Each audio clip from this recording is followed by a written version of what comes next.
The tin can. Well, what else goes? A flashlight. It's good to have when you're camping.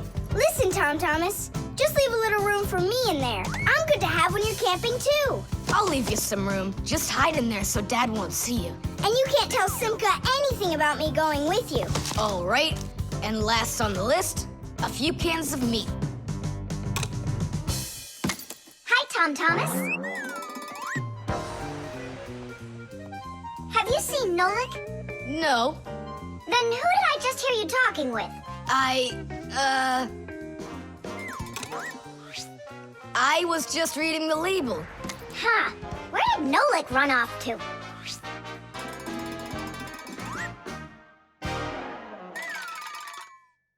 Simka, do you know, how come these cans have no way to open them so you can taste what's inside? What do you mean? Don't you know what makes canned food special? It comes in a can. The thing that's special about canned food is that it can get stored a long time without spoiling. You see, meat and vegetables spoil when harmful bacteria start multiplying inside of them. So, if you can get rid of the bad bacteria or stop them from getting into the food will last a long time. That's why jars and cans are sealed very tightly. This stops harmful bacteria and air from getting inside and spoiling the food. So you're telling me that Nolik's not here, right?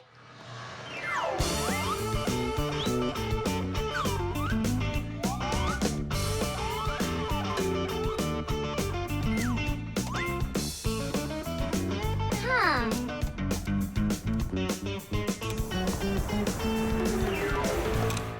So it looks like he's really not here. Who is that? Where? All right, now I remember. There's another can I should take with me. There's something fishy happening here. Hey, guys. My mom threw this can out a long time ago, but I hid it for later. I knew I'd use it someday. And who were you talking to when you said guys? Moi? You're here and I'm here, and that's two of us. Look at this great can I got. There's nothing great about it. Put it down on the floor. You see? What?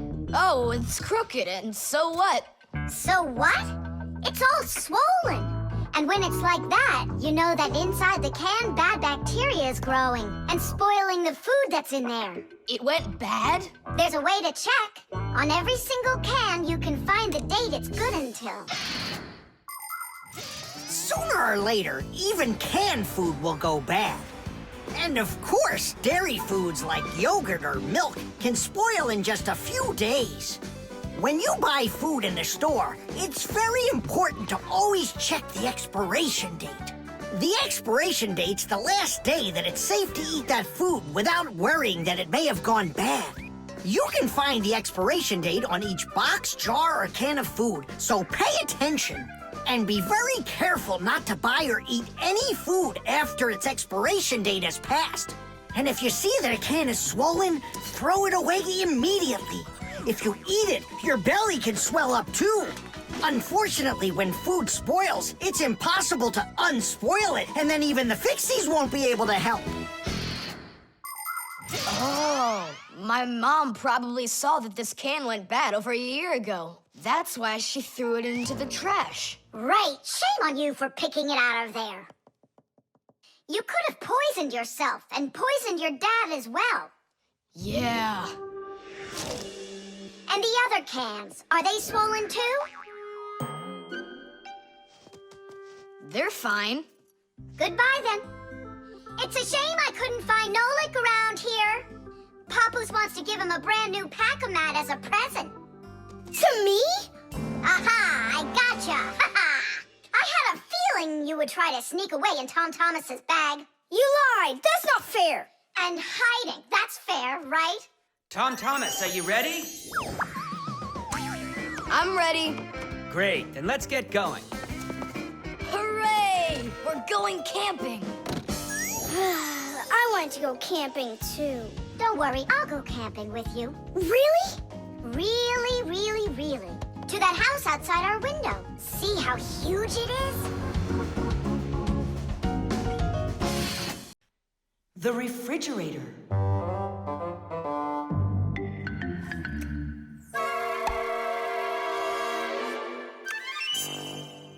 Good job. My homework is all done.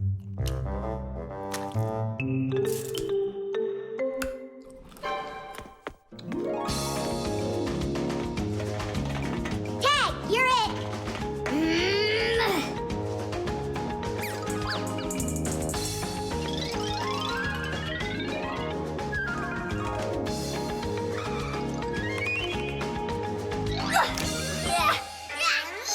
Haha, Tag, now you're it. Simka, I'm stuck. Help me. Just stay still. Oh, you're really stuck. Simka, we're not gonna leave me, right? We aren't. But I'm afraid, Nolik, you'll be stuck for a while. Tom Thomas, help me!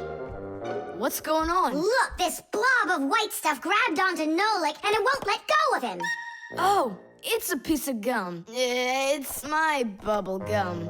Oh, thanks a lot, Tom Thomas. Now what's the plan to get me unstuck from here? Here's what we do. It's gotta be frozen. Once I sat on gum too, and my mom put my pants in the freezer. The gum froze up and it came right off. I don't want to go into the freezer. Don't worry, Nolik. I'll stay right here with you. Just hold on. It won't take long at all. Huh. Why do I need to hold on? The gum's already holding on to me. Simka, do you know why it's so cold in the freezer when outside it's warm? I'll explain it to you. A refrigerator has a pump that pushes a special liquid through a long tube. Inside the refrigerator, the liquid in the tube wants to turn into a gas. To do that, it takes the heat from everything inside, and that makes the refrigerator cool. Then the pump sucks in the gas and pushes it out as a hot liquid into the tubes on the back of the refrigerator. That lets all of the heat collected from the inside escape into the air outside. I wish I was somewhere warm. Hold on. I'll go get us some warm clothes to wear. I don't want to hold on. I want to go with you. Just hang in there. I'm hanging. Tom Thomas, open up!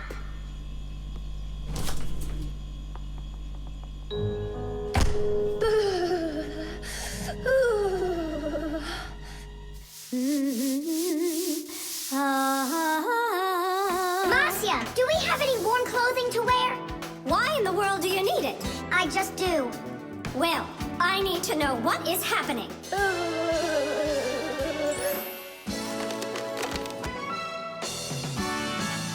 Hooray! Tom Thomas, Simka, open up the door! It looks like I'm gonna freeze up in here for good. A Fixie is constantly surrounded by all sorts of danger. Inside a dark freezer, a Fixie can lose his way and freeze to death. If he's not paying attention, he can drown inside of a washing machine or inside of a dishwasher. And a careless Fixie is always at risk of getting an electric shock. Or suppose there's a short circuit inside of an appliance that starts a fire. If this happens, you need to run away if you want to survive. And what about humans? Well, they don't even believe that we Fixies exist at all, so they can accidentally drop something on top of a Fixie, or step on one, or kick us across the room. So if we don't get out of the way in time, So what I'm saying, Fixies, you need to be careful out there and pay attention. So be smart and stay safe, fellow Fixies. I don't understand this at all. He was right here. Poor Nolik. I wonder where he went. Look at this, footprints.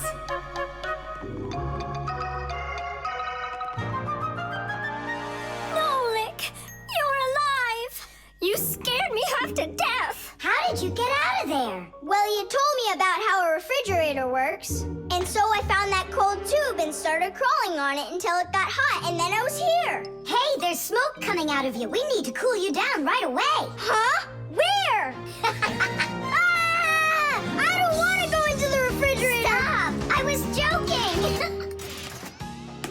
it froze. I could break my teeth on it. You aren't gonna chew it anymore. I'd never do that, not after Nolik sat on it.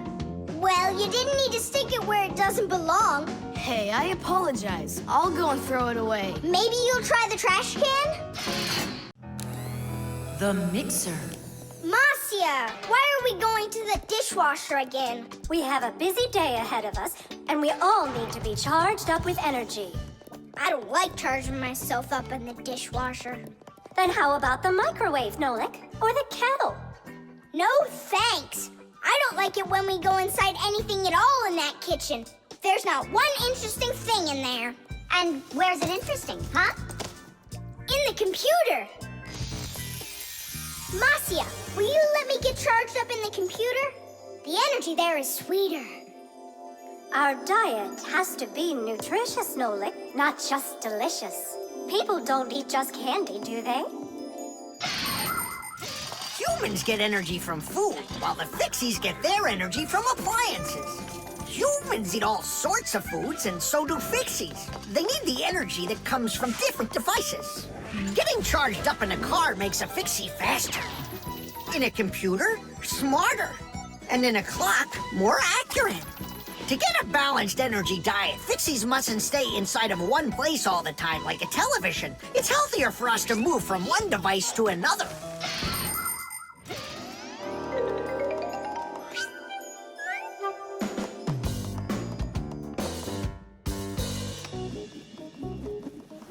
Good morning, Thomas.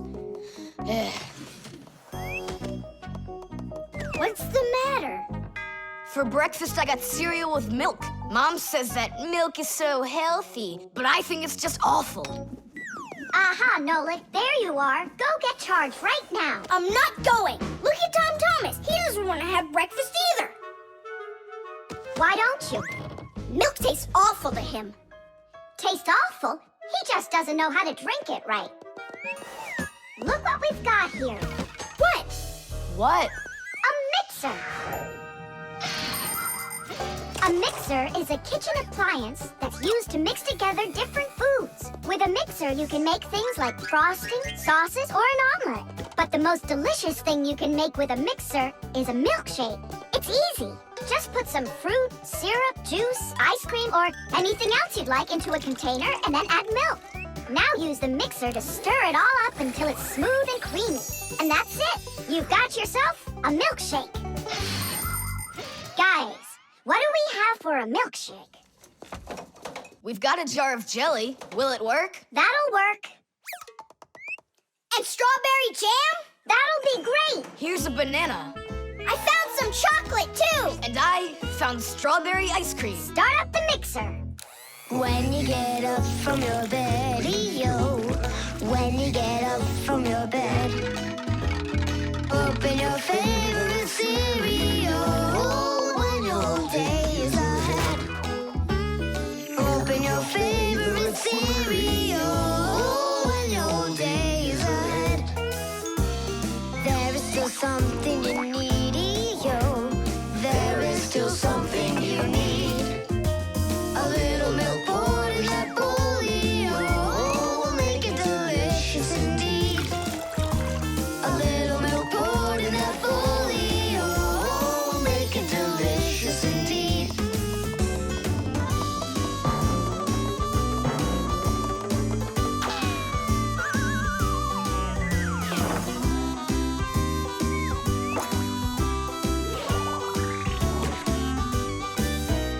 A little milk's all that you need indeed.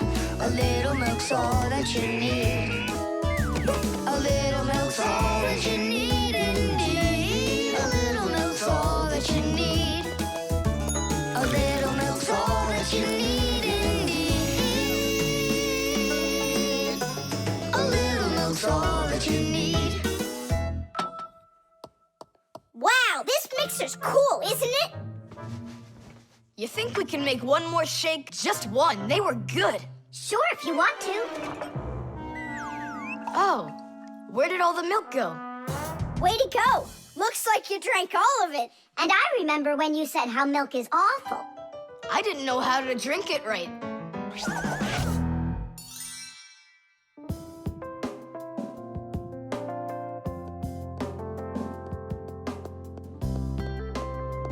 Simka, what in the world were you up to? And what happened to Nolik? Shh. Just come, I'll show you.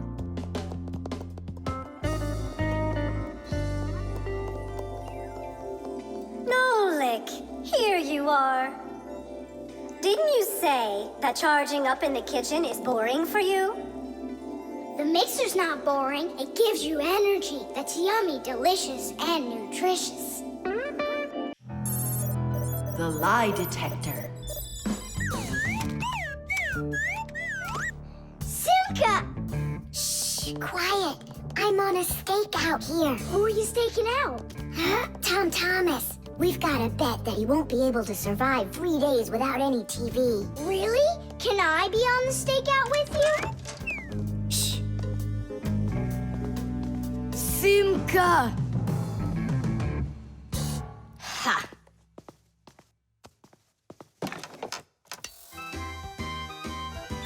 Aha! I gotcha. What? Who? You lost the bet, Tom Thomas. Just tell me you didn't. I didn't. Why didn't you? It's because I'm not Tom Thomas. What?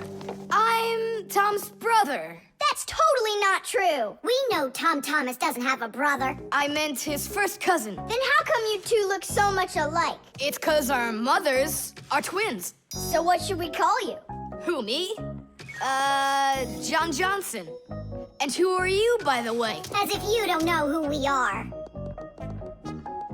This room is beautiful. Sure is bigger than mine. I don't believe you. You're telling a lie. And what is your proof? Maybe he's not lying. There's a way to check it. How? Yeah, how? With a lie detector. You'll see. A lie detector is a device that is used to help figure out if someone is telling the truth or if they are lying. You see, when someone is lying, they always get a little bit nervous. Even though we might not see it, we know that a liar's heart beats a little faster, his breathing changes, and he sweats. A lie detector can pick up on all of these little things. And that's how a lie detector can be used to help find the truth. But you don't have a lie detector. But we know how a lie detector works, don't we? Or are you scared, Tom Thomas?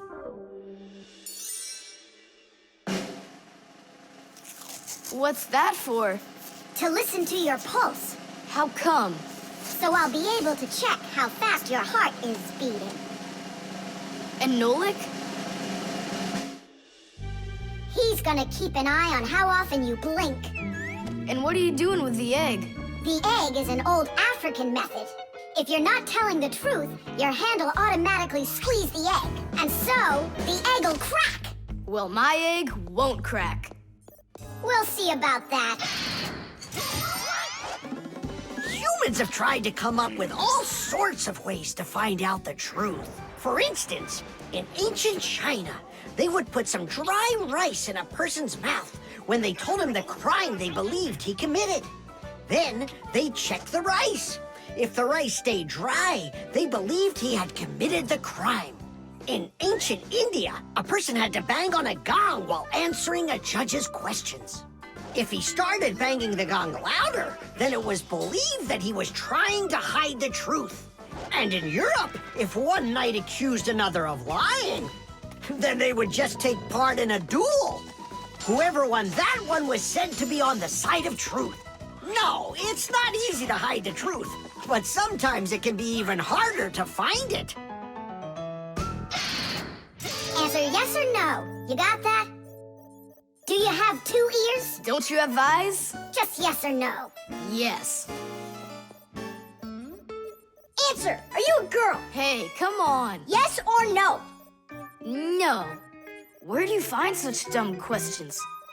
We just have to check what happens to your heart when you tell the truth to us. All right, now answer this. Do you know the Fixies? Yes or no? Yes. No. I forgot. His pulse is speeding up. Are you Tom Thomas? No.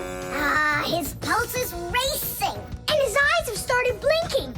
And the Fixies, tell us where you learned about them. From Tom Thomas. He couldn't have told you about us. It's a secret. He could. Not true. It's true. It's not true. Yes, it is. Hey, look! The egg cracked! Just give up, John Johnson. All right, I'm Tom Thomas, guys. Tidish! Is it really possible to know if you lied just by measuring your pulse? With pulse, you really can. But you probably couldn't with the egg. You tricked me then. That wasn't nice. You weren't tricked. John Johnson was. Huh, you know what? I think you've got to get checked out on this lie detector. Ha! I don't think so. You need to get ready to give me my wish. 'Cause you're the one that lost the bet. The piggy bank. Mwah! Tom Thomas, why are you throwing away your money? That's not what I'm doing. I'm storing it. This is a piggy bank. Oh, here's another coin. I don't like its snout. That's one very suspicious-looking pig. Are you positive your money's safe with her? Don't worry. Whatever I put into my bank here is not getting back out. This piggy bank won't give up a cent. You greedy piggy! Come on, Nolik. Simka must have taught you about how banks work. Humans came up with the idea of piggy banks because they wanted a good place to save their coins.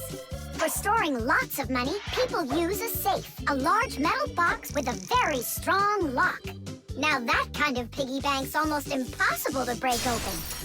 The biggest safes are in banks. Banks use them to store their customers' money and other valuables. There are even safes in banks that are whole rooms. You'd need an awful lot of change to fill up one of these piggy banks. So why are you saving up all this money? For roller skates. How much more do you need to save? I don't know. I can't see if there's enough in there.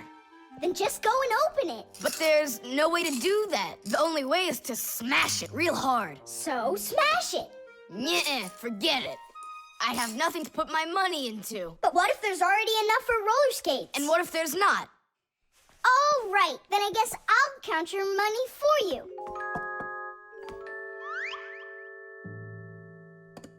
Tidish!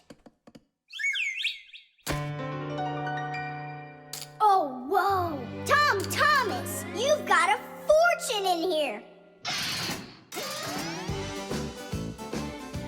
There are many different kinds of money, and they're not just coins either. Long ago, people paid each other with shells and squirrel skins and even parrot feathers. And of course, metal coins are more convenient than any of those things. And paper money is even more convenient than coins. One piece of paper can be worth as much as 100 coins, or even 1,000. All that needs to be done is to print more zeros on it, and that's all.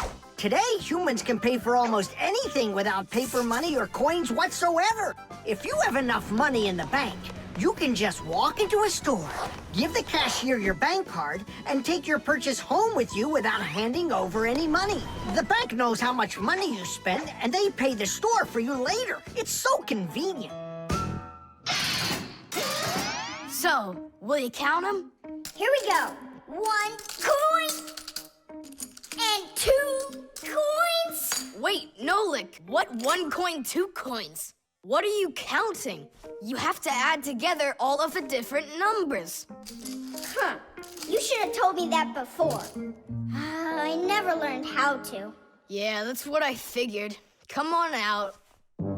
Hut! Hut! Hut!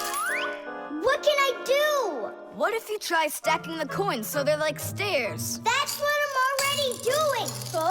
Ah! Why don't you try tilting the piggy bank over? Hang on. Stop! I'm getting buried! Put it back the way it was before! This is worse! Ah! Just put the pig down! Nolik, hang in there, please. I'll get some thread and lower it down to you. Ah! Eeh! I can't get a hold of it. It's too far away. Hey, Tom Thomas, smash the piggy bank. What? Just smash your piggy bank. But I like it. And what, you don't like me? Of course I like you. Well, who do you like more?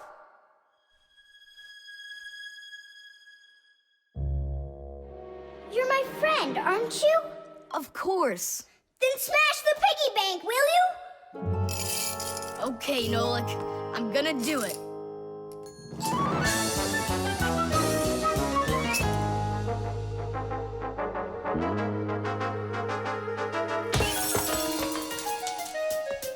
Nolik, are you okay? I'm okay. Thank you, Tom Thomas. Thank you, my friend. No problem. At least now you can count up how much money you have. Nah, there's no reason to do it. There's no way it's enough for roller skates. You sure? What a shame.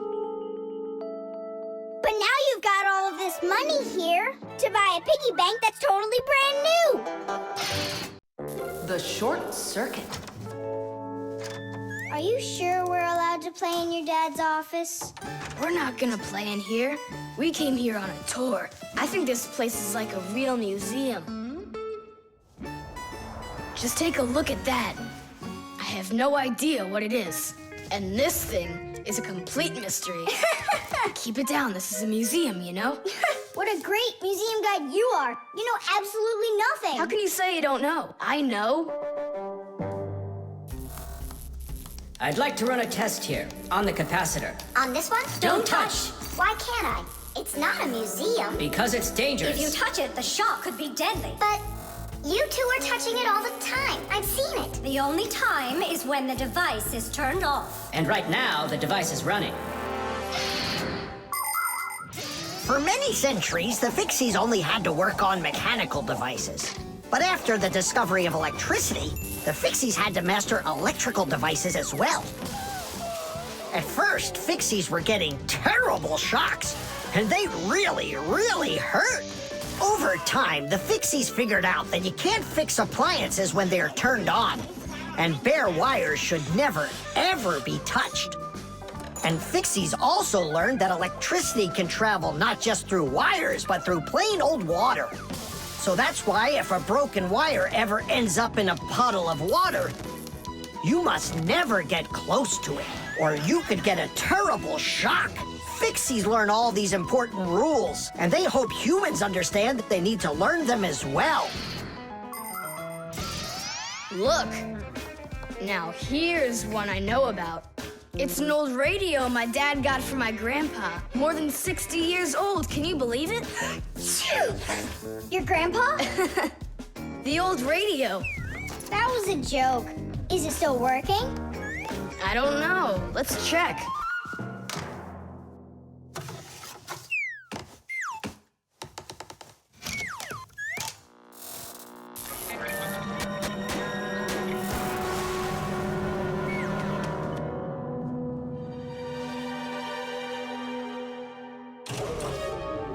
What was that? It looks like the electricity got turned off. Maybe it was a short circuit. I'll go find out. Oh, so it was you who caused the short circuit. I was in here showing all these things to Nolik, and we wanted to turn on the radio. We flipped the switch on, and then suddenly, kaboom, the lights go off. They're off everywhere in the apartment. So then how can I even warm up my pizza now? Soon it will warm up all by itself now that the refrigerator isn't working. Simka, what is that thing you said? A short circuit? Electricity goes back and forth from an appliance with two separate wires. For example, an iron uses the electricity it needs to get hot. But if those two wires start touching each other without the iron in the middle, then the wires will get hot instead. And this can cause the wires to burn out. When this happens, it's called a short circuit. Short circuits can happen when the coating around a wire is worn out, or when an appliance is broken on the inside of it. So when you tried turning on that old broken radio, the wires in the apartment started burning. Does that mean all of the wires got destroyed? Don't worry.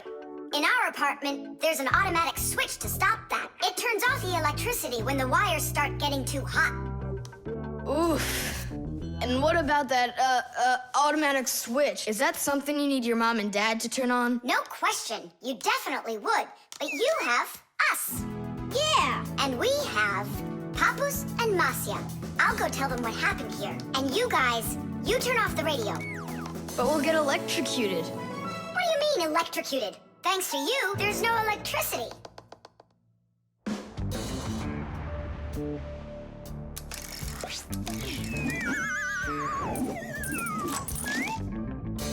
Are you ready?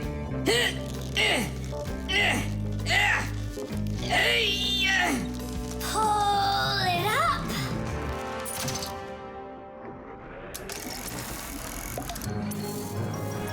Hooray! Tidish! So, Tom Thomas, what are we doing next? Why don't we continue with our tour? Hey, wait for me! I'm coming! Hey, wait, I thought you were fixing the television with Papus and Masya. They asked me to come here and stay with you on your awesome museum tour. That way there'll be less for them to fix in here later. The keyboard. 5, 4, 3, 2, 1. Ready or not, here we come! And where is he hiding this time? Tom Thomas! Yoo-hoo! Tom Thomas, you didn't forget about your grandma's birthday, did you? No! Oops, I did. We found you this time. Hey, that's not fair. It was my mom that found me, not you. Then go and hide again. Not now. I have to draw a birthday card for... my grandmother. So, we need one clean sheet of paper. When's your grandma's birthday? Tomorrow. But your card won't get there on time. Oh, then what can I do? Come on and use your noggin. Pick up the phone and give her a ring. Your grandmother will be really happy to hear your voice. No, we've got a tradition. We send each other birthday cards. And what's the internet for? Why don't you send off an electronic card to her? Simka, that's genius. Oh, this one's cool. Now go ahead and type your message.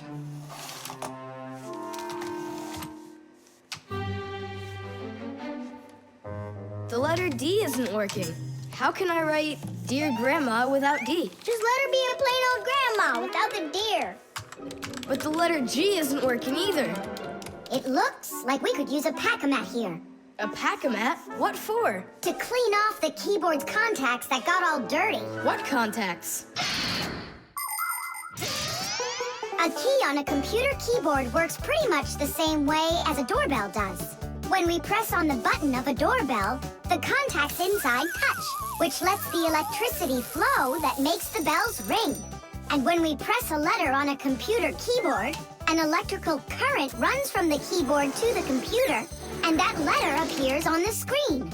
But if there's dirt between the contacts that stops them from touching, then the current can't flow.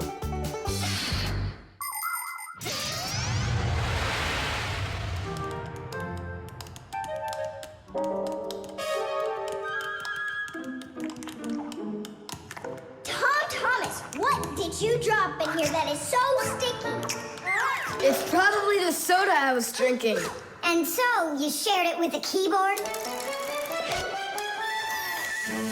Here's the reason why it's not working. Where did so many crumbs come from? They fell off my sandwich.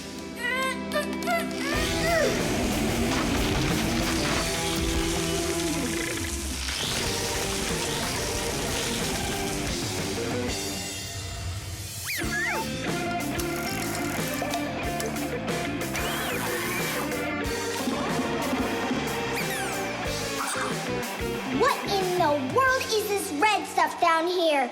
That must be the sauce for my mushroom pizza. Oh, Nolik. Well, now it looks like we're gonna be out picking mushrooms.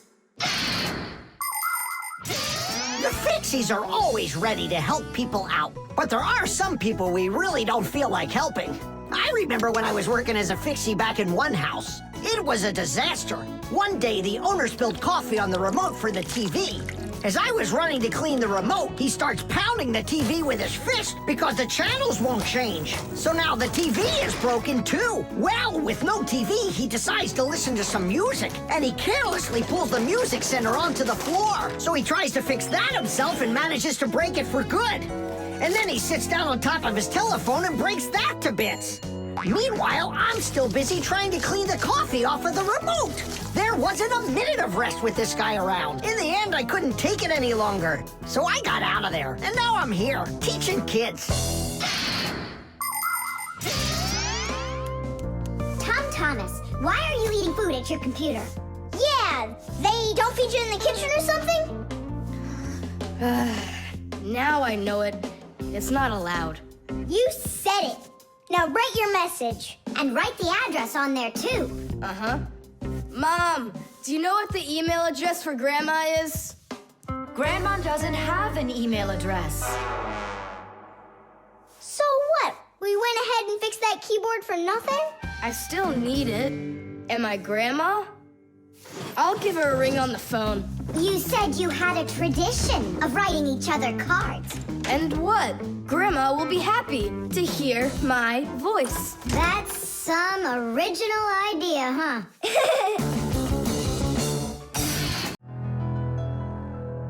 The magnet.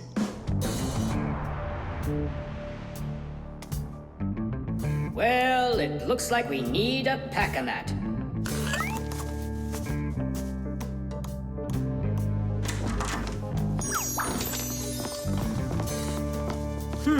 Where did this screw come from?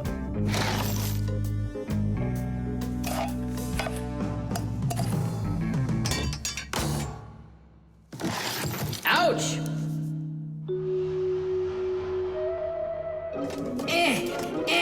Huh. Ah!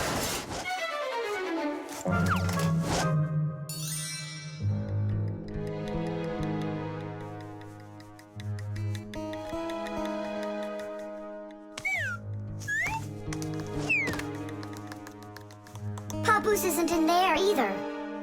It's awful. He's probably disappeared forever. It's already been 5 days. Don't worry about it.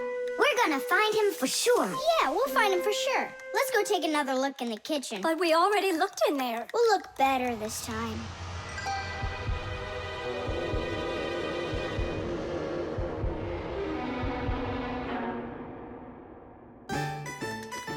Let's go take a look in there. We looked so many times already. Simka, Nolik, what do you keep searching for in here? It's not a what, it's a who. Our Papoose is missing. We've been looking for him everywhere. Oh, no. He's probably already turned into a screw, because he doesn't have enough energy. Maybe I could help. Surely. Let's start with you picking us up. We're just exhausted from running.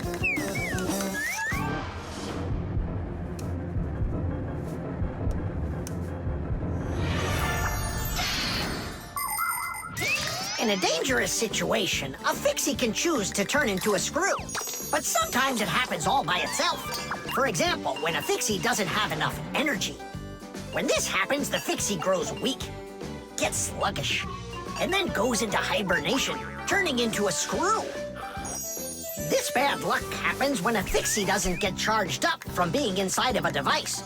That's why Fixies always work inside of machines, so they can stay charged up with energy. Sometimes a Fixie that has grown weak and turned into a screw can get lucky. If a human happens to find him and screws him into an appliance, then the Fixie will be able to get energized and come back to life. Then he'll unscrew himself and run away, leaving the human wondering, where did that screw go? I know I screwed it in. So, where should we look first? What are you looking for in here, Tom Thomas? Well, And what do you have there in your hand? just some screws of mine. Ah, I just found a screw not too long ago. Maybe it's one of yours. Probably. Where's it now? Here, take it, and don't leave them lying around. Should I turn myself around now so your Papoose can turn back into himself? He's been lying in there for a week already. He doesn't have the energy to turn back into himself. Then what's next? We have to screw him into some device, you know, so he will get his energy back. Okay. But which one's Papoose? All of these screws in here look like Papoose. We'll use a magnet. How come? All of the screws will just get lifted up together. First of all, not every kind of metal is attracted by a magnet. It's an easy thing to see for yourself. Just get a magnet. You probably have one in your house on the refrigerator. Try moving it close to different metal objects you have around the house, like a spoon or nails or coins. You'll notice that some of the metal objects are pulled very strongly by the magnet, while some of the metals are pulled a bit less. And then there will be some metal things that aren't attracted to the magnet at all. Got it. And the second thing? Well, the second thing, we Fixies aren't attracted to that magnet one bit when we turn into screws. Let's give it a try. Here, I found him. And now we'll screw him in. I wonder, are there any other Fixies in here? We're not enough for you or something? Not at all, I just wonder. Nothing. Oh, and the screw went away. How about that? He already got charged up and unscrewed himself. Why don't you take a little rest after such a big adventure? No thanks, I've had plenty of rest. Anyway, it's something I've wanted to do for a very long time already.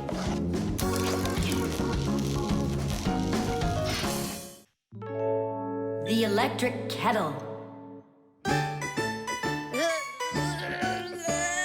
That's 4. Come on, Tom Thomas, just one more. Come on now, Tom Thomas. I know you can do it. 5. That doesn't count. That doesn't count. No, your chin was below the bar. Whew, that's all. I can't do anymore. You weakling. You're the weakling. I'm not. I just haven't eaten in a while, and that's why I lost my strength. You're a slave to food, Tom. And you see, that's the difference between us Fixies and you humans. Many people wrongly assume that the only way Fixies could live is by stealing food off of humans' tables. Or worse yet, by stealing it from their refrigerators. That's just a lie. It's not true at all. Fixies don't eat any kind of human food. So then where in the world do the Fixies get their energy, you're wondering? It's very simple. A Fixie's entire life is connected with devices. Fixies not only live inside of devices, but they take care of them and help them live longer. And in return for their help, these devices share part of their energy with the Fixies. So there you go. The Fixies help devices, and devices help the Fixies. Yes, we Fixies and machines have a symbiotic relationship. So we don't eat leftovers like cockroaches, because we're Fixies. 1, 2, 3, load! How's it possible that a big boy like you doesn't know how to make any food for himself? I'm able to cook, but I'm not allowed to turn on the stove. What can you make without it? Oh, yes. We have instant oatmeal. Look. Do you like oatmeal? You're joking. Only my folks say oats are healthy and make you stronger. Great. Well, then how do you cook it?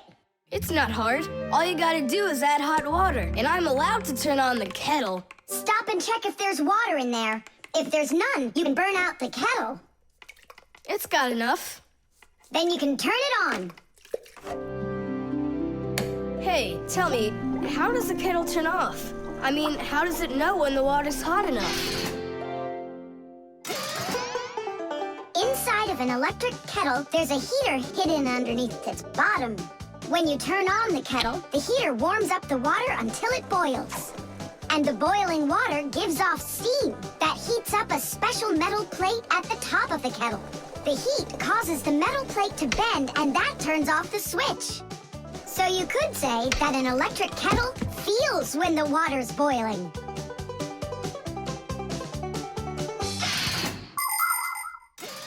Okay, now I understand.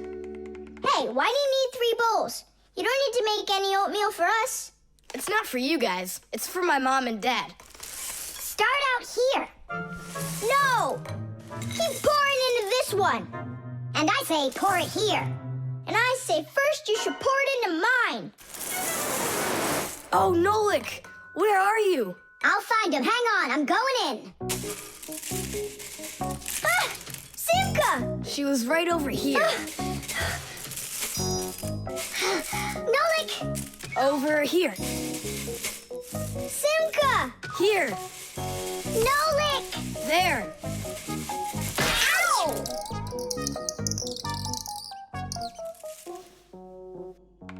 Hey, where is your other boot? It got lost. Up there in the oatmeal. That must be your parents. Let's get out of here.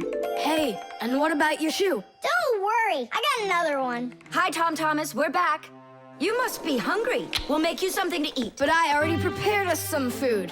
And the water's already hot. Wash your hands. Tom Thomas, don't touch that kettle if it's hot. I don't want you to burn yourself.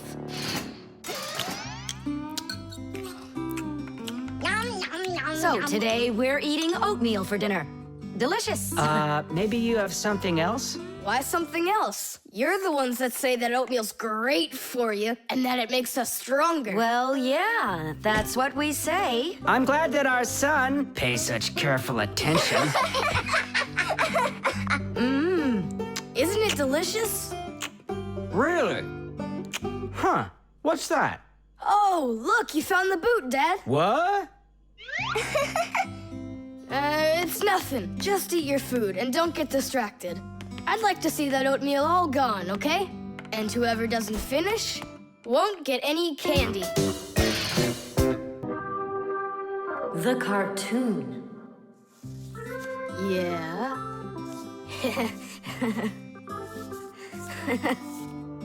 Like that. Yeah.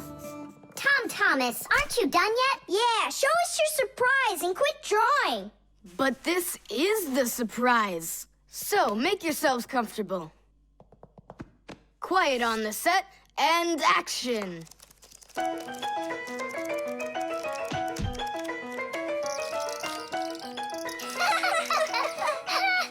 crash, huh? You should put a huge bump on his head. It's just like a cartoon that you drew in there.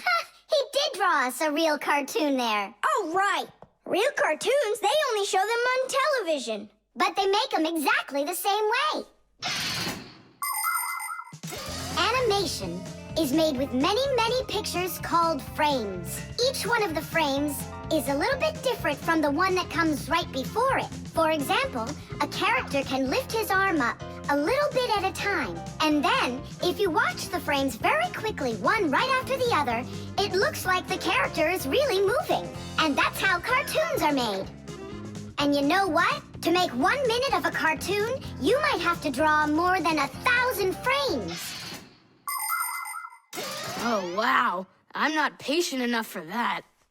It's no big deal that your cartoon's short, especially since it's funny.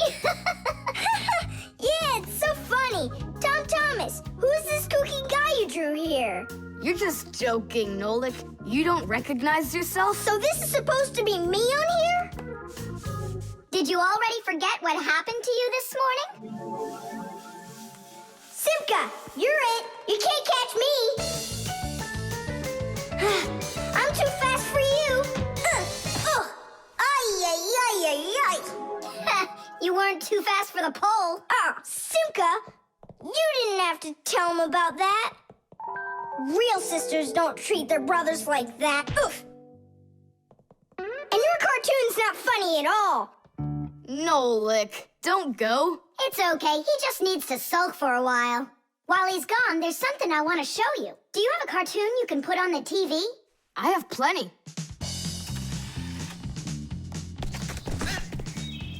What should I do? Let's watch it again. But now I want to show you the same cartoon a frame at a time. Here, take a look. This is a frame, and here's another and another. Isn't that cool? Uh-huh. So cool. And then back at regular speed, there's 25 frames every second. What should I do? It's magical. Simka, you know, I feel awful for Nolik. Yeah, I feel awful too. There are many different ways of making animation.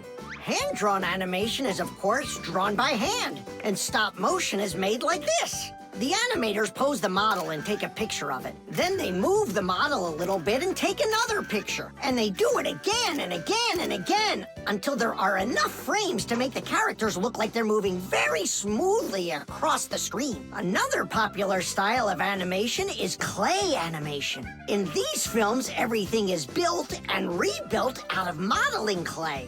But today, most of the cartoons are made on a computer. At first, they make a computer model of a character, a sort of digital puppet. After the models are built, they are colored and animated to move. This is the kind of animation that's used in the Fixie cartoons.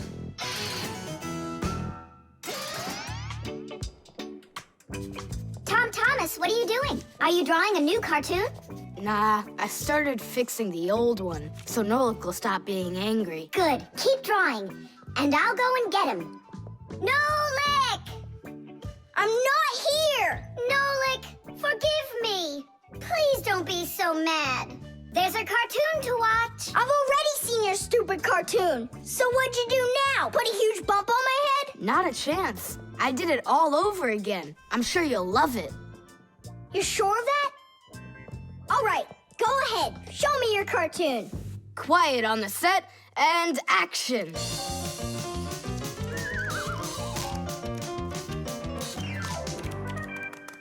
There you go. Now that cartoon I really liked. Good, 'cause I'm all out of paper. Well, I think the first cartoon was funnier. Whoa, but this one's much better, of course. Yeah. The fan. Pass him on the left. Step on it. Now pass him on the right. Look out for the wall. Hit the brakes. Why didn't you hit the brakes? He was just too scared. What do you mean too scared? Something got into my eyes. Those were your hands. My turn. Let me show you how it's really done. Oh, what's wrong with the computer? Oh, it's been really acting up for a while. It turns off by itself. It's no big deal. I just turn it back on. I don't like this at all. Come on, Nolik. Let's go inside and take a look. Just like people, machines can get sick too. They can get a very high temperature and even start coughing and sneezing. And if a machine or an appliance gets seriously sick, sometimes it can be too late to fix them at all. So wouldn't it be better if we could keep them from getting sick in the first place? Everybody knows that people who look after their health get sick less often and live longer. And the same goes for machines. Machines break less often and live longer if they're properly taken care of. That's why machines need to be checked from time to time and cleaned and oiled. And that's what's called preventive maintenance.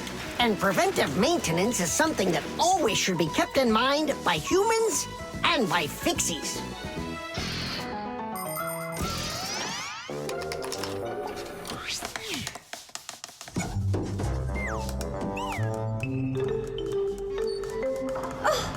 What is that? What is what? Can you hear that? What are all those sounds?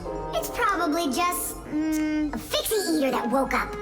What? What do you mean, Fixie eater? Didn't you know that inside of some appliances there live horrible monsters? They love to attack Fixies and eat them up. And the smaller the Fixies are, the more the Fixie eater likes to eat them. Ha ha! And how come you never told me anything about Fixie eaters before? I didn't want you to get scared. All right, scaredy cat. Let's keep going.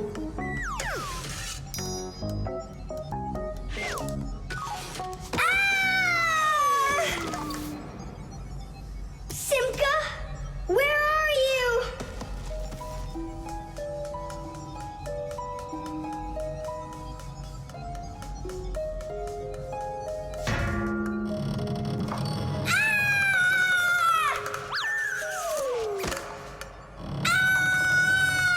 Oh no, don't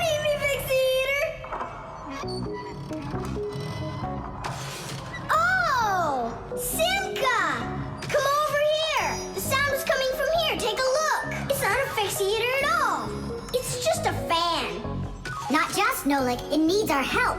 See how sick that fan is? Let's go and get it working, right now.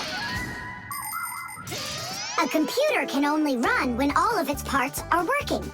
And even though a fan looks like nothing more than a simple little engine with a propeller, the computer couldn't work without it. It has the very important job of keeping all of those other parts cool when they start heating up. It cools down the inside of a computer by blowing a stream of air. But if the fan gets dirty and starts working poorly, the computer might get overheated and turn off. Or it can simply break. You have to turn off your computer. How come? I'll tell you later.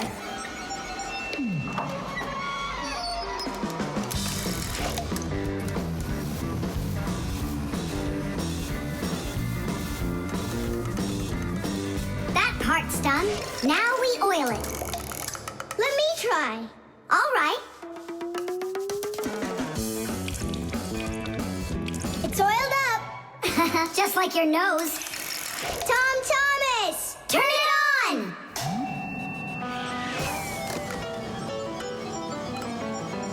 Tadoosh! And then suddenly, I hear this terrible roar of a Fixie eater. But I wasn't scared one little bit. And I just ran right into the battle.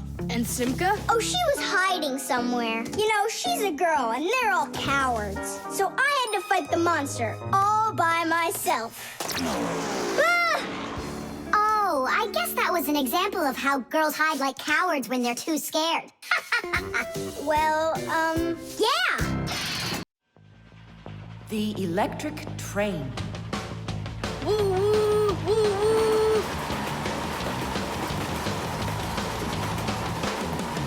Zoom, zoom. And suddenly, the Earth is attacked by an alien spaceship. Pew, pew, pew.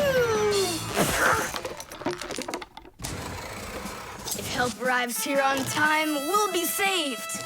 Move faster, faster. Come on, get off the train. Move it, move it. Tom Thomas, we came here to play. Oh, finally you're here. I need some aliens for this game. What kind of aliens are you talking about? Just plain old aliens. You know the ones. They come destroy the Earth and just about everything. We don't want to destroy anything at all. Why can't we be, the train engineers, huh? Train engineers? You don't know anything about driving a train. Oh, we know plenty about trains. Humans invented the railroad long ago, but back then, the rails were made out of wood. People didn't start making metal rails until the end of the 18th century. But the first railroad cars had no engines to give them their power. Instead, they used horses to pull them along. Later, horses were replaced by the steam engine. Wood and coal would burn in their furnaces to boil the water in the boilers, making the steam that turned their wheels. And the Fixies were there to help those trains go, making sure all of the parts could work together smoothly. But now steam engines have long gone away. The railroad uses electricity now for its power. These electric trains race along the railway at almost the speed of an airplane. So you might know trains, but you'll still be the aliens. This railroad is mine. So you're gonna play the way I want. The train is unloaded and leaving the station. Woo! You can play choo-choo by yourself. And I will. Pew, pew, pew, pew, pew. Hey, why did you stop?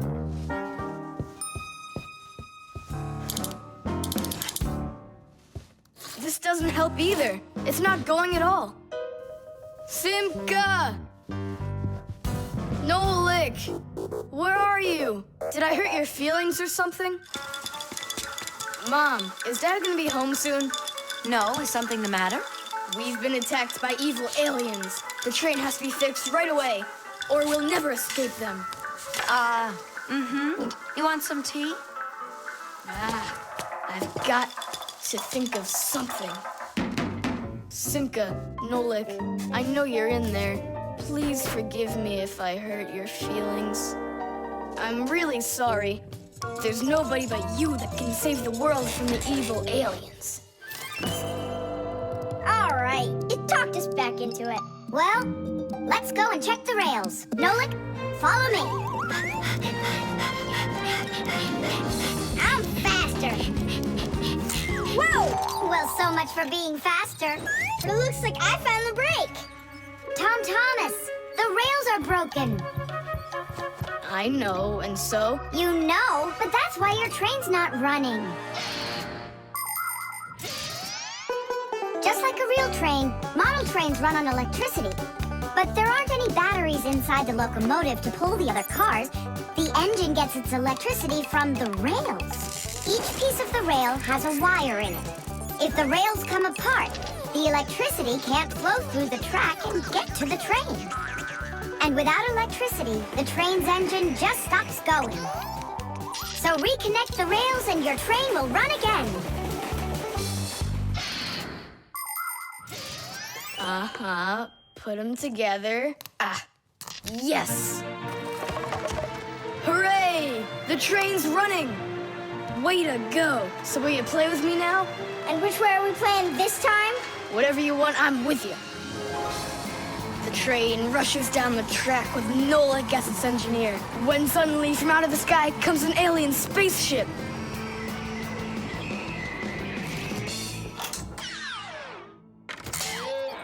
Greetings to you, O people of planet Earth. I come from far away, from another galaxy.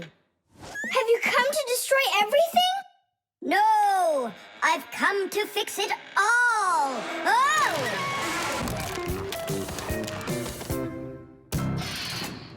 The compass.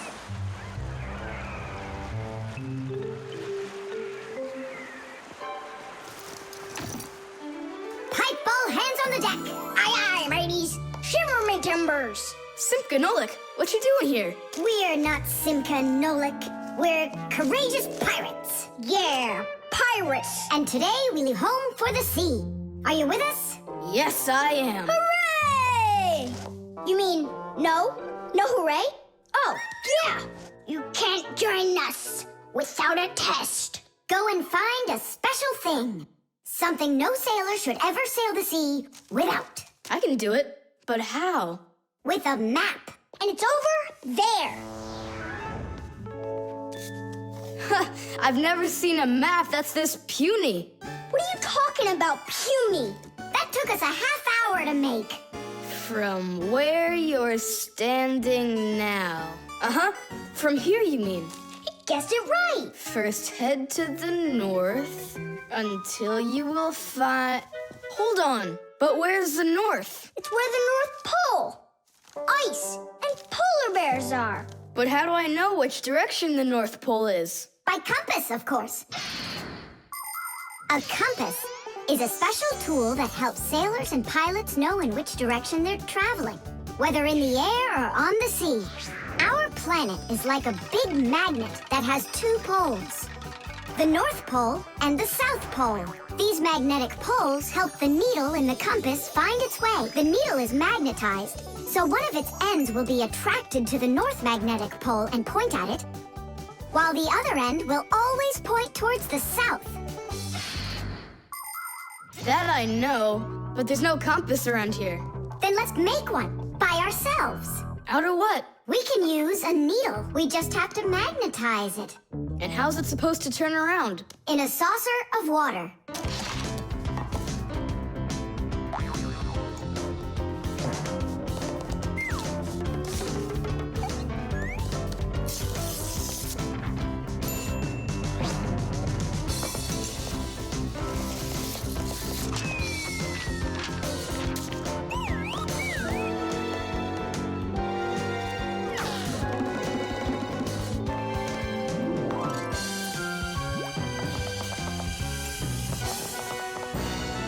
Well, there you go.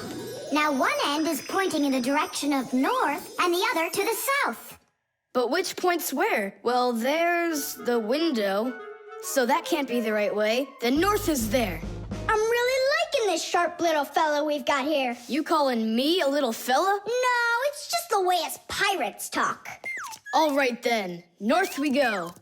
First head to the north until you see a sleeping monster. Mateys ahoy! Monster on the horizon! Let him do it himself. Now turn to the left and go 300 paces more. 300? Exactly. I counted on myself. Uh-huh. Okay, then that means I'll go 1, 2, 3. Now straight ahead until you get right up to the giant tree. You call that a tree? Wow, amazing! I can't believe my eyes. It's a real ship compass. It's also called a marine compass. The first compass was invented more than 1,000 years ago in ancient China. With its help, the Chinese were able to travel across the desert. And about 200 years later, the compass appeared in Europe. Whether the Europeans came up with the idea for the compass themselves or took it from the Chinese isn't clear. But one thing's for sure, we Fixies remember how those early compasses were built. The first compasses were made with a magnetized needle on top of a floater inside a bowl of water. Later, the needle was put on top of a pin that let it spin freely, and it started to look like the ones we use today. Since the needle of a compass always points to the north, a sailor can easily figure out which direction he needs to turn his ship. If he wants to go north, he follows the needle north. If he wants to go south, he goes in the opposite direction. Your dad brought it home with him late last night from his work. You were asleep. Hold on. I want to check something. What's up?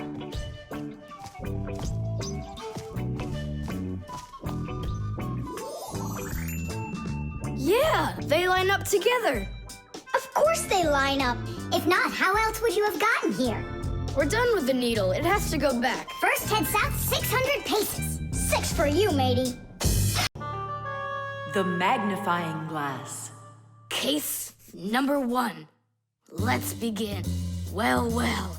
I see evidence of the criminal. The criminal's fingerprints, to be exact. He won't get away with it.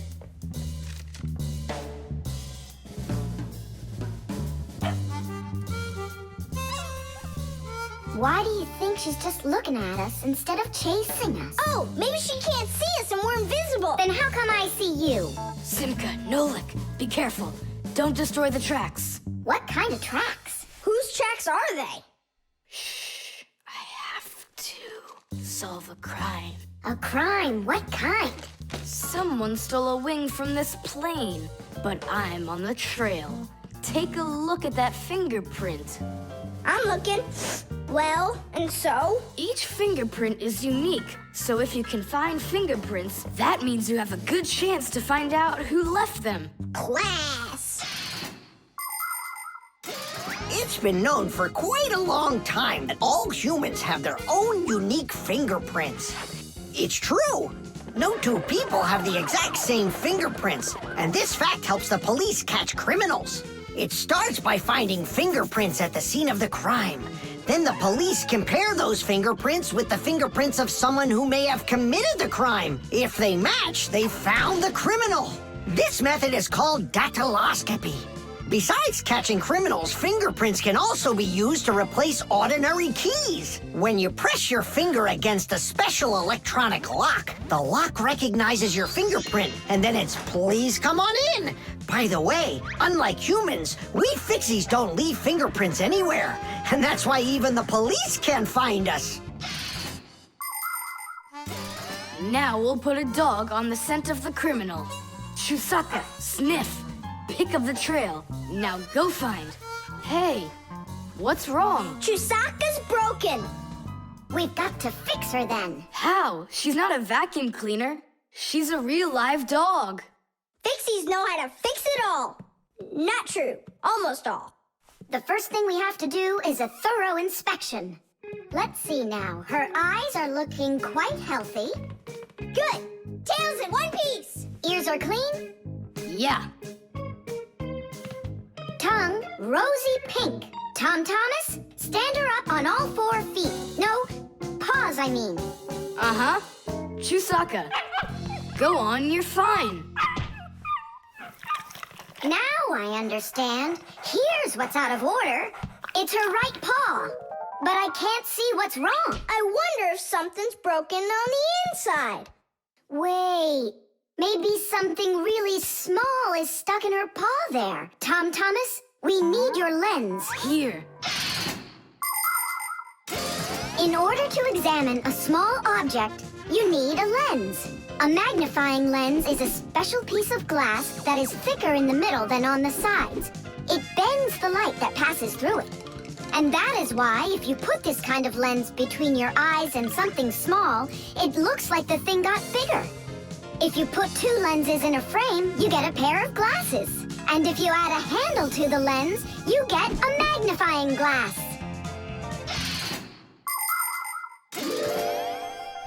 There it is, a splinter. It's glass, I think. Looks like it. You're right. It's possible it's from the lamp in the hallway. It broke yesterday, and I guess not every little piece got swept up. Chusaka, hey there!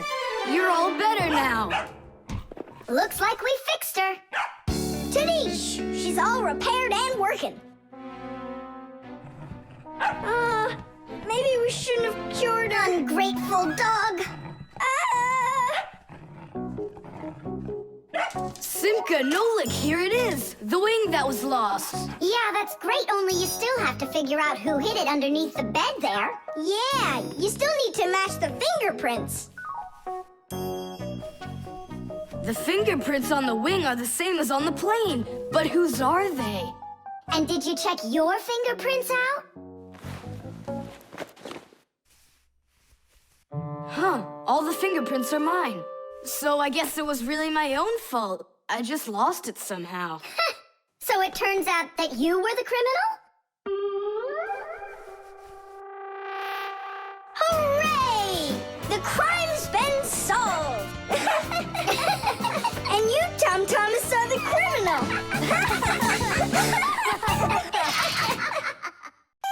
The microphone. And what do you think? Should we go and see a movie?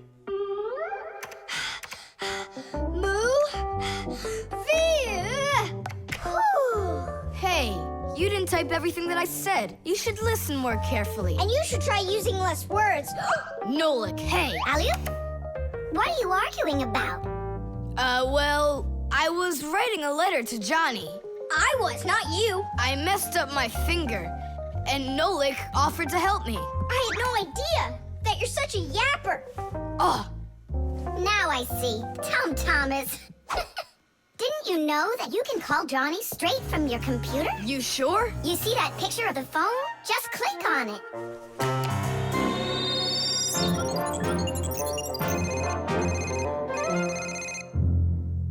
Hi. So what movie do you want to go see? Hey there. I don't care. Just not pirates and those robots. Hey, Tom Thomas. Why aren't you answering me? I am answering you. Hello? Hello? Talking to the microphone. I don't have a microphone. There you go. End of conversation. All right, then talk right into there. Simka, come on. You use headphones to listen. It's a joke. It's no joke. We talk into microphones and listen through headphones. But both of these devices use a special membrane to do their job. The membrane inside of a microphone is used to capture sound that is then sent through wires as an electrical signal. And inside a pair of headphones, a membrane helps turn that electrical signal back into sound. So it turns out that a microphone and headphones are built in a very similar way, even though they are used quite differently. And so I talk right into here? Johnny, hello? Just wait a second. First, we need to plug your headphones into the hole where the microphone gets plugged in. Ah, I get it. Go ahead. Now it's a microphone. Johnny, I'm here. Can you hear? Yeah, he can hear, but you can't. Nolik, switch it over to the headphone jack. I already saw a robot. And I already saw it. Nolik! I don't think there's anyone who didn't see it. You didn't see it? Then let's go see it. No, I don't wanna. I think the robots will be even more boring than the pirates. Do you want to see the pirates? Make up your mind. Do you want to see the pirates or the robots?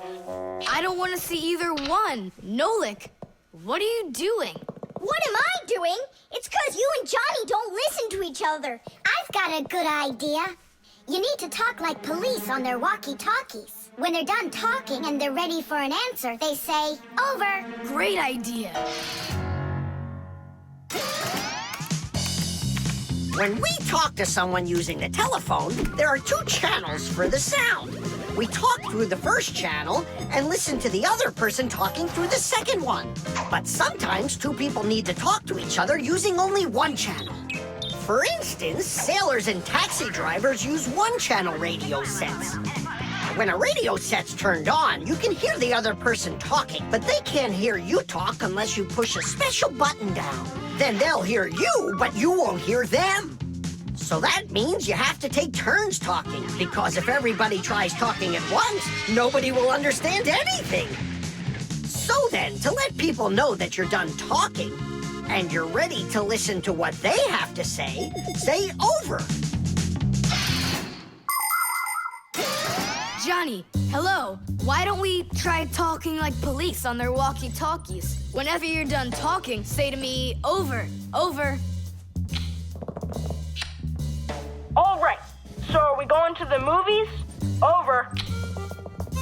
Nah, I don't feel like it. Why don't we go play ball instead? Over. Sounds good. Who were you talking to before? Over.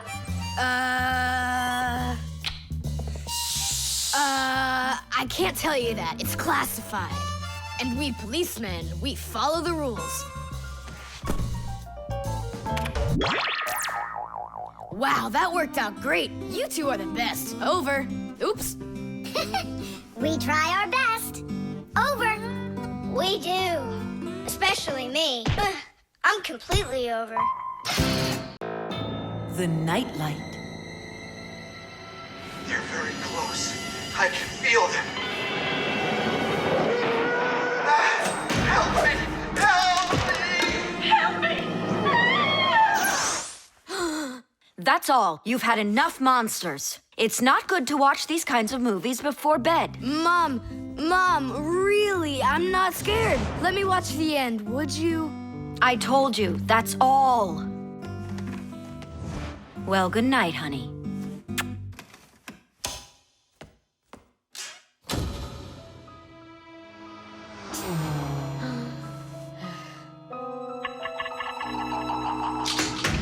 Ah!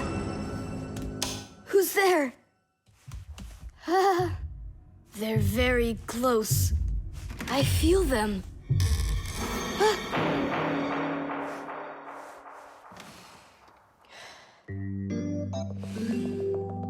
Can you believe it? He's sleeping, and he didn't turn the light off. Yeah, and so? And so, if every human went to sleep with a light on, there wouldn't be enough electricity to go around. Hup! Everyone can probably remember walking into an empty room with the lights turned on, or finding a TV on that nobody's watching. One little light or TV might not seem like much, but just imagine how many people are living on this earth. Well, if everybody forgot to turn off the lights or TV when they weren't being used, the amount of wasted electricity would equal the amount of energy produced by 100 power plants. And each of these power plants needs freight cars of coal or rivers of oil to keep running. And all that fuel has to be extracted and burned constantly. Now do you see how expensive burning a light bulb is for the Earth? So don't forget to turn off electrical appliances when you're not using them. It's so easy.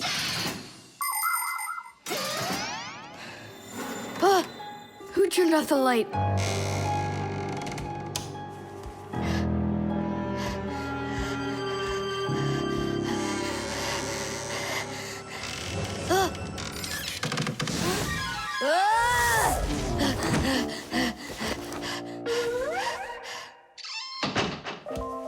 very close. I feel them. I feel them. I feel them.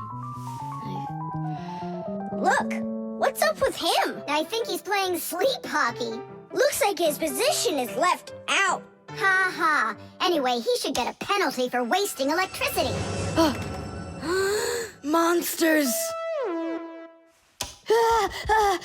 Hey, what do you think we are, hockey pucks? Nolik, Simka, forgive me. Who did you think we were? Monsters. Well, I see how you could mistake Simka for one, but obviously not me.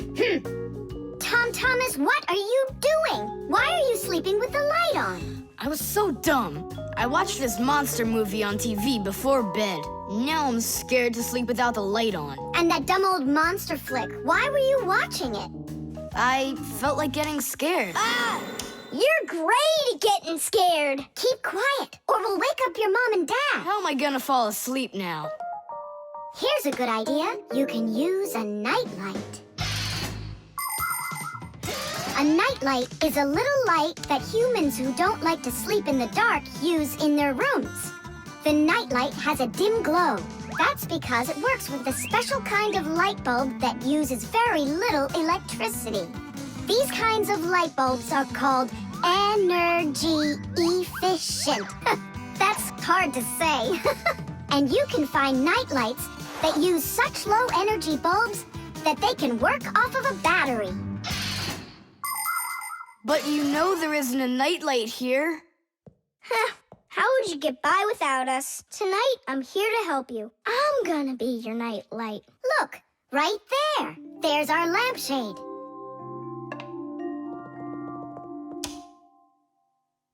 Thanks so much. You really are a friend indeed, Nolik. It was easy. Just go to sleep. Nolik, do you know any good stories?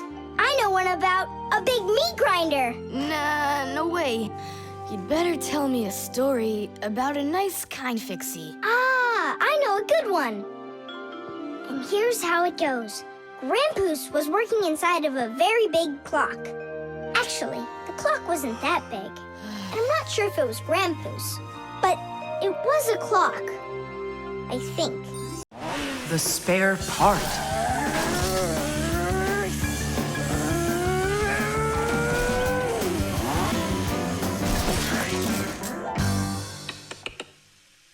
Hey, what's going on? It was just working. Hi there, Tom Thomas. Simka and Nolik. Look, I've got a Sorry, problem. no time to play. We're busy. Busy? With what? We got put in charge here for the day. We even get to use one of the pack-a-mats. Papoose and Marcio went out to visit our Fixie friends. Papoose used to be with them at the Space Center years ago. Ever since he was a boy, Papoose dreamed of going into space. And why not? Fixies work on rockets, too. He even got a job at the Astronaut Training Center. He was put in charge of the centrifuge, and he made sure it worked perfectly. The centrifuge is a sort of very fast carousel for training astronauts. And Papoose trained inside of it, too. Unfortunately, Papoose never knew the rocket was scheduled to fly on his day off. And when he found out, it was too late, and the rocket blasted off without him. Since then, Papoose hates his days off. But he still longs to fix something like that centrifuge. You know, something turning around like a washing machine. Too bad for Papoose that the one in his house seems to keep working perfectly fine. So that means today you fix everything? Uh-huh. Well then, it's your lucky day, because my car just broke down. Hooray! We've got work to do. Nolik, let's go!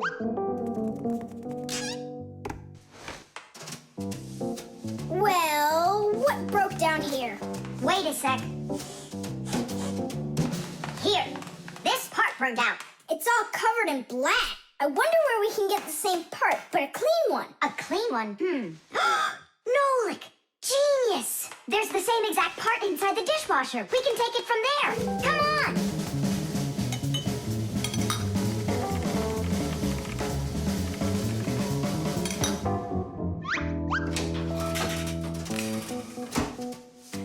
Do you have any idea how all these parts are connected to one another? With this thing right under you. It's a special part called a circuit board. A circuit board's made like this. First, the board gets covered with a thin layer of metal. Then, paths are laid onto the board where the electricity is going to flow. After that, all of the extra metal is washed off of it with a special cleaning liquid, leaving the metal paths that were drawn on the board. These paths work just like wires to connect the parts on the board to each other. And then all that's left to do is attach those parts to their places on the paths. Pull it! Tadish!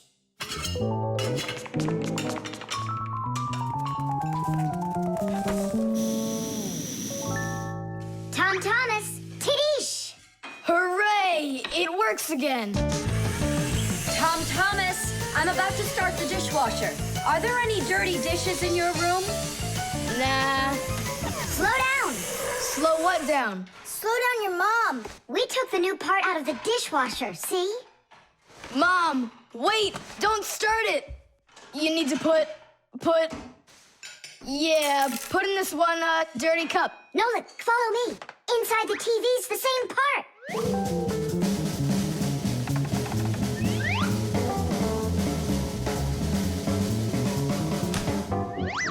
Now back to the dishwasher. We barely made it. We grabbed the part from the TV in the living room. Not the TV, my mom's favorite program is about to start.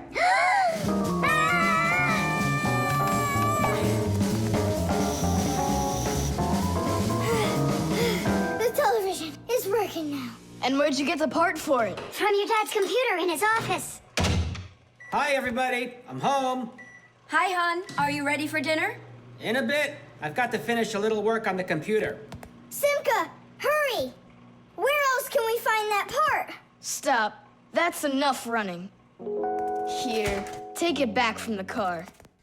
And then we put the part back into the computer and it started working again. Oh, that was really silly. Remember, you little experts, never repair any device at the cost of another one. I understand now. And I understand. If you were smart, you could have taken the part out of the old radio in the closet. Papus, but you know the radio wouldn't work then. That old thing hasn't been working for years. Marcia and I have pulled out half those parts already.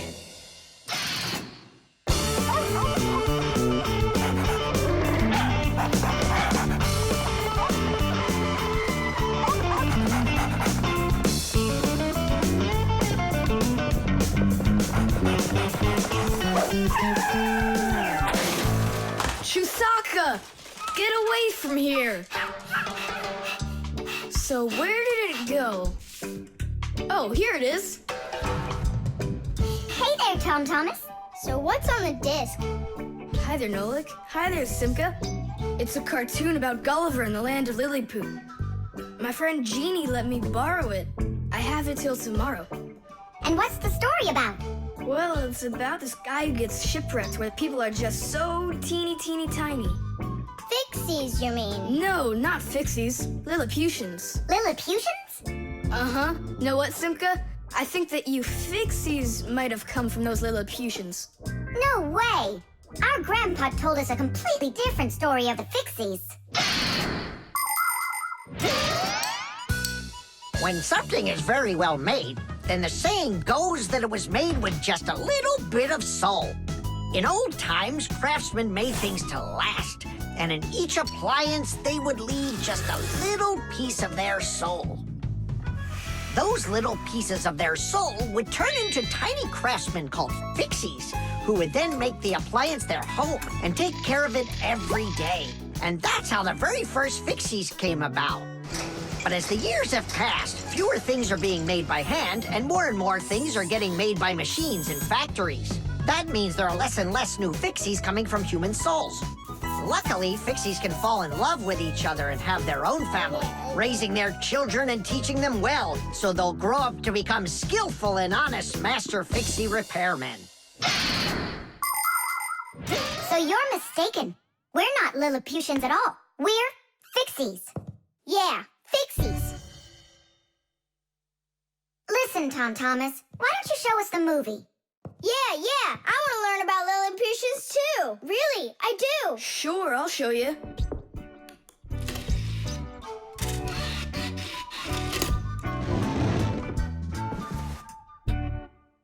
Oh no, what's going on? I broke it. I can't give her back a disc that's messed up. Don't panic. We'll take a look at it. Come lay it down over here.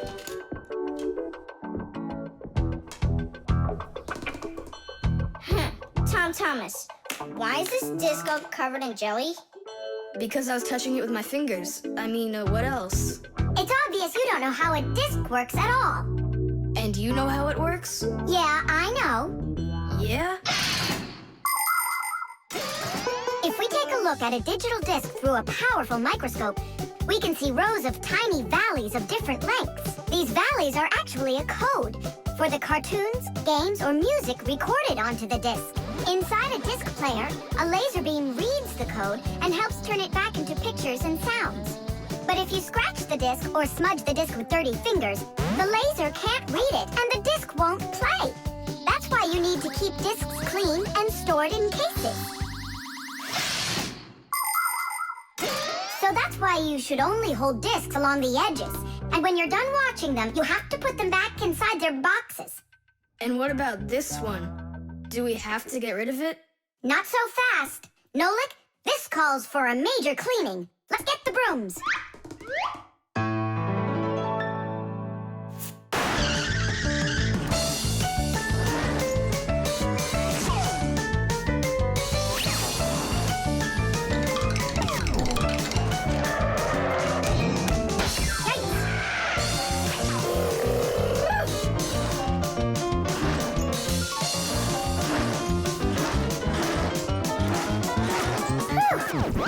Okay, Tom Thomas, check the disc. There you go. Now you're holding it right. Hooray! The disc works fine. Hooray! Now we can watch the movie about the Lilliputians. Hey, Gulliver, why are you sitting there? You've seen this movie already. I know in what? What? Look at that pile of discs. Where do you need to put them? In their boxes. The alarm. Hey there! I'm back! Yoo-hoo! Wait, my chocolate bunny! It was standing right here! What's this, a dog? Not that one, another one! I had 2 bunnies. I just got them as a present. You had 2 bunnies? Are you sure of that? Of course! You think I don't know my 1s from my 2s? Huh. Then someone stole one. Unless... You went and ate it yourself! Me? How come I don't remember anything about it? Maybe you're a sleepwalker. What is a sleepwalker? Someone who gets up from his bed at night without waking up. He crosses the room, eats one of his chocolate bunnies, and doesn't remember a thing in the morning. But in the morning, the bunny was still there. Yeah? Huh. How about your mother? Could she have taken it?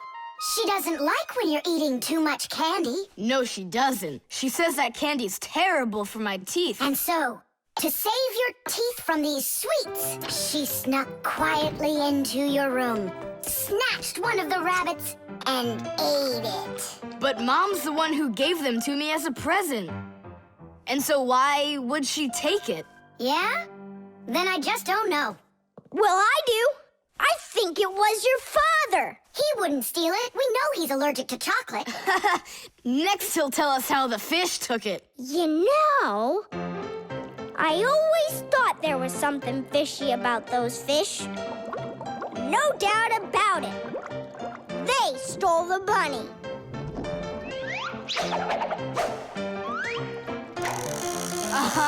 And then they hid it in their aquarium. Oh, Nolik, that's funny. You know what, Tom Thomas? You need to protect that other chocolate hair. Exactly. It has to be eaten right away. Now, before it disappears. Just wait a little. You don't have to eat it. Let's think of something else. Of course, we need a security alarm. Need what?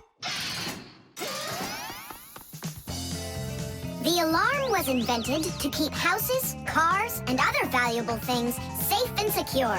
The simplest alarm is a siren or light bulb that is connected by wires to a door or window.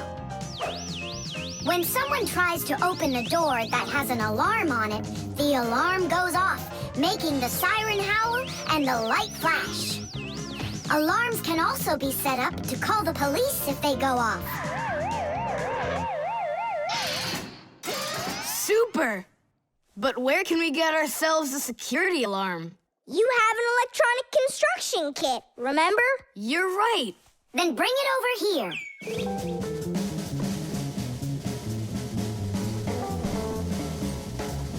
Nolik, help me!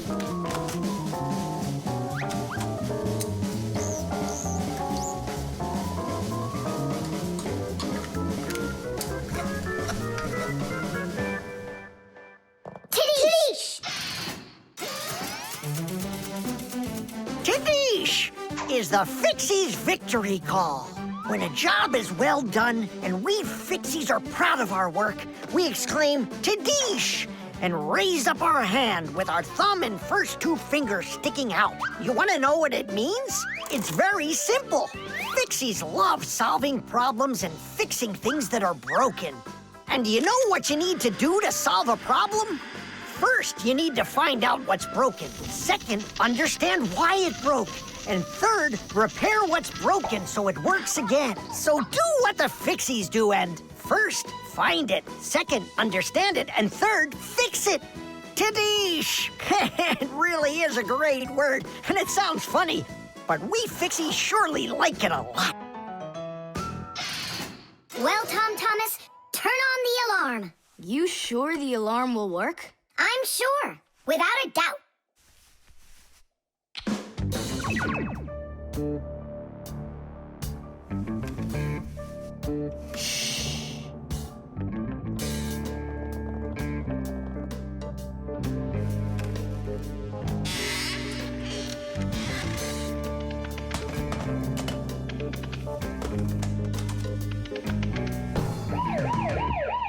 You're under arrest. Freeze!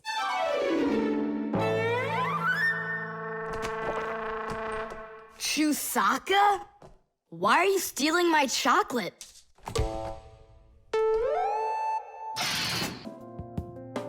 The vacuum.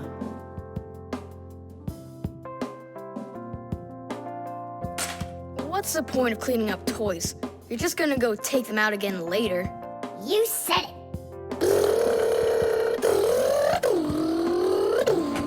Tom Thomas, if you're done cleaning up, go and eat your lunch. Okay, be there soon. Nolik, you wait for me? Uh-huh.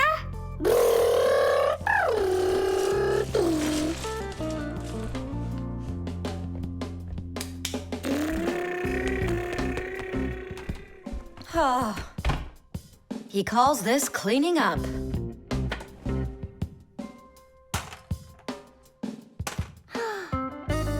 Uh-oh.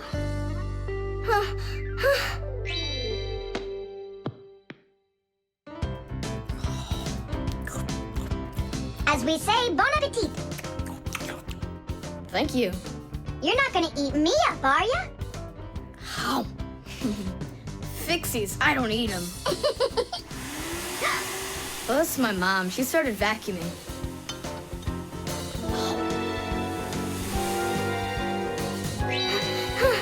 Please help! Help me! Help! Help! Please!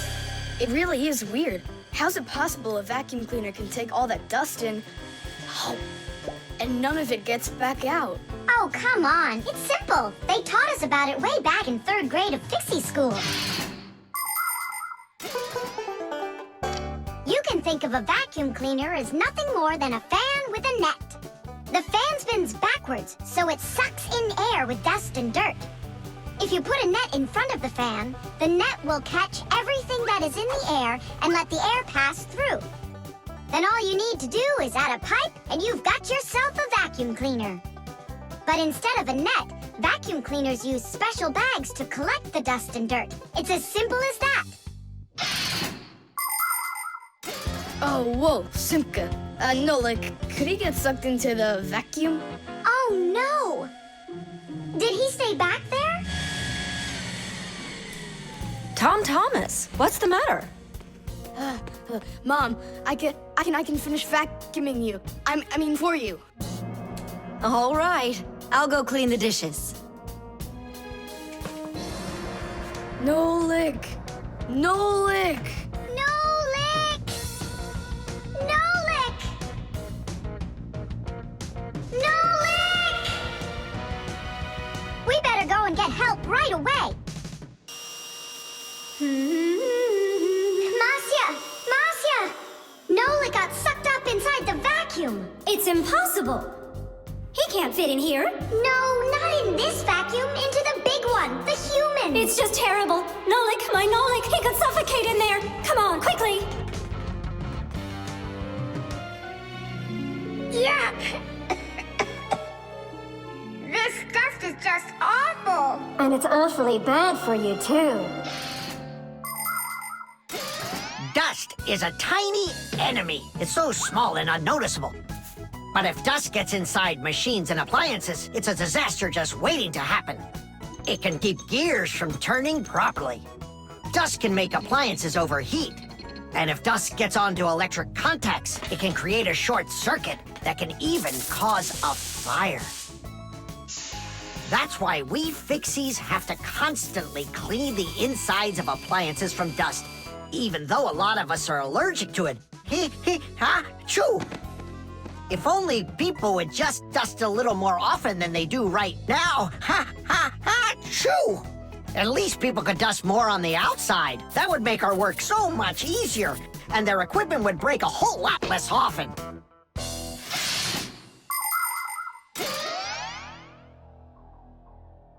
Well, did you find him? No! It's all my fault. My mom asked me to clean up my toys, and I didn't just do it like she asked. Now it sucked him in because of me.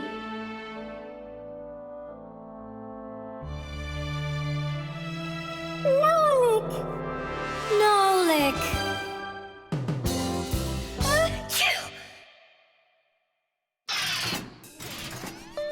So what do you say, Tom Thomas? What? I already apologized, and I already promised to clean up my toys. And why are you sneezing? To keep you company. So you'd feel a little better. The balloon. No way! You'll miss for sure. No problem.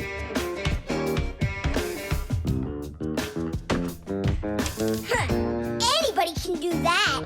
But I bet you can't do it if you tried bouncing the ball off the floor first. Just look. Oh, what are my parents gonna do to me? Maybe we should call Simka. Simka! And what's Simka gonna do to us when she sees this? So, got yourself in trouble, huh? You shouldn't be playing with a ball inside. And now we have your lamp to fix. But how? Only my dad can reach all the way up there. Why just your dad? You have a hot air balloon over there. That doesn't fly. It's just a toy, see? Well, it might be just a toy to you, but for us Fixies, it's absolutely real. If an object is lighter than water, it floats up to the surface. And in the same way, if something is lighter than air, it floats upward. Did you know that hot air is lighter than cold air? Well, it is. And that means if you warm up the air in a balloon, it will float up. Hot air balloons use special gas burners to heat up the air inside of them so they will get lighter. And the bigger the balloon, the more people it can take up into the air. I know what you're saying, but where do we get a burner? You think Fixies don't have their own burners? Huh! Sure we've got them. Bring it down here, and I'll go talk to our parents. No, no, and no. The human child must never see us. Listen now, Simka. We already don't approve of him seeing you and Nolik. He won't look. Papas, please. You're the one who told us how you dreamed of flying since you trained to go into space. Yeah, For 2 years I waited on standby, but I never went up. And you've never flown in a hot air balloon either, honey. So let's call it a deal. I talked them into it. There's just one condition. You can't watch. Okay. You can come in now.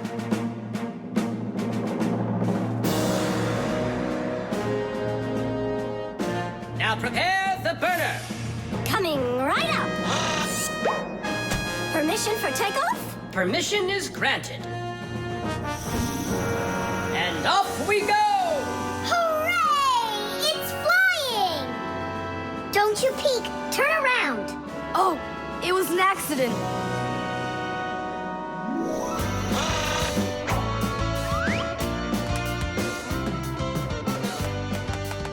I'm going to evaluate the damage. Maintaining proper altitude.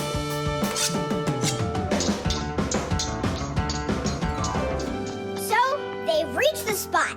Air balloons are really awesome. I wonder, who figured out how to do that? It was the Montgolfiers.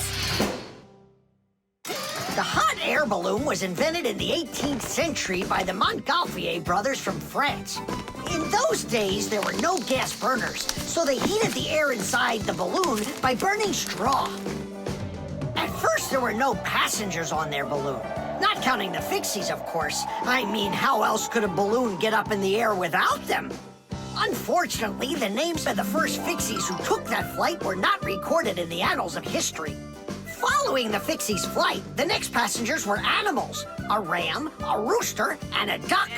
And it was not until those three safely landed after flying a full 4 kilometers that humans dared to fly in hot air balloons themselves.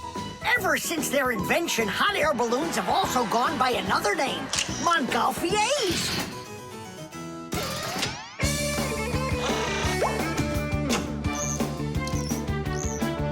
Hooray!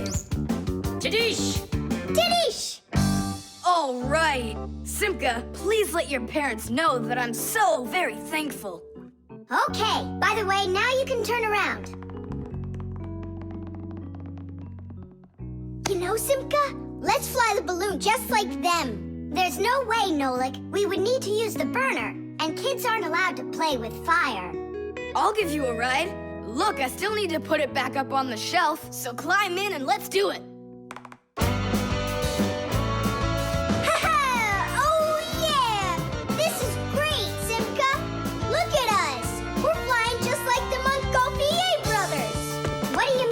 Brothers. Okay then, like brother and sister, Montgolfier. The ship in a bottle.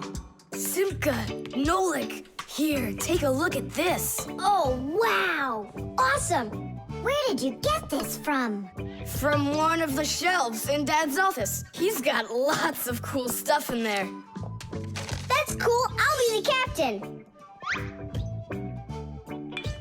This is like a totally real sailing ship with masts, cordage, and everything. And how can it all get in there through such a little hole? A ship in a bottle is a real miracle. Do you want me to tell you the secret of how it gets inside? It's like so. All of the ship's masts are collapsible. Before the boat is put into the bottle, the masts are folded down and pressed against the ship's body, so it's small enough to fit through the bottle's neck. And once the ship is inside the bottle, the masts and sails are opened back up by pulling on a thread. Hands on deck! There's a giant octopus starboard! I'm an octopus, huh? Oh, look out. Brave sailors like us, we're not afraid of storms. Tom Thomas, be careful! Hurry! Oh, Did it break? no, it's all Tadish. It's not close to Tadish. Take a look how this mast broke. Whoa! What have I done? Don't worry, we can fix it. Get some glue, okay?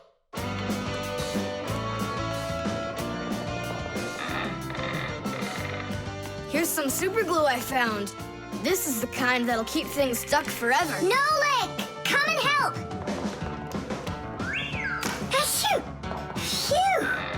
stuff is so stinky. Danish! Ooh, that's better. Thank you, guys. We sailors, never let a friend down. Nolik, you gotta get out. You'll get sick from that stinky air. I can't get loose. I got stuck. Hello there, Tom Thomas. What are you doing with the ship from my collection in here? I just wanted to give it some air. Tom Thomas, you know that taking things out of my office is just not allowed. Hey, look, what an interesting cabin boy. I never noticed him before. I'll take it, Dad, and put it back on the shelf, okay? Who just sneezed? I did. Achoo! Well, all right then. Do your homework and please don't set foot in my office again. Simka, where are you going? To save Nolik. I'll come with you. You're not allowed inside that office. Your father said no. Sweetheart, your soup's getting cold.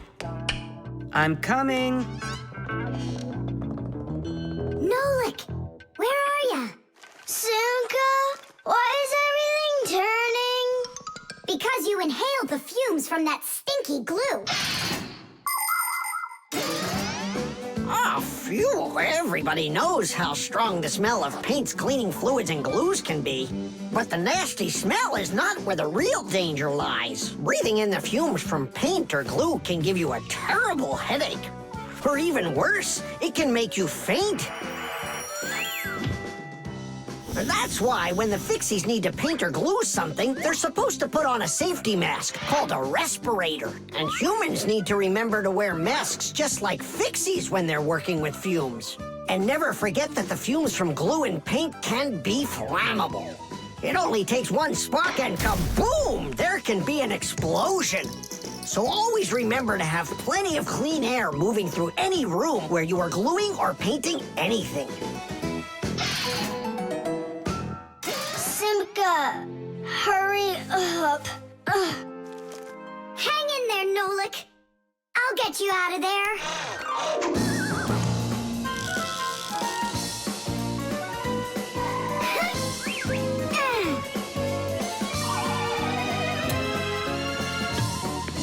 Nolik.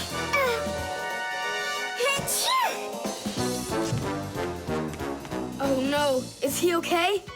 Nolik. Nolik! Oh, you're alive. Turning starboard. Turning port. Piasters. Piasters. Oh, whatever. He's gonna be fine. Nolik, do you know who I am? A giant octopus? The cell phone.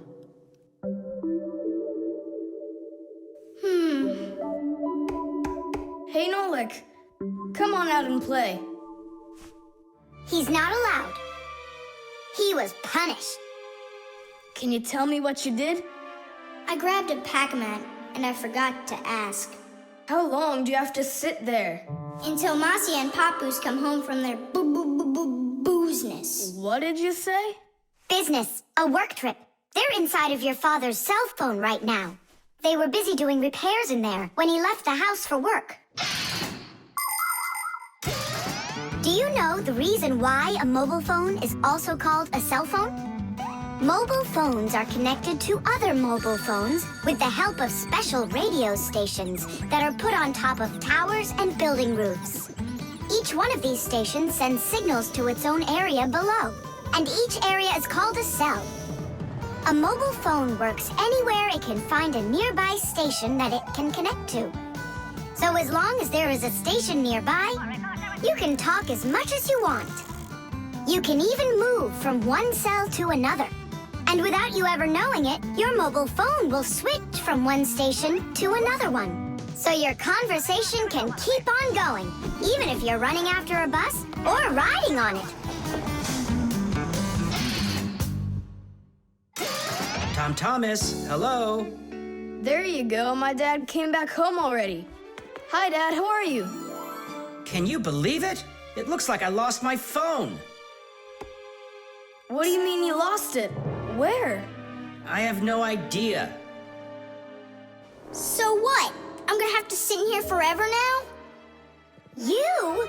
Our parents are missing. The phone stopped shaking a while now. We're probably already at home. Not home to me. How can we ever get home to our children? Where's my Marcia? Don't whine. We'll work something out. Don't worry.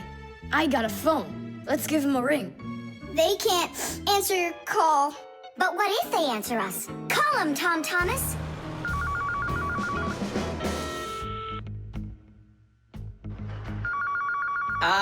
Don't even think it. We're not allowed to talk to humans.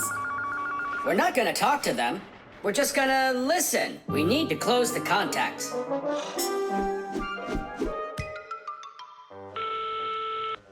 It's no use. Oh, they answered the phone. Let me talk. Papus, Marcia, it's me, Simka. Simka? Yeah, Marcia, where are you? In the telephone! The phone part is not what she's asking you. Oh, it smells a lot like gasoline in here. Ask your father. Was he anywhere around gasoline? Dad! Dad, did you go anywhere today where it smells like gasoline?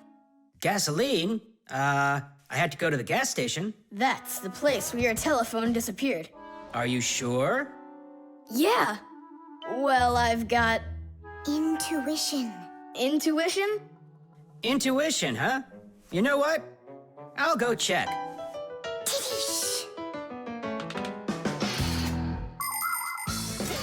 Come and check out our Fixie ringtone.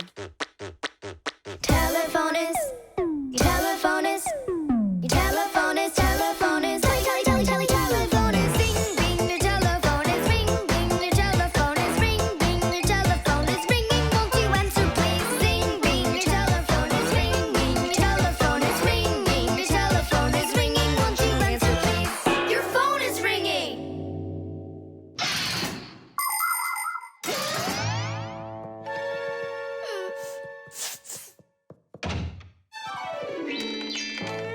It's just incredible. You see? I found it. Son, you're one clairvoyant. I didn't notice when it fell out of my pocket back at the gas station. My children! Oh, my Marcia. Papus. Aw, my sweeties. So, just by any chance, you think you might happen to know where I can find that nice watch I lost? No. Don't worry, there's no rush. Just use that intuition you've got.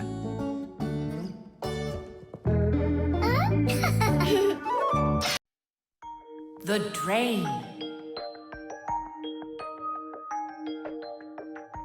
Hey, Nolik, come help me. The fan in the computer needs dusting. Not right now. Me and Tom Thomas are painting a card for his parents' anniversary. Oh, look, poor you. You must be so tired. Hi, Simka. It's really great you're here. I have a question. 12th anniversary, is it spelled with an F or is it with a V? You know what? First put down the number 12, and then put a dash on there, and then a TH. Oh, right. But first I'll change the water. I'll be right back. Oh, Mama left her ring here. Whoa! No! Oh no, what have I done? I spoiled my mom and dad's special day. Where? In the bathroom?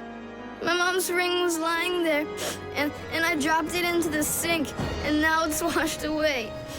There goes the day. It didn't wash anywhere. Don't you know anything about how a drain trap works? About a what? A drain trap's a special curved pipe under the sink basin. Water flows out of the faucet and flows down into the drain trap, and after that it goes down to the sewer. But when you turn off the water, not all of it washes away. Some of it stays down in the drain trap. It's made that way so the smell from the sewer won't get back into the house. A ring is much heavier than water, so if you happen to drop it down the drain, it won't wash away. It will stay at the bottom of the drain trap. Well, that means we still got a chance. Yeah, but how in the world can we get it out of that trap? Who knows? I don't know how to swim. Don't worry, it's all under control. Do you have any thread? Plenty of it. Go get it, and I'll be back in a flash. I can't fix it like this. I need my welder. Papoose, I need to borrow your pack-a-mat for a little while. Now that's a coincidence. I need to use it too. Marcia, then I need to use your pack-a-mat. What? I'll bring it right back. Hey, where are you going? Just watch what you're doing, dear.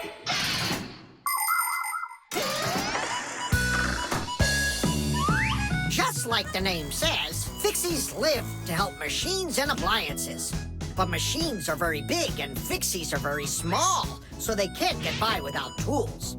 Long ago, Fixies worked with just about anything they could find. Little feathers, threads, pins, but now they have backpacks called pack-a-mats.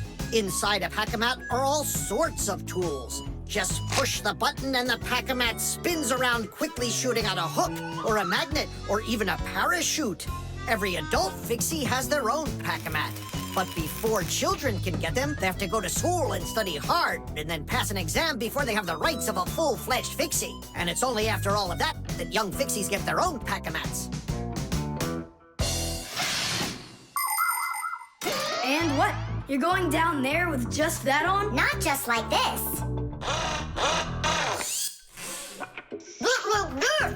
Yeah, like that. Huh? She was just saying, when I tug on the thread, you need to pull me up. I got it. He just said, I got it. I don't need to repeat what he said. She said she doesn't need me to repeat what you say.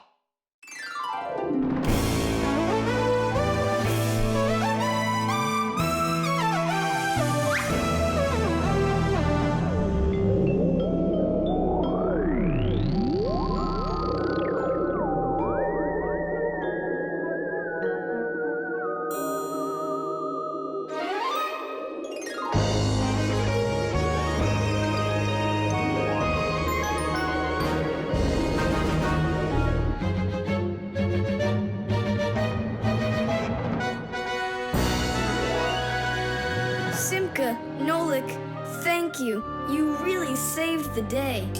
That's what Fixies are for. I said that's what Fixies are for. Tom Thomas, who are you talking with in there?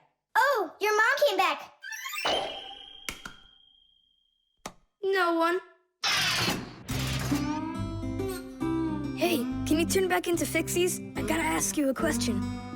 I forgot. Should I write 12th anniversary with an F, or do I write with a V? Just write the number. You're right. The washing machine. Look at that, Simka. They're showing Titanic on the television. Hey, Nolik, that's not a television. That's a machine for washing laundry. No way. Yeah, it's just a plain old washing machine, Nolik, don't you know? Tell me about it. You're such a great explainer. Inside of a washing machine is a big drum. People put their dirty laundry in there and add a special kind of soap called detergent. When they turn the washing machine on, the drum fills with water, and then the motor starts to spin the drum. That makes the laundry rub together, forcing the soapy water in and the dirt out to make your clothes clean. After that, all that's left is to get out the water by spinning the drum really fast and sending the water down the drain. Oh, thanks a lot, Simka. I always wondered, why would you want to put laundry inside a television? Are you joking with me? Uh-huh. Oh, I'll show you a funny joke. Get over here. Shh, it's Tom Thomas's mother. She's got headphones on. We're safe. She doesn't hear anything except the music.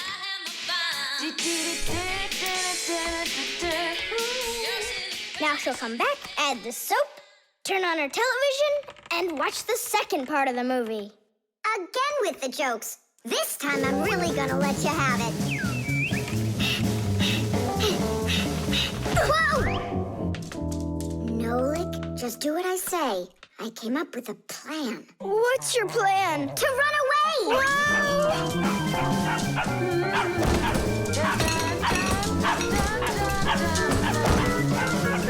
Who's here?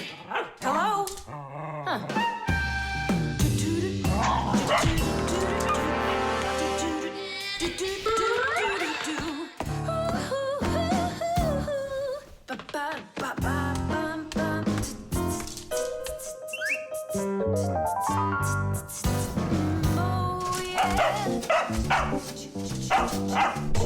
Oh, yeah. There are a lot of things to keep in mind with a washing machine to use it right. For example, do you know what can happen if you wash red and white shirts together? Well, the white one might just turn pink. No, it's not because it's embarrassed, but because some of the color from the red shirt happened to get onto the white one.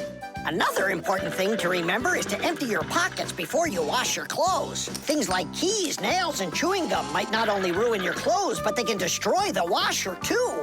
And this isn't only about little stuff. Big things like music players and mobile phones have managed to find their way into the washing machine. Oh, sure, these things look nice and clean after a good washing, but they certainly don't seem to want to work anymore. And never, ever put a pet inside of a washing machine. That's just no place for a living thing.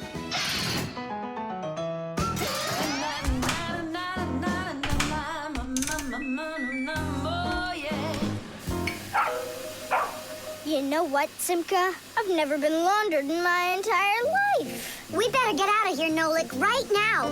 And the faster, the better.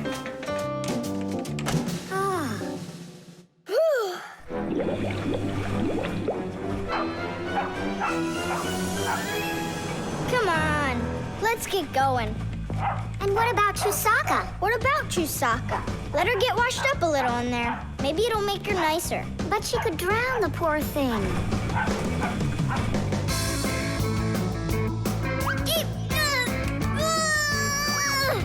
I don't think we can do this alone.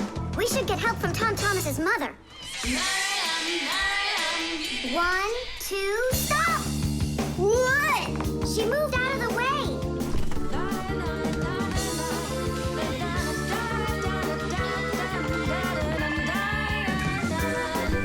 And 3. Pull it! Huh?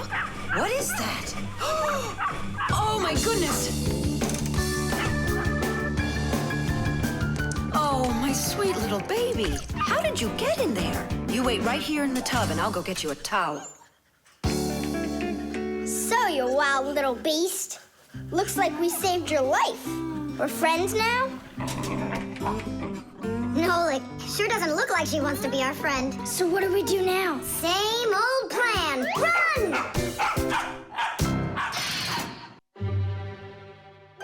The zipper.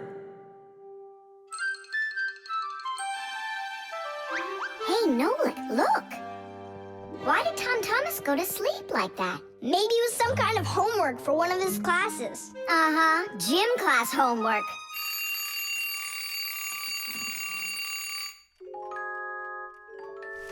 Good morning. Good morning. Hi there. You're looking good. My parents just bought it for me.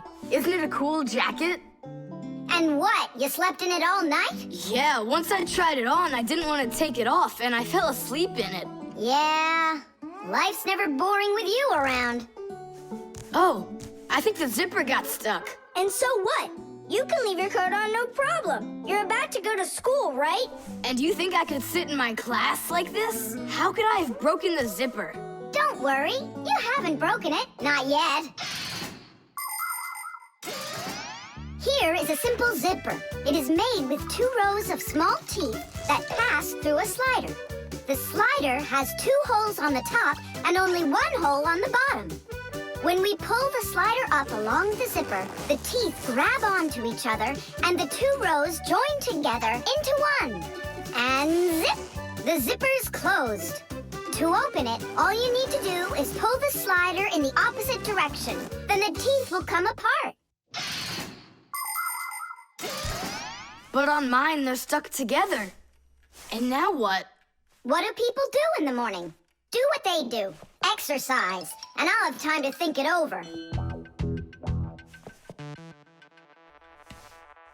1, 2, 3, and 4. 1, 2, 3. And then what about me? Go exercise too. 1, 2, 3, and 4. And 1, 2, 3, 4. 1, 2, 3, 4. 1, 2, 3, 4. Simka, come on, think of something. I'm sweating already. Soon, okay? Go get washed up in the meantime. Whew. Do you think I could help you think? I think not. I think you'd be better off washing. How's it going, Tom Thomas? Did she think of anything yet? What? Did she think of anything yet? Ah, gotcha. Nope, she hasn't thought of anything so far. It's so hot. Just pretend you're a polar scientist. They always work in their parkas, and you know what? I'll be the penguin. Hey, where are you going? I can't take it anymore. All right, just sit right here, and I'll try to find the problem.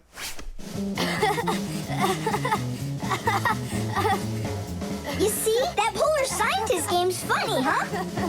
That's not it. It's Simka. Oh, she's tickling so hard. Stop squirming. And you stop tickling me. Aha! So that's why it won't open all the way. It's only a piece of thread stuck in there. Pull the slider up.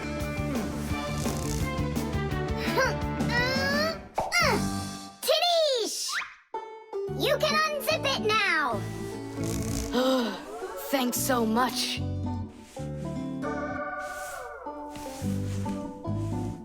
Here it is, a thread. That's what the whole problem was. You're kidding. So I've been sweating because of some piece of nothing? In technology, every little thing matters. I remember when scientists built one of the first computers around 60 years ago. It was a giant machine. It filled up several rooms and had more than 1 million parts. It was a technological wonder. But all of a sudden, this technological wonder went kaboom and broke, and no one understood why. The computer just stopped working, and that was that. The scientists were going crazy. They couldn't find a problem. Turns out that this huge computer broke because a little butterfly had flown inside the computer and got stuck in between some contacts. Yes, it's true. This huge machine went crazy because of a little butterfly. And that's how it goes. So you see, every little thing really does matter. Tom Thomas, breakfast is ready. What are you doing in your jacket? It's 'cause I was playing Polar Scientist. Simka, what took you so long to figure it out?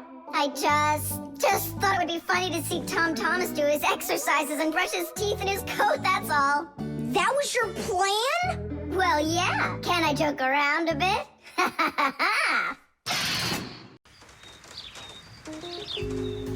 The thermos.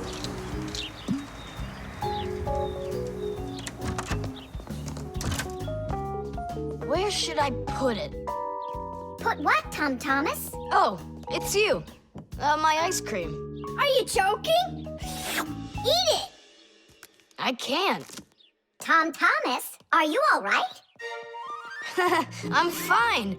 It's just that it's a present for my mom. Today is Mother's Day. Then you need to go give it to her. I can't. Dad and I are going to congratulate her together. What's your dad gonna give her? I don't know. But when he gets back home, the ice cream will have melted. Then put it in the freezer. And what if Mom looks in there and finds it? The surprise will be ruined. So where won't she find it? I'll tell you where. Inside of your dad's office. I don't see any place to hide it here. There's no freezer or anything. Why don't you take a look inside the box? Here's a thermos, but what good is it to me? Thermoses are for keeping things hot. The ice cream will melt in there. It will not. A thermos is made by putting one bottle inside of another. Between the bottles is an empty space, and that's the secret of a thermos. That space stops heat from getting out or in. So if there's hot tea inside, the empty space doesn't let the heat from the tea get out. And if there's ice cream in the thermos, the space stops the heat that's outside from getting in. And that's how a thermos keeps hot things hot and cold things cold.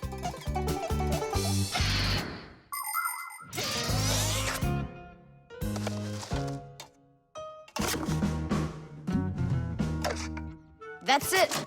I'll go and play for a little while. He didn't even say thank you, did he, Nolik? Where are you? Nolik! I'm here! Where? In the thermos! What are you doing in there? I wanted to see that vacuum you talked about. Just don't touch anything! And don't even think of licking the foil! The ice cream's so cold, your tongue will stick to the metal. It's already stuck! What did you say? It's already stuck! Already stuck! Uh-huh. Try to unstick it. Well, is it working?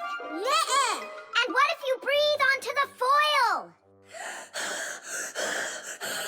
Nuh-uh.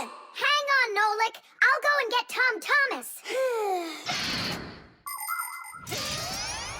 Winter is a wonderful time of year.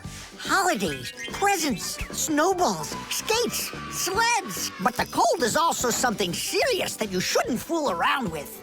The most important thing is to dress warmly. Cover your head with a hat and your throat with a scarf. Then there's less chance you'll catch a cold or get a sore throat. And to keep your hands from getting chapped, don't forget to wear gloves. And never walk around in wet shoes in the winter. That's a sure way to get yourself sick. And there's one more thing I want to tell you. It's great to have fun in the cold, but use your head. Don't eat snow or stick your tongue on metal fences, poles, or doorknobs. Your tongue can get stuck so strongly to the metal that it will be very hard to get off. I wish you all a glorious winter. Tom Thomas! Nolik's tongue got stuck. Where? In the thermos. Hurry! I'll explain everything later. Dad, you're already home? Mm-hmm. Dad, why are you taking my present? What do you mean, your present? I mean this one. Since when did it become yours? Oh, hi there. What's the fuss all about? Oh, it's nothing at all. I have a surprise for you. I want to wish you a happy Mother's Day. A thermos? How wonderful. Thanks so much. Is there something in here? I don't think so. Inside there's a present from me. Vanilla ice cream. My favorite. And how did that end up in there? Thank you so much, my sweeties.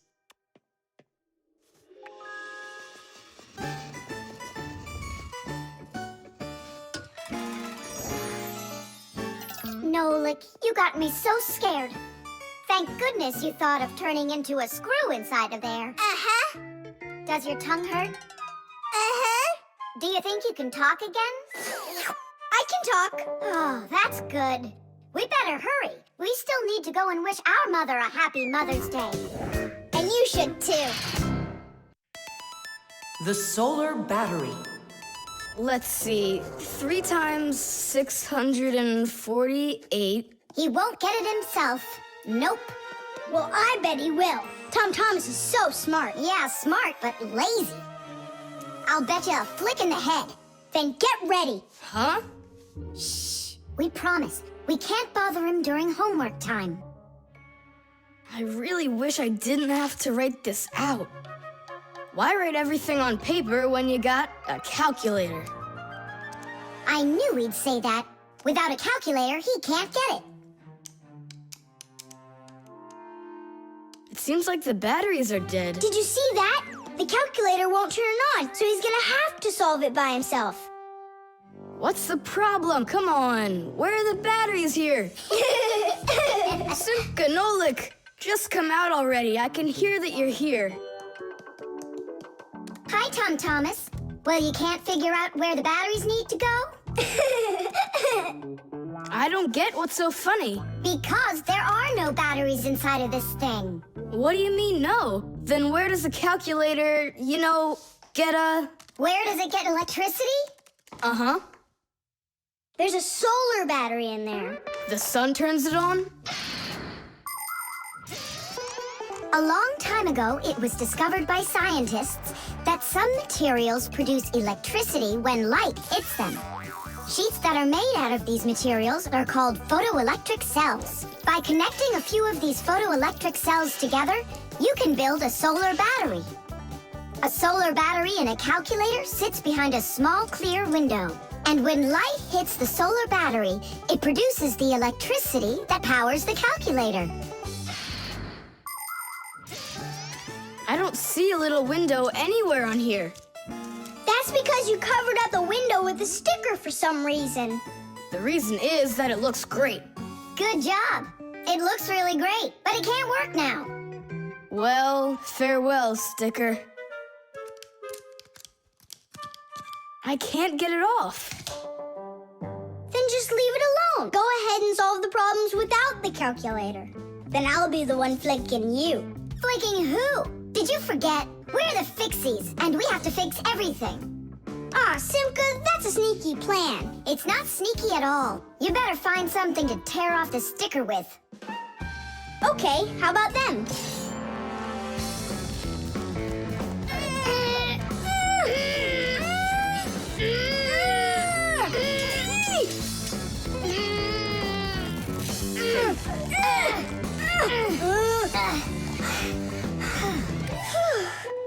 It'll take forever doing it this way. Yeah, I got an idea. Let's use this paper clip. And what's next? I'll just stick the end to the paper clip and then wrap it around. Tadish! With the help of solar batteries, we can produce electricity without burning any oil or coal. Unfortunately, these batteries aren't very powerful. A calculator can get enough energy from a small little battery. But in order to power a whole city with solar energy, you need to have power plants with huge fields full of solar batteries. And of course, it's best to build these plants where the sun shines bright and long, like out in the desert. By the way, in outer space, the sun shines very brightly, and it's never blocked by clouds. That's why all of the vehicles and satellites in space use solar energy for power, including the International Space Station, where astronauts from different countries work together. Tom Thomas! What, you guys all done? Uh-huh. Now you can go solve your problems on the calculator. But I already solved them on paper before you peeled off the sticker. Hooray! I'm the winner! Ow! That's totally unfair. If it wasn't for the sticker, you would have lost. What's going on? Nothing. Never mind. That's nothing to you?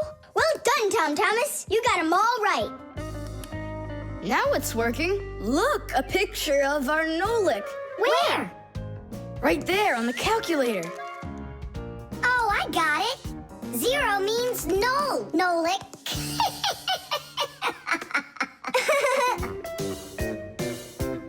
Good one. The toothbrush. Once I finish you, my top secret growth potion, I will create my own giant canine crew. And then I'll rule the... Whoa! Wow, this is super. You're better than a TV show. Oh yeah, it's fun, but it's gonna end badly. Tom Thomas, get ready for bed. I'm going, Dad. But first, my secret recipe. We start with a bit of carbonatorous. And now a little bit of bread and butterous. And finally, beard of foamerous. Chusaka. Don't be afraid. Drink, my baby, and you'll grow 10 times your size. What? It doesn't taste good? Oh, right. I forgot it needed stirring. This hypersonic mixer will do the trick. Tom Thomas, you shouldn't use what doesn't belong to you. That's your father's toothbrush. Ah! Hey, cut it out! You're acting crazy.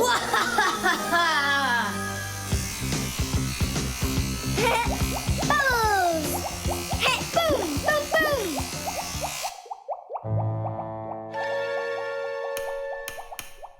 Uh-oh. You said it. Uh-oh. You, Tom Thomas, are a big boy, but your brain is smaller than Nolik's. Why, thank you. Just go put the toothbrush back in its place, like you never touched it. Nah, that's not right at all. Tom Thomas, what's up? I'm almost done, Dad. Simka and Nolik, please, I really need your help. No panicking. First, we need to understand what could have broken inside of there. An electric toothbrush is really simple, as long as you know these 3 parts. The battery, the motor, and a very clever mechanism that connects the motor with the bristles. The whole secret to the toothbrush is right in there. That mechanism uses the spinning of the motor to make the bristles move very fast back and forth, from left to right, from right to left. And that's how it brushes your teeth. So what can we do about it? Here's what we do. First, we take out the motor. Then we take the gears out. And then the mechanism. How much time do we need to do that? 1 or 2 hours. What? No! Just listen here, Tom Thomas. You need to open up the battery compartment. Wait for me right here.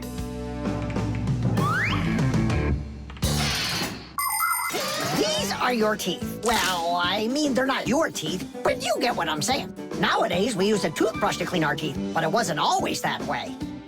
The ancient Egyptians used a chewed stick to scrape their teeth, while the ancient Greeks rubbed their teeth with a rag. And the Vikings, well, who knows what they used? And then, only 200 years ago, an Englishman named William Addis came up with something better. He drilled holes into a meat bone, inserted bunches of bristles into them, and there you go, the toothbrush. And here's what I need to tell you all as a Fixie. That is, as a master repairman. You need to make sure to brush your teeth often, especially after eating, or you'll be getting them repaired often at the dentist. Well, is something wrong with the mechanism? No, it's fine. Is the motor burned out? No. Then what's wrong with it? You're not gonna believe it. But the battery died. That's all? I know what to do. I'll put in new ones.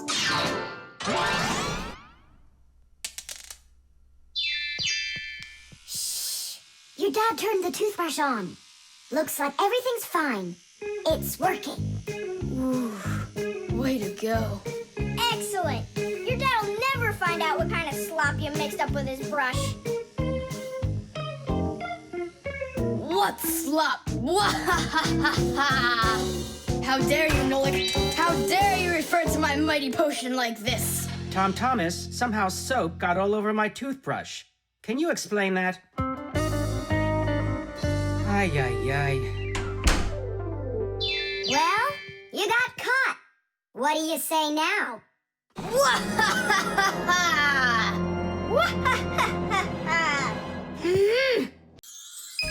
The magic wand.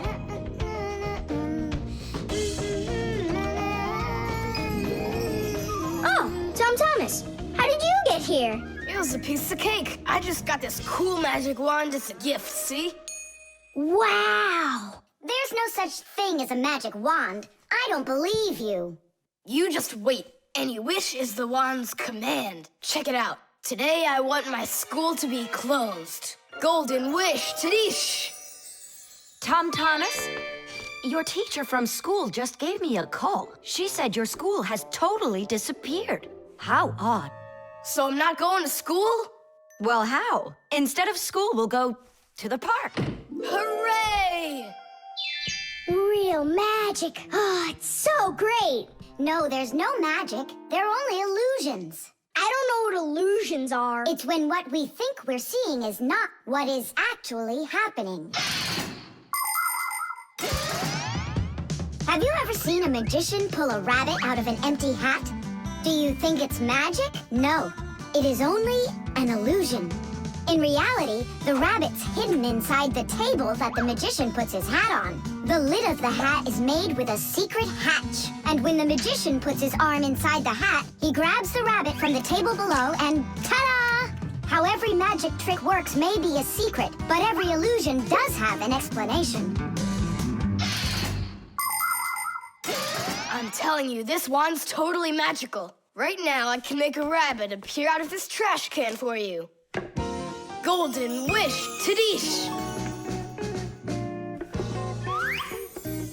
Oh, that wasn't the idea. Looks like a dog to me.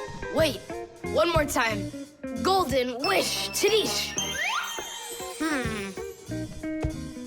Golden wish, Tadish! Tom Thomas, will you cut it out? One Chusaka was already enough for us, and now there's 3.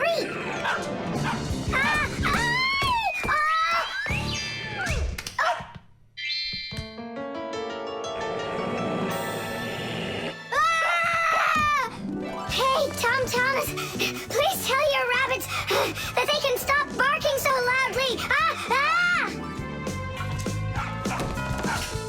Shame on you for attacking helpless little kids. Wait, I'll make you bigger now. Golden wish, Tadish!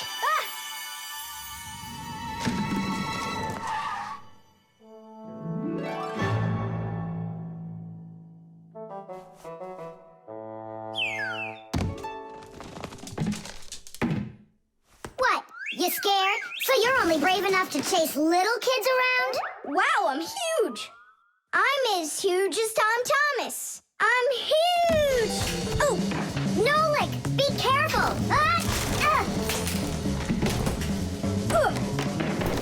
How can you live being this tall? It's so inconvenient. And I thought it was tough when you were so tiny. Tom Thomas, are you ready? Hey, why do we have 3 dogs all of a sudden? Oh, my word.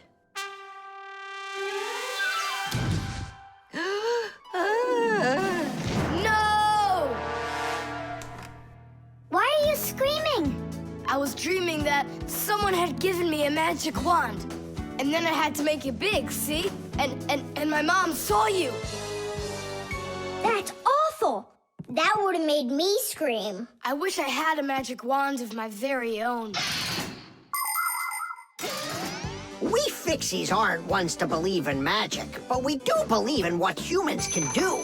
Because humans often work wonders. For ages, flying in the sky seemed to be an impossible dream. But today, anyone can take off to the sky in an airplane. It used to be that humans thought that only magic could take them to the moon. But now astronauts have already walked on its surface. In fairy tales, people were able to see and talk to each other through a magic mirror. But today we have the internet and telephones we can use. Refrigerators, televisions, automobiles, computers. There are so many things that humans have created. Wondrous things that they used to only be able to dream about. Like a miracle from a fairy tale. A magic wand? Why do you need it? First, I'd skipped school today. Tom Thomas, are you ready? I told you, we're going to the park. And what about school? I'll skip it? Good joke. Could this be a dream too? No, it's just that today is Sunday. And that's the magic of it.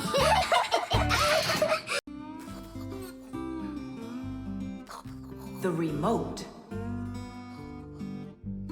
Hey, Simka, the button got stuck on the remote. How can we get it back out of there? Look and learn, Nolik. Please help. Oh, come on, come on, come on, come on, come on. Oh, oh, oh. Should I let it go now? Oops.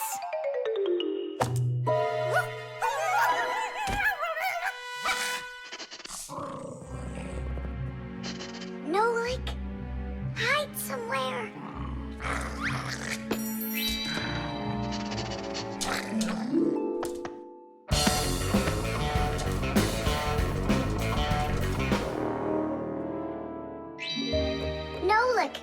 She stole the remote. Nolik? Where are you hiding? Nolik! Hello there, Fixies. Hey, where are you? Hey, Tom Thomas, you got here just in time. Chusaka ran off with the TV remote. And so what? I can turn it on without it. And my favorite cartoon is just about to start. Forget about the cartoons, will ya? Nolik is missing! I'm afraid Nolik hid inside of the remote. And Chusaka took it. Oh no, Nolik's in big time trouble. Tom Thomas, there must be something you can do! Chusaka, Chusaka, come here. Where is that dog hiding? I'm gonna go look in the other rooms. Simka! Tom Thomas! Here I am! I'm over here! For now, I'll wait here. Chusaka's not out there. Where are you? Hey, Simka. I ran to get a pack-a-mat.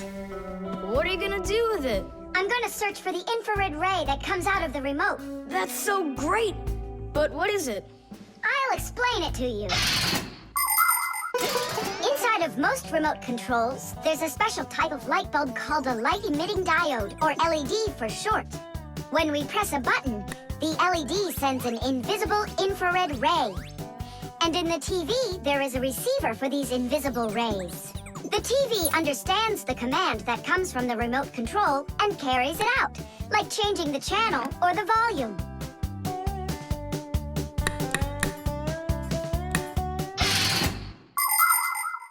If the rays are invisible, then how is it possible to see them? In the pack-a-mat, I've got these special goggles that can help me. And now what? Yell to Nolik. Get him to close the contact on any one of the buttons. Nolik! You gotta push one of the buttons down on the remote. A button? But how am I gonna do that? Wait, 1 second. Chusaka Chusaks with a brain full of rocks. Meow. Meow. Oh, Mamma Mia. Now she'll eat me together with the remote. Nothing for you here. But here's something. There he is. He's over there. Chusaka, come here. Do you want a hot dog? So you want to play tough?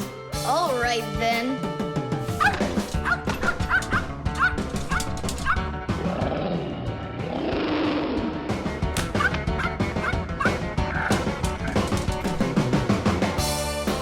Hooray!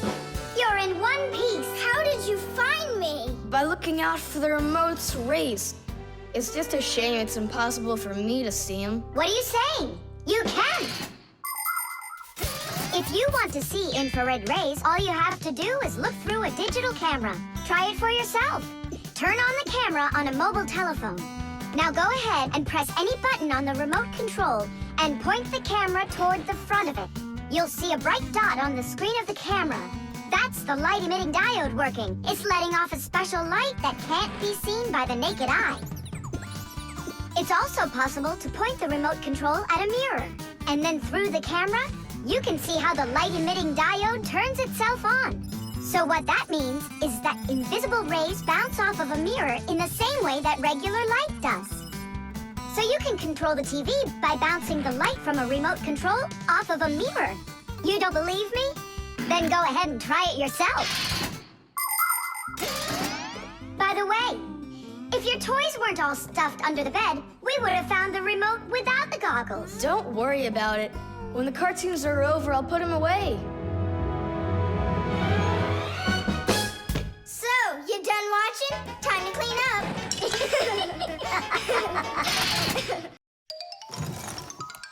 The pen. Not here either. Tom Thomas, are you looking for me? Huh? No, for a red pen. I need it right now. What do you need it for? Here, look what my teacher wrote in my assignment book. Bad behavior during the lesson, fidgeting, and talking. What are you gonna do with a red pen? Your teacher left something out? I thought maybe, I could fix it a bit. I hope I find that pen.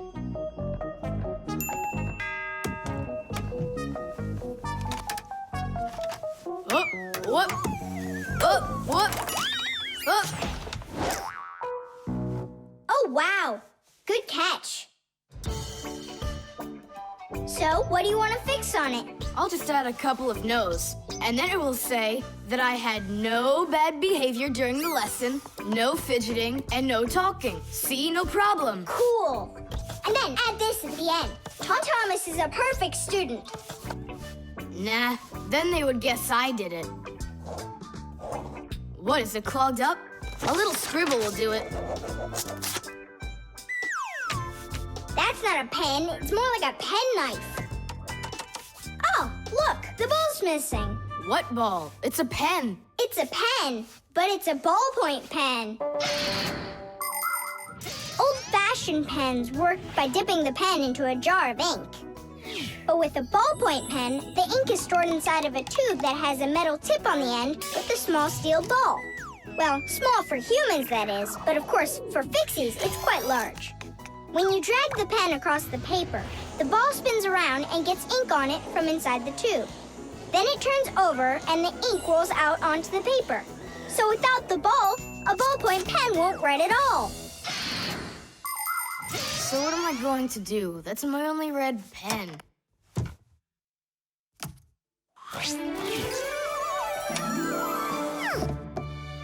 Hi, everybody. Why do you look so sad? We lost the ball from the tip of this pen. Where? It's here somewhere. Then you're in luck, boys. In the pack-a-mat, there's a metal detector. You can use it to find different kinds of metal objects.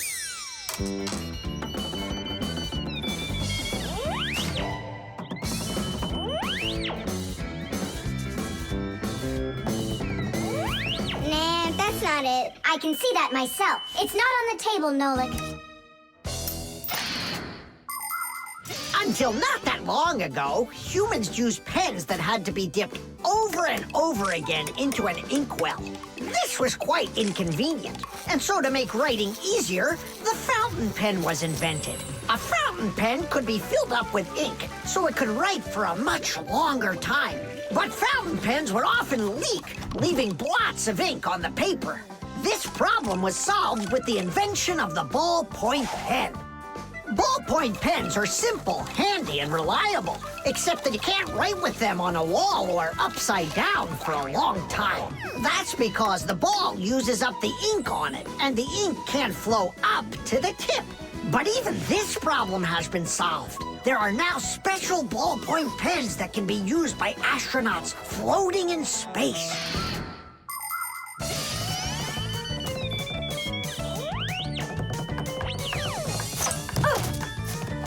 Is this the one? You're right. That's it. Don't you just see how awesome my metal detector is? Is that what you're calling me now?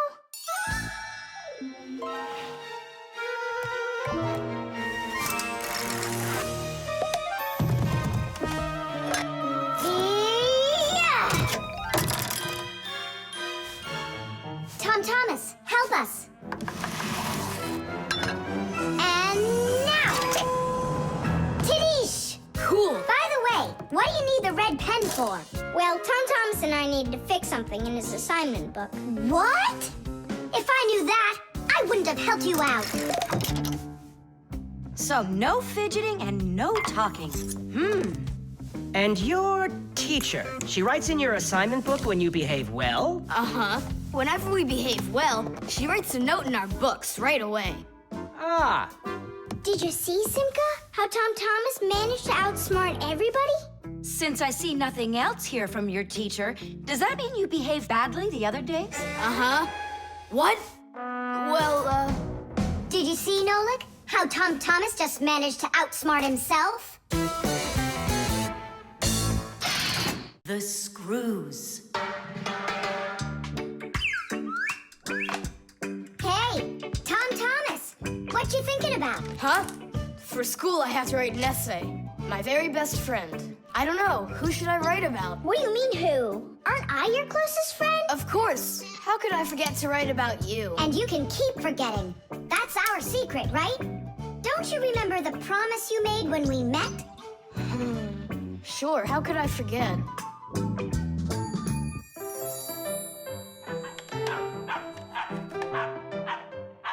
what's wrong with Chisaka today?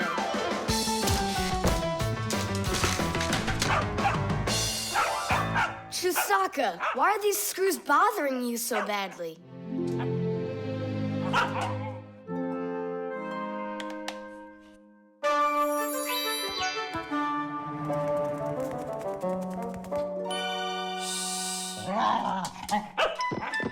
What's with you? Leave them alone already. Will you just calm down?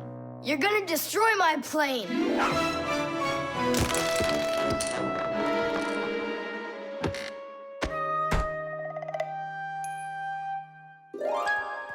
Let's get out of here. Ow! What's going on? What's going on? Hey, if you don't turn back again, I'm not letting you go. Oh, please, don't be afraid. I'm not gonna hurt you too. I'll just ask you one question and let you go. Nolik, we can't. Don't worry about it. Quit your staring. Ask your question, boy. No way you can talk. Just tell me, who are you? Fixies. That's all. We answered. Now you let us out. Oh, wait, but what's it mean that you're Fixies? That's already question number 2. You promised to let us out, didn't you? I'm sorry. You can leave now. Simka, it's fine. I can see from his look that we can trust him. All right. We'll tell him. You gotta swear that you don't tell anyone else. I swear it. Fixies. We're the little people that live inside of machines and appliances and take care of them, fixing them, cleaning them, and oiling them. Humans never suspect us. They think that if something breaks and then suddenly starts working again, that it happened all by itself. Well, nothing happens by itself. It happens because we, the Fixies, are living inside. Yes, without the Fixies, humans would have so many more problems with their machines. That's awesome. And so what are your names? That's already question number 3.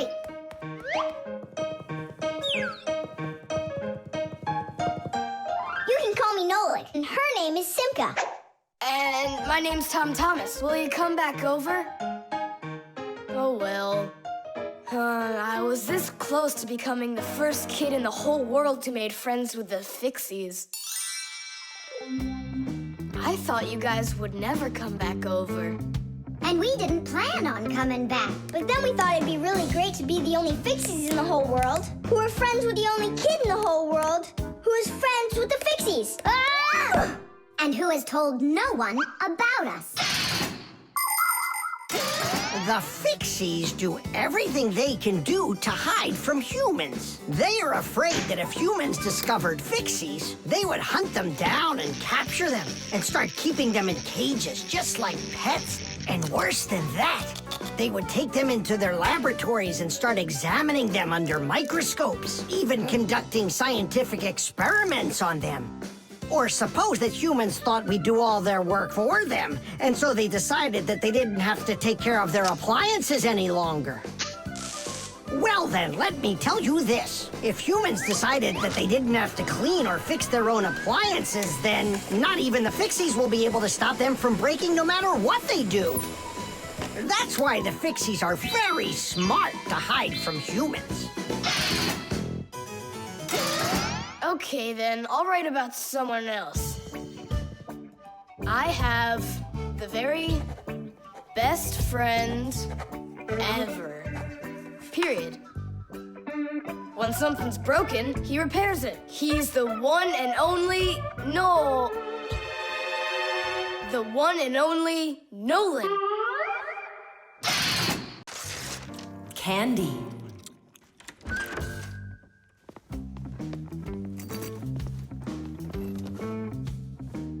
Nice black eye. Tom Thomas, did you fall? How did you hurt your eye? I had a big fight with Johnny. Oh, wow! How could you? What was the fight about? We argued over who's cooler, a racer or a boxer. A race driver's cooler. Of course! That's what I said to him. But Johnny had to prove it's a boxer. Well, He proved it all right. Can't you see? You don't prove anything at all by fighting. What a profession, a boxer. yeah. Now your dad, he's got an amazing profession. A journalist. He gets to travel to different countries and brings back all sorts of funny stuff. They even show him on TV. No. What do you mean? Boxers are cooler. Everyone's really afraid of them. Don't be gloomy, Tom Thomas. Have a candy. I've got a good idea. How about a taste tester? That's the best job. And what is he testing? A taste tester is someone who tests the tastes of drinks and food. Yeah, how come? They want to find out if the food is delicious and what all the flavors are in it. Super! What a great profession. But a taste tester's not a job just anyone can do. I can do it. Then let's check.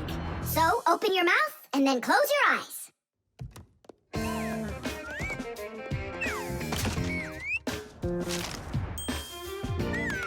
Try to figure out what the flavor is inside of this piece of candy.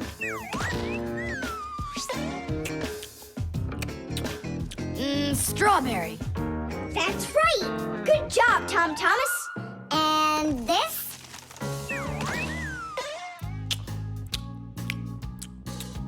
That tastes like orange.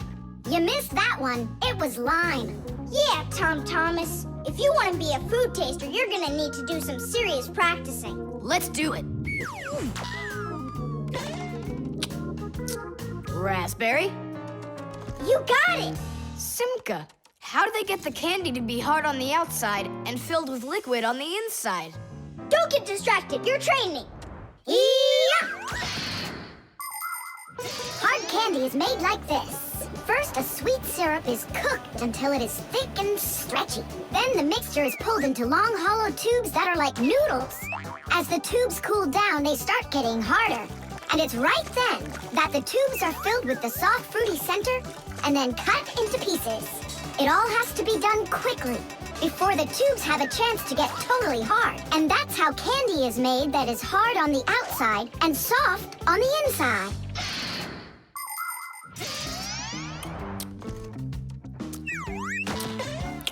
It could be strawberry, only I just can't tell anymore. Ouch! What's wrong? My tooth. Was I hearing things? Or did someone yell? Oh, I got it. Come on. Let's take a look at your tooth.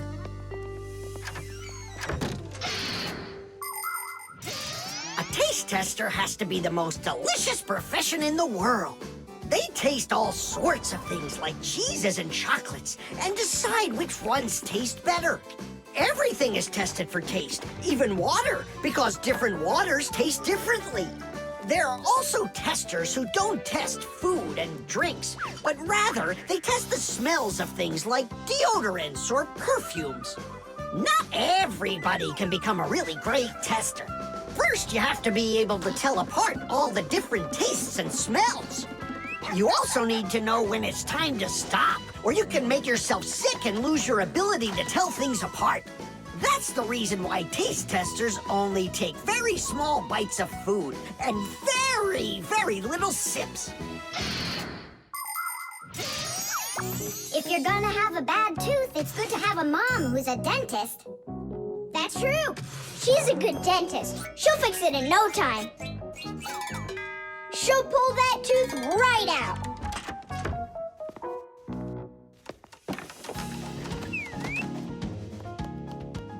So, did she pull it out?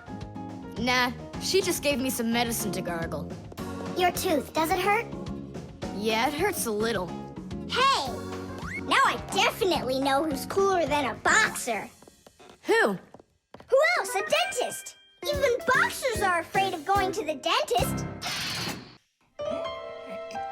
The stapler. Tom Thomas gets the ball. He makes an incredible move. He's wide open.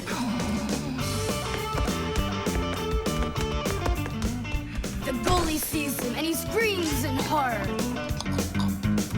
He shoots and... Score! Yay! Tom Thomas, stop kicking that ball. Your school concert starts in 30 minutes, and I don't want to iron your pants again. All right, Mom. Just one more time, huh? No, I'm sorry. Mom said I have to quit kicking the ball. But Mom said nothing about dribbling the ball. Go, you can do it. You can do it. Yeah.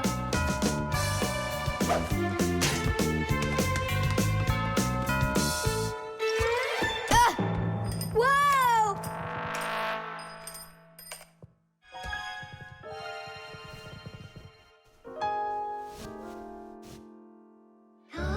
Tom Thomas, your pants. This can't be. These are my special concert pants. Ugh. Yeah, how will you go now? Well, your mom does have enough time to sew them. I'm scared to even tell her about it. She said that I had to stop playing. Hey, I've got it. Here. You think we should fix the rip in his pants with a stapler? Yeah, isn't it a good idea? I gotta try it out. You do. Like this? Stop! Why? What's wrong? My nose itches. That's all. Let's go. You're right, Nolik. It works. That is super. Yeah, the stapler's really great. Do you guys know how it works? Just keep stapling and I'll tell you. The staples for a stapler are lightly glued together. That way you can load many staples at once instead of one at a time. And a spring pushes the staples to the front. When you push down on the arm, a metal tooth pushes the front staple down through a thin space. And the staple punches holes in the paper. Next, the pointy ends of the staple push down onto a plate. And that makes the staple bend behind the paper. And there you go. The papers are fastened. So you could say that we're sewing, but using a stapler instead of a needle. Yeah, and it works even faster. Huh? What's going on? Could it have run out of staples?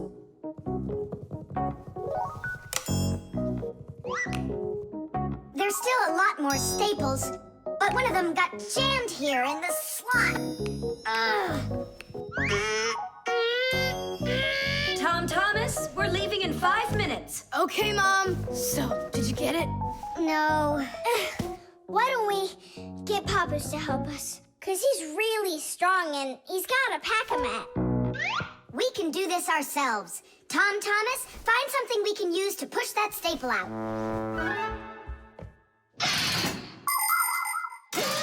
The stapler is not a very new invention.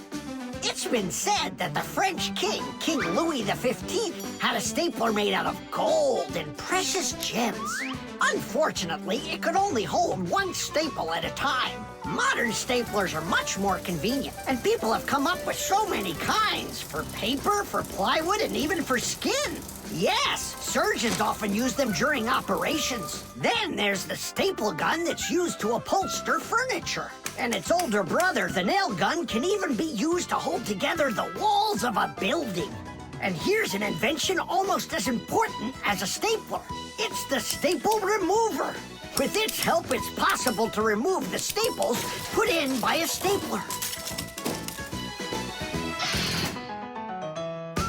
How about the screwdriver? That'll work.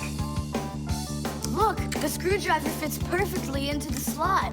Ah, that's great. Now push that staple through, only keep your fingers out of the way. Or you won't finish sewing. Tadish! It's still not Tadish. You haven't fixed your pants yet. That's it, they're done. Now we can say, Tadish! Tom Thomas, are you ready? Of course. My idea with the stapler was smart, wasn't it? And Tom Thomas's mother won't notice a thing. Will too. Just wait till she washes them. The microwave.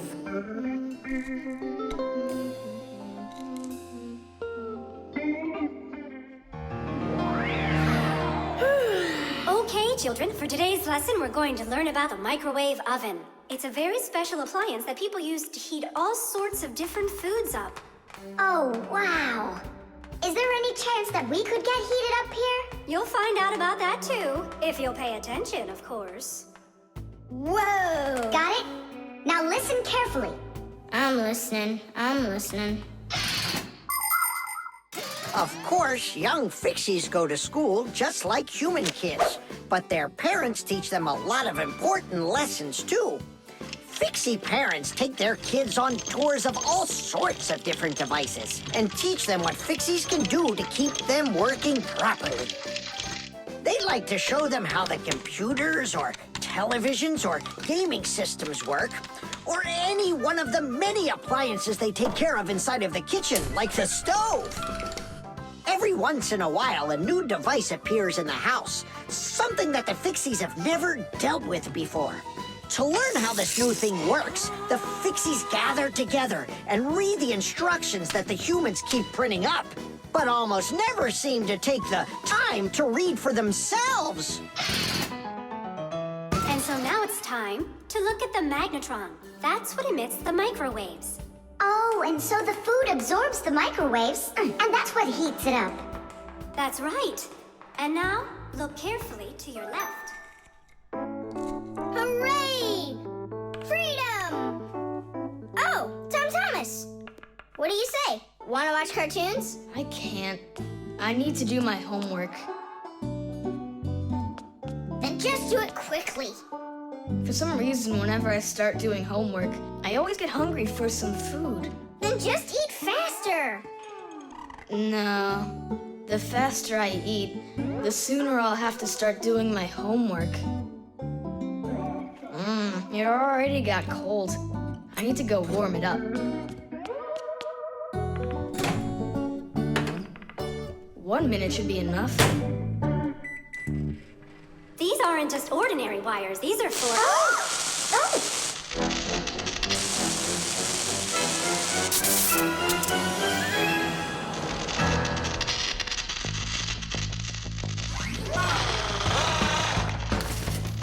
Marcia, what's going on? It looks like it might be an overload. The microwave might burn out. Then we better run out of here. What do you mean run? We need to save this microwave.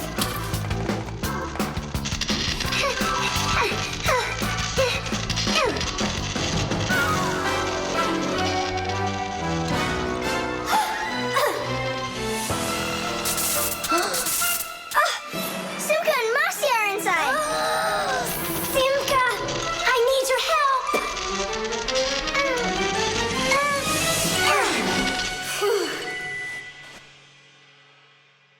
Tadish.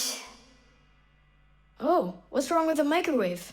It looks like it just broke. Who cares if it broke? What matters is that Simka and Marcia aren't broken. Look, there's no one here. Of course not. We were behind the wall. You wouldn't believe what happened in there. Oh, there you go.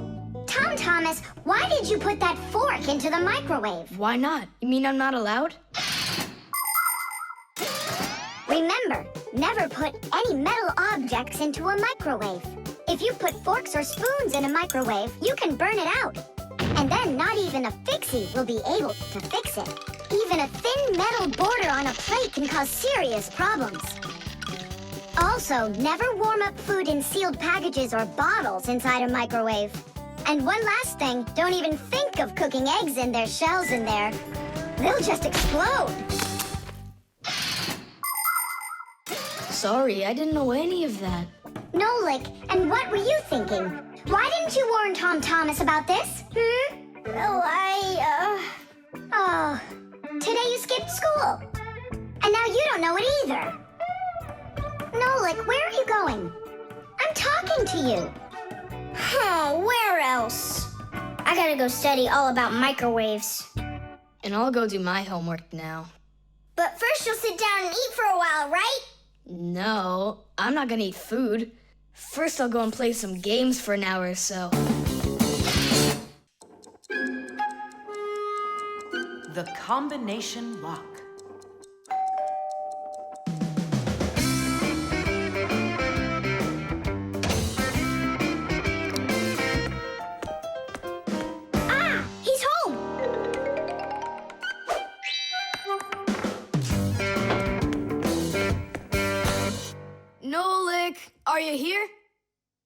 your hiding. I'll still find you. Nolik, is that you? Hey, come on, that's not fair. You saw. Let me go again. I don't want to. You want me to play hide and seek when I got a brand new game to play with? Where is it? I don't see it anywhere in the room. I took it to school with me. For what reason? To show it off.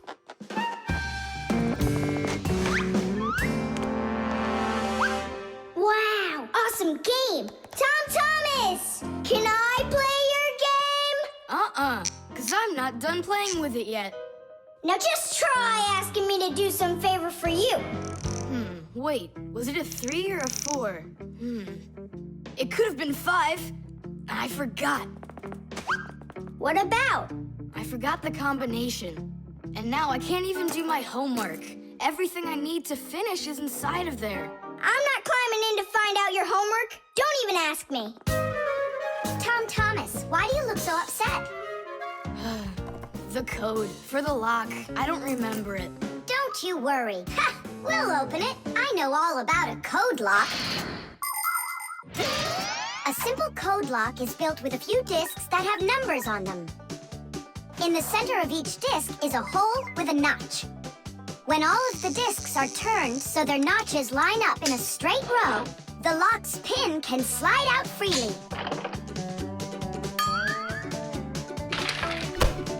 And to get the notches to line up, just turn the discs to the lock's code and the lock will open. It's that simple. It looks like we gotta take a look inside the lock. Ah, I see. Nolik, where are you? There's work to do. I won't do it. I'm not gonna help such a greedy boy. Nolik, won't you help me out here? And I won't be so greedy anymore. All right, you broke me down. Only as soon as we're done, you're gonna let me play with the game. Right. There's no room in here. Hang in there. We'll start turning the discs one at a time, and you yell stop when they're lined up. Stop! Turn the next one now. Stop! Stop! Now try. Yes! Alley-oop! Titties! Hooray! And your code was really simple. Way too simple. The secret numbers and letters that you use to lock something up are called the code or the password. And to make sure your password's a really good one, here are some things you should know. Never choose a password that's really simple for someone else to guess. Like one with numbers or letters that are all the same or are all in order. It's also a bad idea to make a password out of your birth date or name. It's better to think of a password that's a bit more complicated. And don't forget your password once you come up with it. Write down your password on a piece of paper and keep it in a safe place, but don't show it to anybody else. And then, if you happen to forget your code or password, you'll be able to remember it with the help of that piece of paper.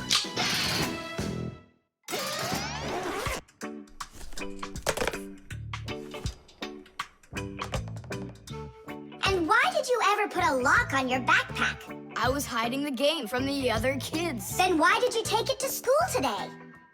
I wanted to show it off to my class. And did you show it? No way. If they would have seen it, they'd be like, I want to use it. I want to play. And so you hid it and didn't show it to anybody.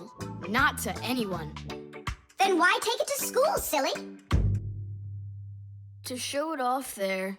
You're just some show-off. You're just some greedy... Oops, sorry. Once greedy boy. Will you let us play now? Play away.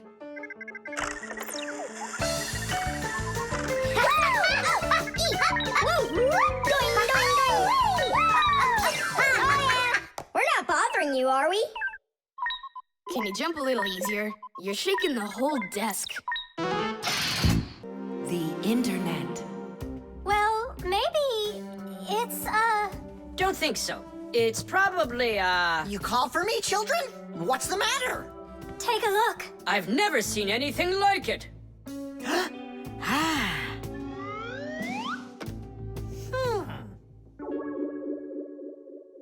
What in the world could it be? Hit!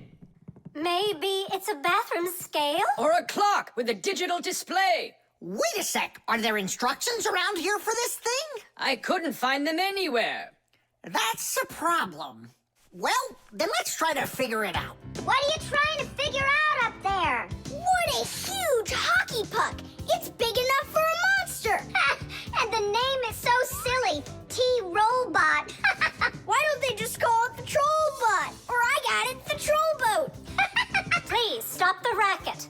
So what could this thing do, huh? I have no idea. We could try finding it on the internet. Where? Just run along, you two. We don't need any internets. We can handle this. Go on, go. Don't interrupt us. Sure, whatever you say. Come, Nolik. We'll find it out by ourselves. Yeah! How? So, you remember what it was called? A Trollboat. Nah, a Trollbot. You're right. Hop to it.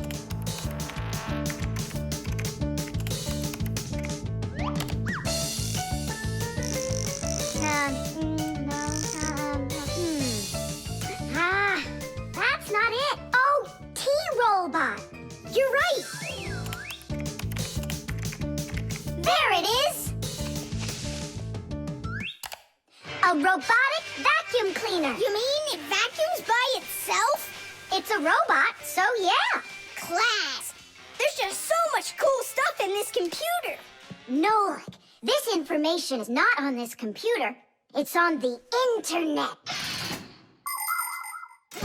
From your computer, you can send a letter to another computer.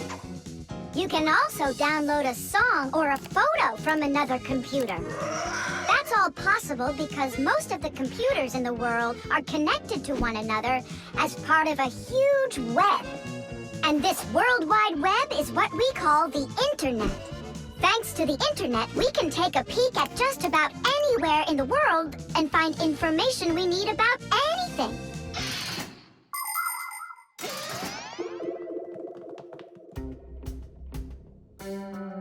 It's an electronic vegetable slicer. No, it's a printer for round sheets of paper. There's no way. Grandpoos, we found out what they do with it. You're back again? You mustn't interrupt the adult. Just wait a second. Nolik, turn it on. Turn what on? Don't you turn on anything. Ready, set, jump.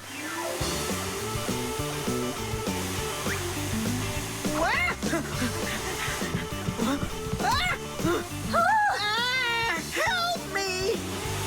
No, no, no! Hold on!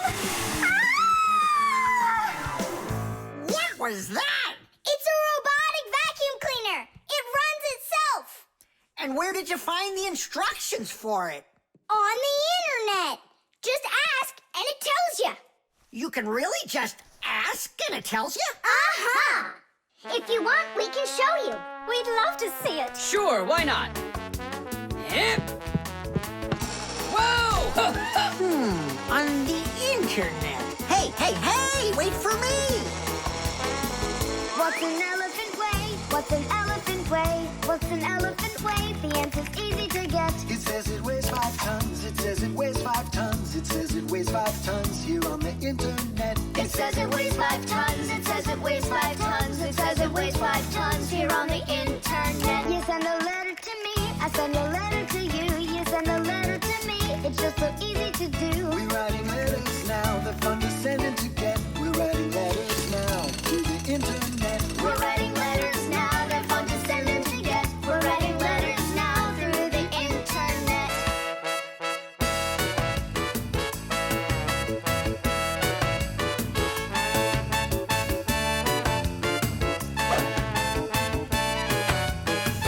Who, what, where, and how. Who, what, where, and how.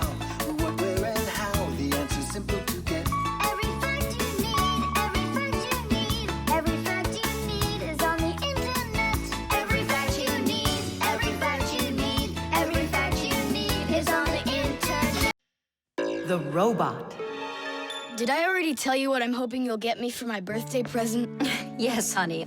Only 1,000 times or so. A Robotazoid R300 would just be the greatest. With Megavision, I want it. I really do. I do. Well, tomorrow you'll find out. But now it's time to sleep, Tom Thomas.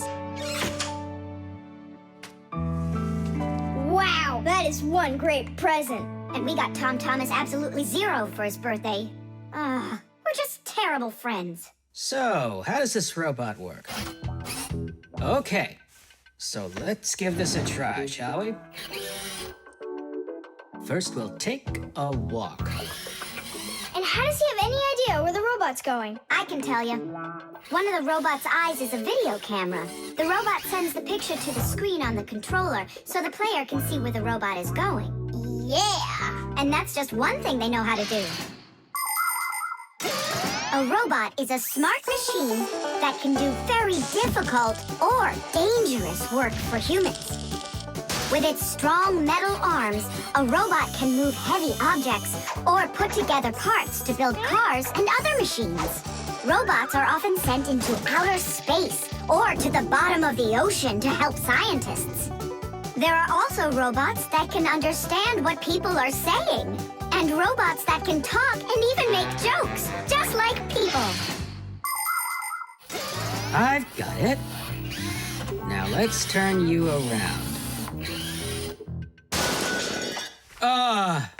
What was that? Look. You know... He destroyed him! Nolik, stop! You were playing with that, right? You think Tom will notice? I know what you're doing all night. I'm off to bed. I'll get him to work. I'll stay up until I do. Simka, let's try and... No, we're gonna need some help.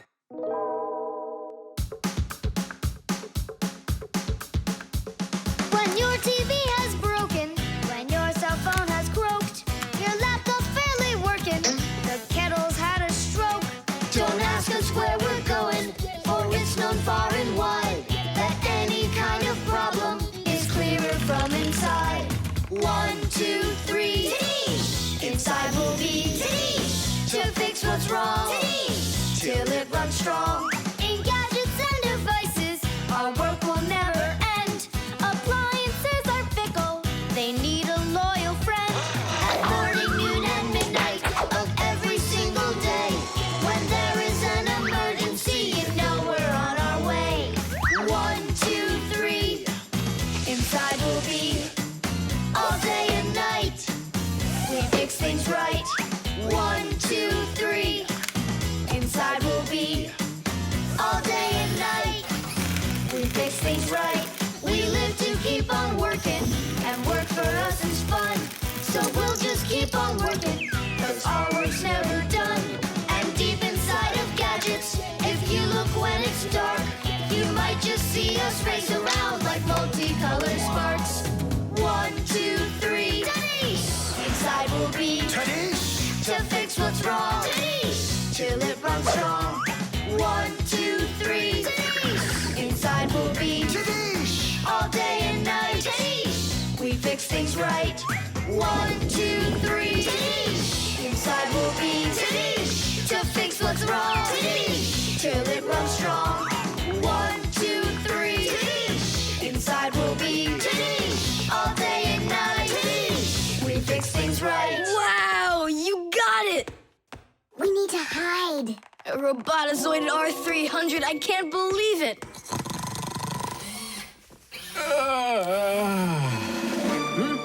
Well, happy birthday to you, Tom Thomas. I'm sorry, Tom Thomas. Last night, your robot, you know, I broke it. Dad, it works perfectly! Don't you see? I'm so proud of you. You fixed it. I couldn't fix it at all. I tried everything. Oh, you want to tell me that the robot fixed itself? What a joker.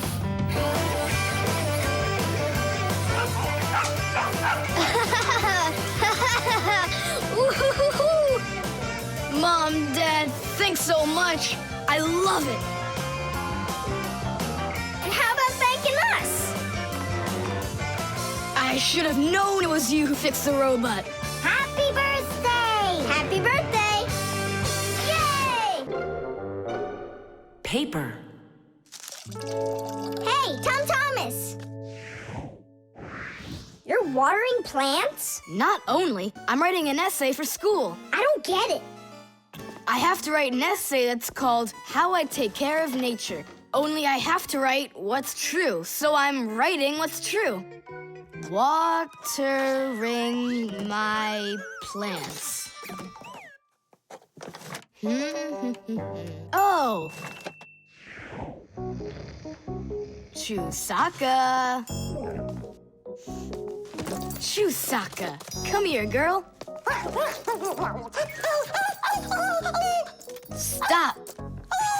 Don't be scared. Why did you pick her up? I want to pet her a little so I can write about how well I take care of animals. Tom Thomas, I want to take care of nature too. That sounds good. And what should we be doing? We could try saving air by not breathing as often. Awesome idea! Way to go! Saving air! Let's go for it. And ready?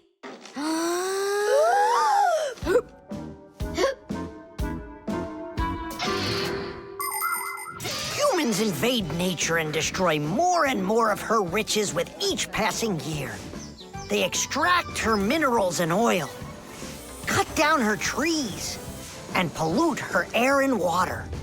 They do all of this to produce food and all sorts of other things. It's a shame that people don't really need all these things that they produce. They often buy something and then just toss it away when it's still almost new. And then there's all the food that humans buy and just throw away. So if you want to help nature, try not to buy anything that you really don't need. And take good care of the things that you do buy. And you can be sure that we Fixies will do everything we can to make your things last as long as possible.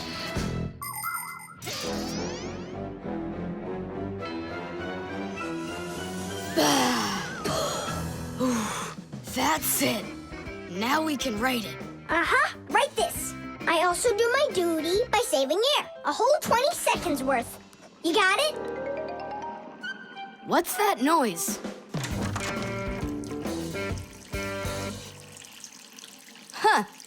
I must have left it running when I needed some water for my plants. Tom Thomas, I think you should write that you're saving water, too. It really matters, because there's not enough of it. Nolik, that's a good idea. Let's add that.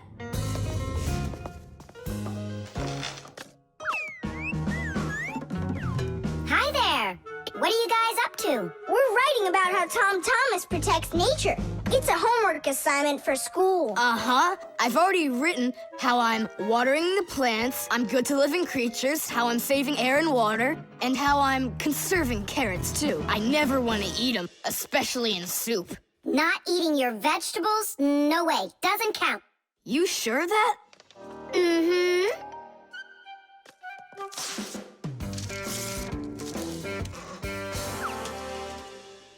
Why did you rip your paper out? You won't let me say how I'm conserving carrots, right? So I'll have to rewrite it. You're not taking care of nature. What? Where'd you get that idea from? That's all I'm doing. No. When you keep on throwing your paper out, it means you're not taking care of trees out there. What trees are you talking about? Didn't you know humans make paper out of trees? Humans make paper by cutting down trees and shredding the pieces into chips. The chips are then placed in water, chemicals are added to the solution, and then it is all mixed together into a mushy, watery substance called pulp. Next, the water is drained from the pulp, and with the help of huge rotating drums is flattened into thin sheets of paper. So you see, to make new paper, humans have to keep cutting down trees. And you should know this. If every person on the planet would use one less sheet of paper, you know, they'd save 1 million trees all together. You sure? I'm sure. And now that you know about trees and paper, what are you gonna do next? Hey, you know, I've decided not to write any essay for school. You what? I want to help save more trees by using less paper, that's all. Oh, Tom Thomas, you're my hero.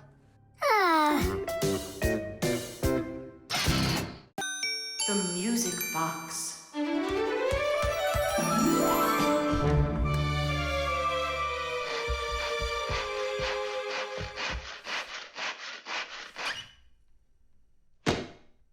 And when the Pied Piper began to play his magical flute, the rats came out of their holes and followed him. And they never would be seen in Hamlin ever again. Whew. And then what, huh? I can't read anymore. My legs got tired. Whew. Simka, Nolik, something's rustling in there. In where? In Dad's office, it's on his desk. It's inside the wooden container. So maybe there's a mouse inside it. Tom Thomas, sit right here while Nolik and I go and check. And if there's a mouse in there for real, then how are we gonna get it out? Those rodents are really so big. And why was I reading that book to you, huh? Just grab a flute, give it a toot, and the mice will scoot. And where are the flutes gonna come from? We'll make them. Toot, toot, toot, toot, toot. You got it? Sure I did. Wait a second. Let's get a little closer.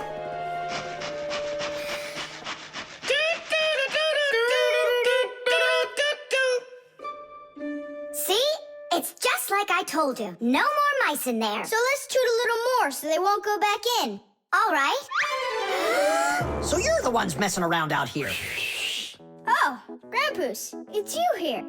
All day I can't work on what I need to do. Right from the start, someone's opening up the top, and then you two tooting. It was Simka who came up with the tooting. Just because you're afraid of mice. Wow, what kind of machine is this? Well, what do you think? A coffee grinder? No. A hole puncher. Is it a foot scratcher? What? Well, a machine for scratching your feet. You're joking all the time, you. It's a music box, and it's just wonderful. Music boxes were invented more than 200 years ago. Inside, there is usually a cylinder with short pins sticking up from it. In front of the cylinder, there is a comb with metal teeth of different lengths. If you pluck one of the teeth, it will make a pleasant sound. A short tooth makes a higher sound, and a long one, lower. When the cylinder spins around, the pins pluck the different teeth, and music plays. Awesome! So what's broken in here? The spring slipped off. It has to be pushed back into the right place. Will you help?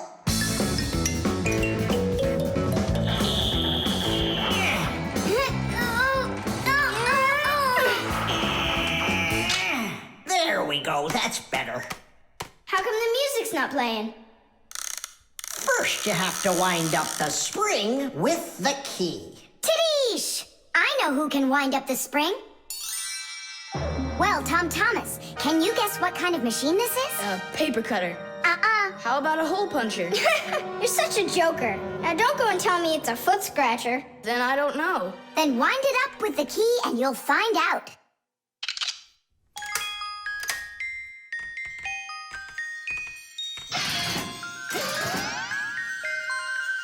Do you want to know how the higher and lower sounds come out? Put a regular ruler over the edge of a table. Hold down one end of the ruler and pluck on the other. The shorter you make the end hanging off the table, the higher the sound will be. The teeth inside of a music box work the same way. And bells work the same way too. The smaller the bell, the higher it rings. The sound of a violin or a guitar depends on how thick the strings are. Fat strings make a lower sound, and thin strings, a higher one. How tight the string is also makes a difference. Take a piece of string or a rubber band. Tie one end to a doorknob and pull on the other end. With your free hand, pluck the string. The tighter the string gets stretched out, the higher the sound. If you want, you can even play a tune. think I got it now. It's an old player for music. That's close, but not it. A music box is what they call it. I just said that. So, what was it in there, Just a broken spring. It's not the thing I'm dying to know. Who was moving around there? All I'll say is we, Tom Thomas. Won't let that secret out. Shh. The scale.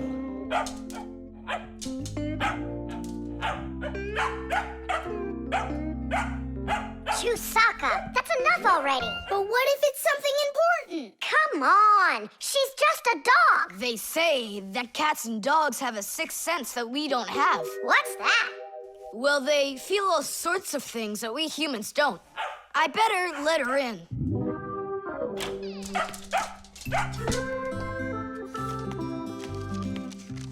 Mom and I will be home before dinner. Please remember to give Chusaka her food. Love, Dad. Oh, how could I have forgotten this? I just can't believe it. You believe in a sixth sense now, don't ya? Uh-huh. Only it looks like for Chusaka, it's a sense of hunger. How much food should I give her? Look, it's all written on that chart. For each kilogram of the dog's weight, serve 1 level scoop at every feeding. Uh-huh, I got it. How many scoops is Chusaka? Oops, I mean, how many kilograms? I don't know. Then what should we do? You don't know? We'll weigh Chusaka, that's what we'll do. With what? With a scale. There's one standing in your dad's office. You're right, let's go.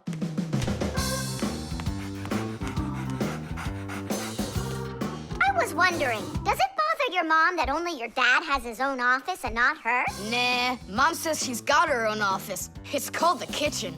Hey, look, there's the scale. Did you know that humans have had scales like this for more than 7,000 years? If we want to find out how much something weighs, we need to compare it with something that we already know the weight of. Let's say you need to weigh a watermelon. You put it on the scales pan and it drops down. Now you keep adding weights to the other side until the two sides balance. Well, this one is too heavy, but this one is just right. Since the weight is 10 kilograms, it means that the watermelon weighs 10 kilos. And that's just how simply a scale works.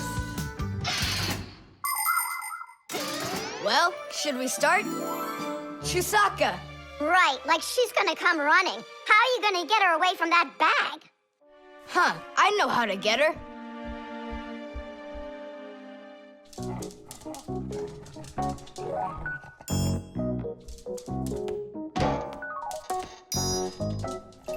Here, hold this little piece of food while I weigh her. This may be literal, but it's way too heavy. Just hang on. Please, hurry up.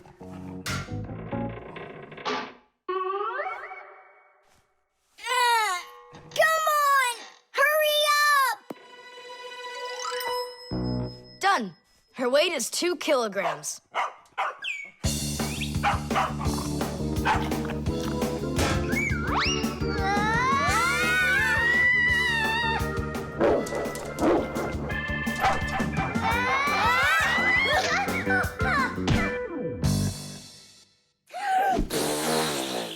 Okay, now we can feed Chusaka. Chusaka weighs 2 kilograms, so 2 cups will be just right then. Do you think that you can feed your pets any kind of food at all? Oh, no! For them to be healthy, pets just like humans need to have a nutritious diet. Today, there are special pet foods for birds, fish, dogs, cats, and all sorts of other pets. These foods are made with everything your pets need to stay healthy, like meat, fish, fruits, grains, vegetables, and vitamins. These kinds of foods give pets a well-balanced diet, and there's no need to cook them. They're ready to eat. Just pour them in a bowl and your dog will be happy. And so will your cat, and your bird, and your fish, too. Just be careful not to mix them up, because what's good for a fish isn't good for a dog. Each animal needs its own special food.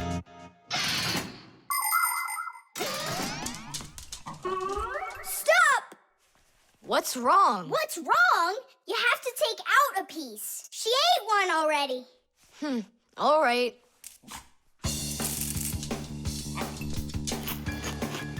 So, that's 6 cents. You still think it's true, right?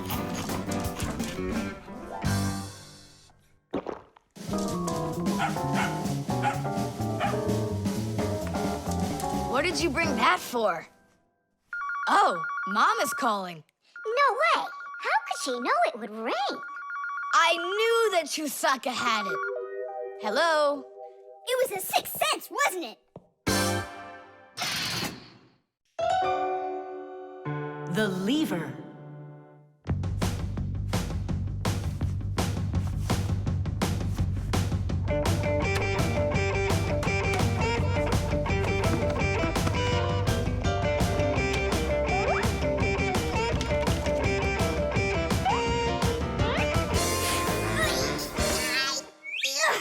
It's a new weightlifting record!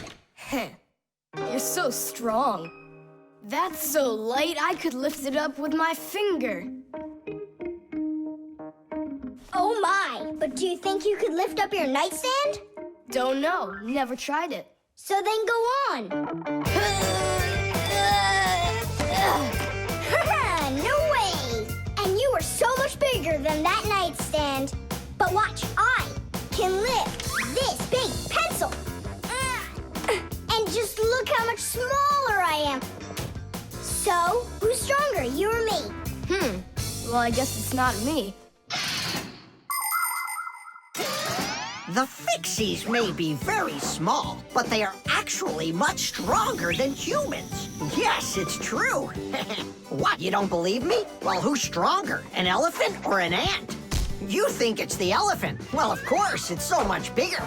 But did you know that one ant can lift up 50 ants its own size? And an elephant? It can't even hold up one. So it turns out that for its size, an ant is much stronger than an elephant. And the same goes for Fixies. Fixies are incredibly strong for their size. They can lift things that are 100 times heavier than they are. And Fixies can jump 50 times higher than their own height. If humans were as strong as Fixies are, they'd be able to lift an automobile all by themselves. Yeah, Tom Thomas. It's time you built up your strength. Well, how? Start lifting dumbbells. Or if you want to, you can use my barbell. No thanks. I'll use the dumbbells my dad has. They're in his office, I think. Oh, there's one. And where's the other one? Aha, there you are. I'll get you out of there. Come on. I'm helping you here. It's stuck. All right. Move aside. I'll get it right out. What is this, glued to the floor or something? Hey, what's all the racket? Hi there, Simka. We can't get the dumbbell out from under there. Well, of course you can't. The sofa's pressing down on it. So that's what it is. And I was worried that I lost all my strength. Well, that means we have to lift up this sofa. We can't do that. It's too heavy for us. We can do it. Tom Thomas, get me your hockey stick from your room. We can't move a sofa with a hockey stick. Don't worry, you'll see. Here, I brought it. What is it for? We're gonna use it as a lever. A lever? Well, yeah. A lever works the same way that a seesaw does, with a board resting on top of a piece called the fulcrum. But with a lever, one side is longer than the other, and that's the secret to its power. With a lever's help, it's possible to lift any weight. All you need to do is get the short arm of the lever under the load and push down on the long arm. And the longer the arm, the more weight you can lift. And that's how a lever makes people stronger. Well, can we find a fulcrum in here? Maybe this dumbbell. Can that be our fulcrum? Great idea. Now you're thinking the right way. You ready to go? Let's go! Lean on it, Tom Thomas.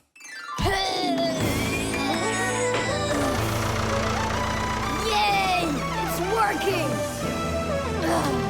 Tadish! I'm so strong, did you see? Now watch how I lift Dad's heavy weights for you. Look, I can do it.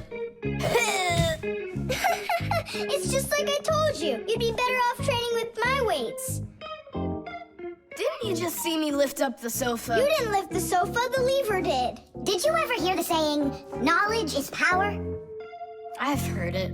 Although, some physical power won't hurt you either. So pick up your lever and go out and play some hockey. You know how built those hockey players are.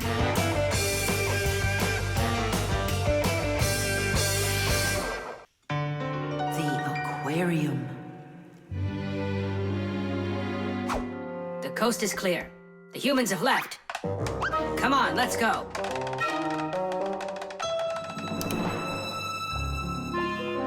Marcia, why are the fish looking so tired? 'Cause they're not getting enough air in there. The water in the aquarium is dirty and it needs air, but the filter isn't working. The filter? Yes, that device over there. These fish need our help, and if we don't do something right now, they could die. Right. First, I'll fix that light, while you and Marcia go over there and see what is wrong with the filter. But I want to go and look at the filter too. You're too small for this. Oh, whoa, whoa, whoa. And you're a giant. I mean, you're like 6 feet tall, huh? That's enough arguing. Nolik, let's go.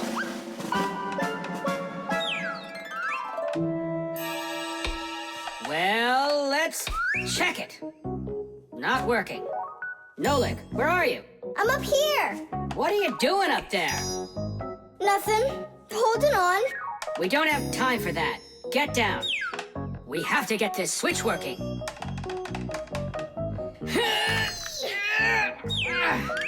Marcia, what's the matter with the filter? Well, probably something's caught inside and it's stopping the motor from turning. A filter is used to keep the aquarium water clean. A motor in the filter turns the paddles and pumps water through a fine net or a sponge. The dirt in the water gets trapped in there, and the cleaned water is put back into the aquarium. Many filters not only clean the water, but also add air to it, so there will be more oxygen in the water. You see, even though fish live their lives in water, they need oxygen just like all of us.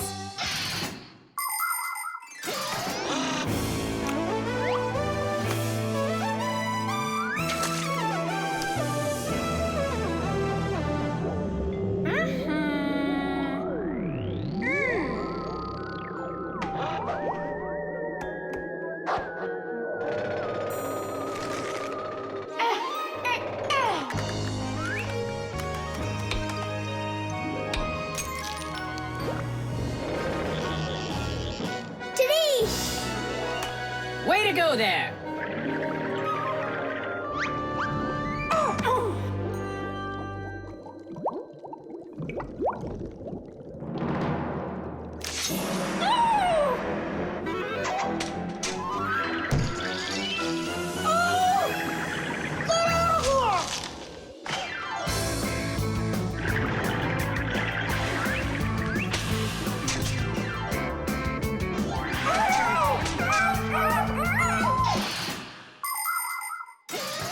There are lots of ways for people to breathe underwater. As an experiment, try putting an empty glass upside down in water, and you'll see that some of the air stays in there.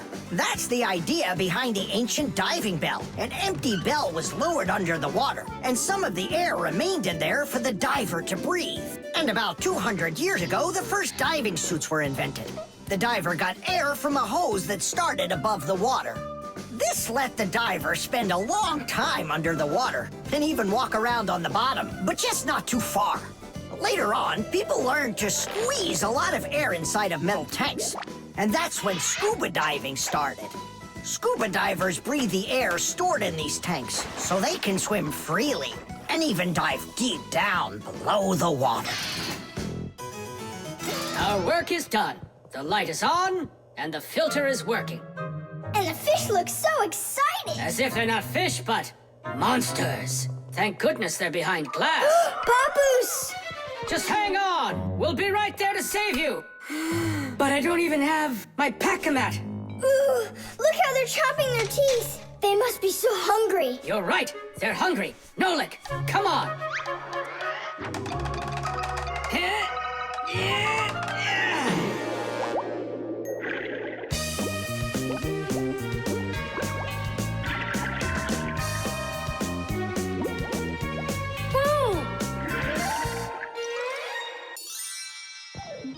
I can't believe those fish. They're so ungrateful. We went ahead and fixed their filter, and all they wanted to do was gobble us up. And I'm the one who saved you from them. I was the one watching what was going on.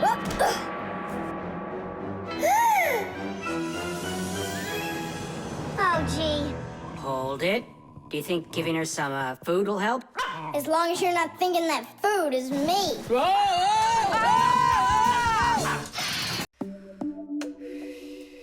The alarm clock. Ha! It didn't ring again. Nolik, let's go fix the alarm clock. Simka, wake Tom Thomas up. Tom Thomas, get up!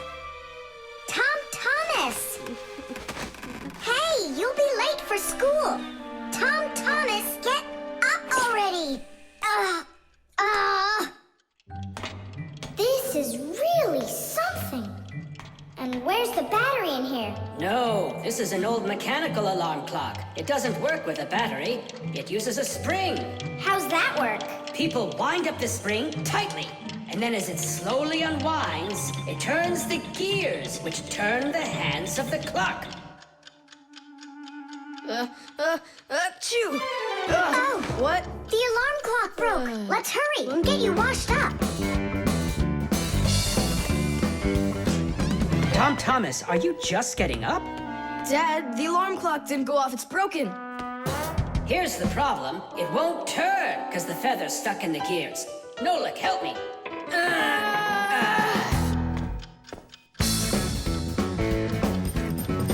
Papas! What's going on? It looks like it's an earthquake. Huh, it really is broken. About time to throw out this old piece of junk. Tom Thomas, I'm off to work. Don't be late for school. I won't. Where are we? In the trash can. And what's gonna happen to us? Well, you see, Nolik. People throw out broken things without a second thought. Even appliances that can still be fixed end up in the trash all the time. And the trash is taken to a horrible, deadly place called the dump. If a Fixie happens to be inside a broken appliance, he will come face to face with great danger. Once, my uncle got thrown into the dump buried inside an old TV. He barely managed to jump out of the bulldozer's path, and it was a miracle he didn't end up in the incinerator. After that, he just roamed around the huge dump, trying to fix anything. He became totally crazed. Good thing the Fixie rescue squad managed to find him and bring him back home. I don't want to scare you, but we might be taken to the dump, my boy. Papas, I'm scared. Huh. Where is the alarm clock? Maybe my dad took it to get fixed. But Nolik and Papoose are in there. Now just a little bit further. I don't want to go to the dump. No tears. There's only one way out of here. We need to fix the clock and make it ring. But how? Inside the clock, there is the main spring, and there's also a second spring. The second spring is held still by a brake, and so it waits. When the little hand reaches the time the alarm was set to go off, the spring jumps off the brake, and the gears are free to start turning. That makes a little hammer beat the cup of a bell very, very quickly. And that's how an alarm clock rings. So this feather is stopping the gears and not letting the hammer strike the bell. Exactly. I'll start rocking the gear back and forth, and you tug it. And one. And 2, and 3. Tadish!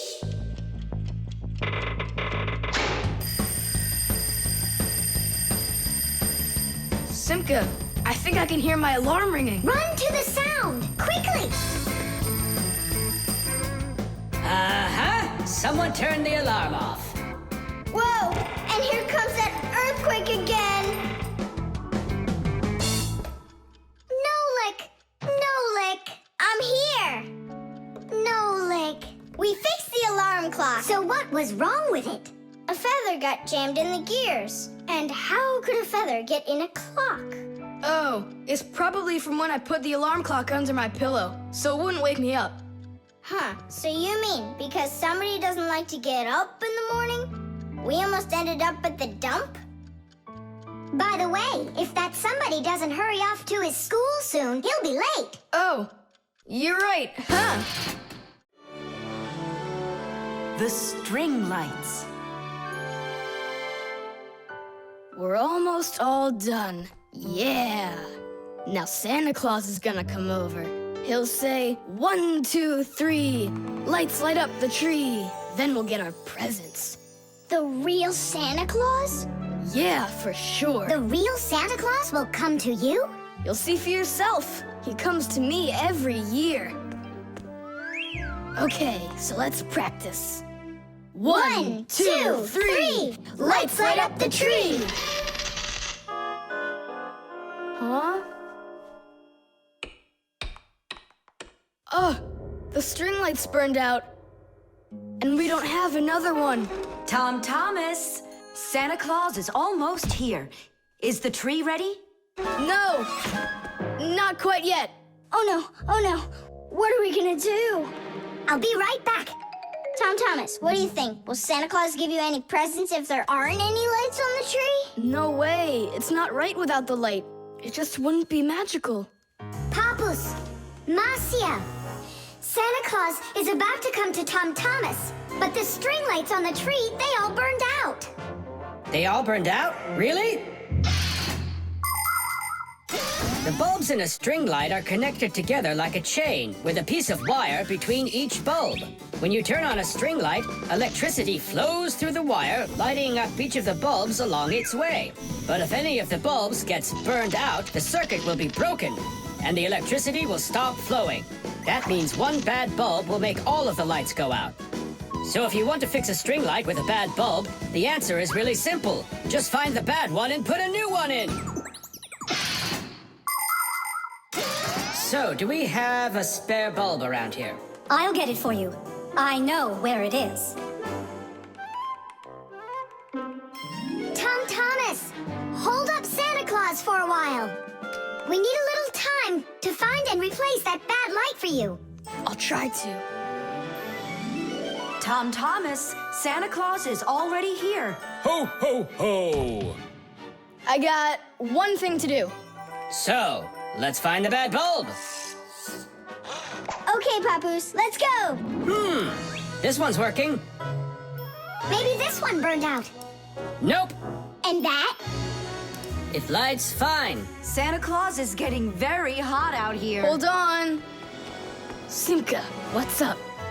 We checked all the bulbs, but couldn't find a bad one. Huh. I guess this year won't be magical. Okay, Mom, just come on in. Ho, ho, ho! Hello there, Tom Thomas. So tell me now, have you been good all year? Huh, why aren't the lights on the tree burning? So then let's say it together. 1, 2, 3. Ow! Papoose, I found one more bulb. Here's the one that's not working.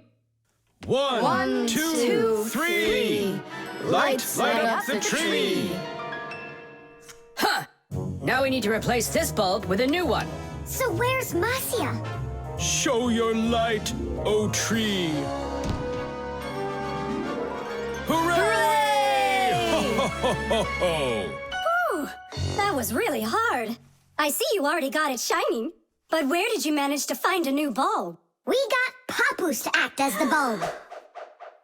Tadish! Tadish! Ah, what a hero. Pull me up so we can put this bulb in.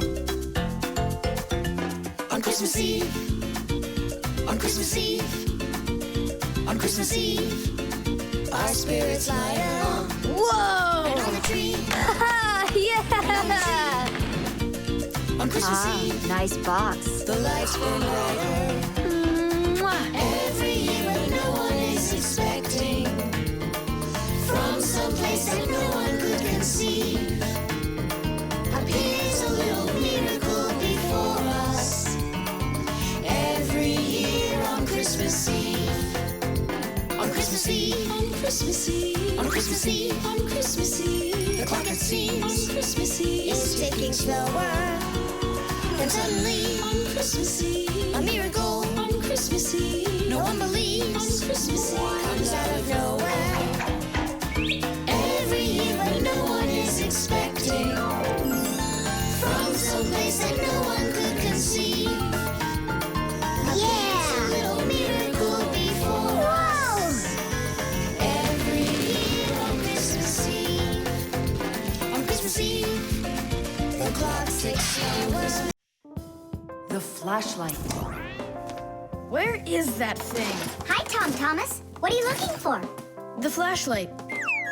Ah, here it is. Why do you need it? Katya, I want to talk with her. Why not use the phone? This thing's a flashlight. It's not a telephone. No, you don't understand. Me and Katya came up with a secret code. If I flash just once, then it means hello there. Oh, and Katya's also said hello there to you. And 2 flashes? What's that? Katya's asking if everything's all right.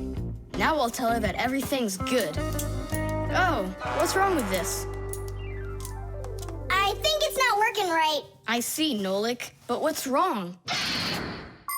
Any flashlight is nothing more than a battery and a light bulb connected by some wires that are used to make a switch in between them.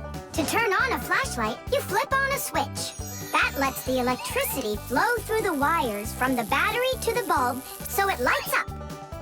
And if it won't light up, that means that the battery is dead, the light bulb is burned out, or the switch is broken. And now let's put all this theory into practice. I'm sorry, but I don't have time right now. Don't you get it? If I don't signal back, she'll think that I don't want to talk to her, and that would just be terrible. Just don't get all worked up. We'll help you. But first, we need to get the the pack-a-mat and come right back. See ya. Did you hear that? Masya, what a weird sound. Uh-huh. That's new. Now we know what the noise was. Papoose, can we use a pack-a-mat to fix a flashlight? Really, did you say a flashlight? Do you know the story about when Granddad had to travel for miles on top of a dog? It's true! He was sent on a very important mission. A huge flashlight repair. What kind was it? A special kind called a lighthouse. A lighthouse is a tall structure with a huge flashlight on top of it that is used to help ships and planes find their way. People have been using lighthouses since ancient times. The most famous of them all is the Lighthouse of Alexandria. It was built in Egypt more than 2,000 years ago, and it was more than 100 meters tall. The ancient Greeks considered this lighthouse one of the 7 wonders of the world. In ancient times, people would burn big fires on top of lighthouses. Today, the light comes from powerful electric bulbs. Many of today's lighthouses not only give off light, but they send radio signals, too. Yes, thanks to lighthouses, ships and planes for miles around learn where they need to sail or where they've got to fly in order to stay safe. And thanks to that heroic deed of your grandfather, that big old lighthouse started working. Since then, not a single ship has ever gone astray. Simka! And what if we don't just fix the flashlight, but we do something heroic? Like Grandpa's did. Uh-huh. All right. What do you say? Let's jump on the back of this dog and get moving.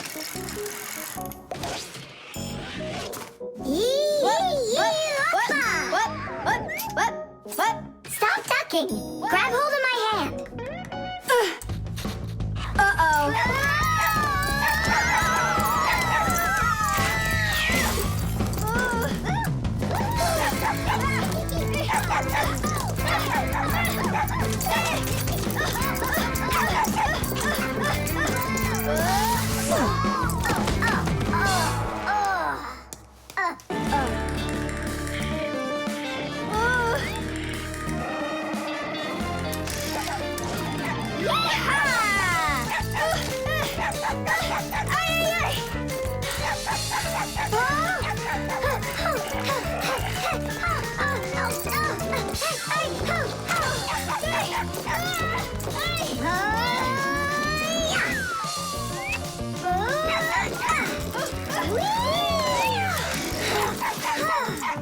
Chusaka, no! Get out, right now. Tadish! That was really some heroic deed. Now it's time to go get that lighthouse fixed. Tom Thomas, hand the lighthouse over. What kind of lighthouse? The one that's your flashlight. I have no use for it. What do you mean, no use for it? But then how are you gonna tell Katya what she needs to know? I already told her. Watch this.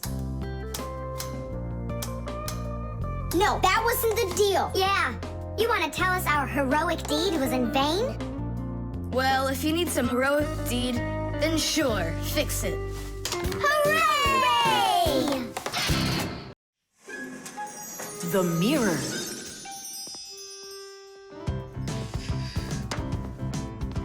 Hi there, Tom Thomas. Why has this mirror been standing here in the hallway for a whole week already? My dad can't seem to find any time to hang it on the wall. Are you sure it won't fall? It hasn't fallen so far. So, Nolik, do I look like Spider-Man? Ah! No, you don't look like him at all. Yeah! Hey!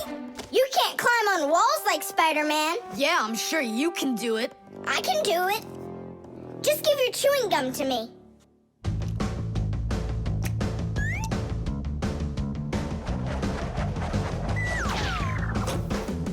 See that? Like in the movie. Oh, like that's really hard. Just keep watching.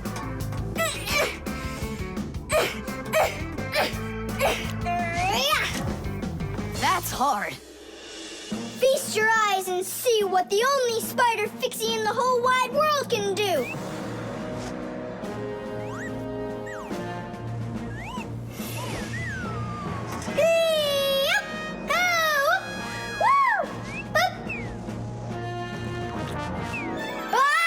Catch me! I gotcha! The mirror! Whoa!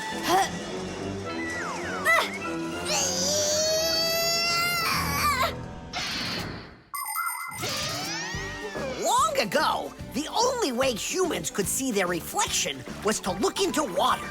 The very first mirrors appeared about 5,000 years ago. They were made out of silver or bronze. Legend has it that the Greek scientist Archimedes once burned down an entire enemy fleet with the help of mirrors like these. But humans only became able to see their reflections well after they started making mirrors out of glass. And we still use glass mirrors today. But of course, mirrors are not only used for looking at our reflections, they are also used in telescopes to collect the light of distant stars. And humans also use mirrors inside of automobile headlights so they will shine even brighter. Just look at all the things mirrors can do for you. Whew. Looks like it didn't break. Help me lift it so we can lean it back up on the wall. Tom Thomas! I've gotten a reflection in the mirror. That's impossible, because only vampires can't see their reflections. Or ghosts. But I'm not in there. So then, I guess you've become a ghost. No,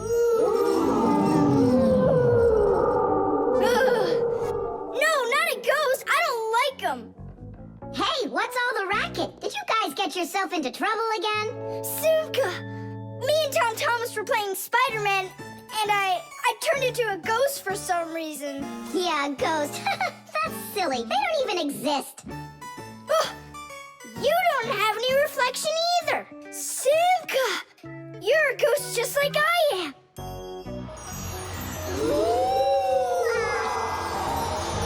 That's just goofy. Look! Just look! Here I am! Well, hi there. But why couldn't I see myself over here? It's probably because the mirror is scratched on the back. Tom Thomas, do you think you can rotate the mirror? It's just like I said. Some of the special coating got scraped off of the back. A mirror is not just a piece of plain glass. Plain glass lets light pass through it, but a mirror reflects light. To turn a piece of glass into a mirror, people spray a special shiny coating on one of its sides that reflects everything. And then to protect the shiny coating, an extra layer of paint is put on top of it. But even with that protection, you still have to handle mirrors carefully. Because mirrors can easily scratch or even break. And do you think that this one is possible to fix? Yeah, we can do it. It's a good thing you have a pack-a-mat with you. I thought we might need it after you started screaming over here. Don't tell me you've got paint in there for a mirror. A pack-a-mat's got everything you'll ever need.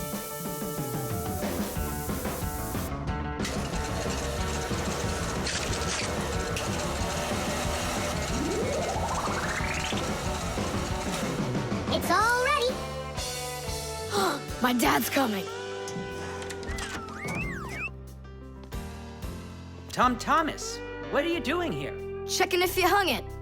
Yeah, right. I'll definitely hang that mirror on the wall soon. Like tomorrow. Or next week. The hairdryer. Nolik, are you here? Yep, I'm here. I got a cool trick to show you. What? Oh! That was real magic, dude. Took long to learn it? No, that's not the trick. It's a trick with helium. Oh, what is helium? Well, helium's a very light gas they fill balloons with so they float in the air. That's not magic at all, you silly. Who's never watched a flying balloon? The trick's not about the balloon flying. I need to get its gas. Ugh. How can I get it down from there? Get a hairdryer. That's the way to do it. Yeah, what for? So I can show you a trick. All right. Mom, can I use a hairdryer for a minute? A hairdryer is a great, simple invention.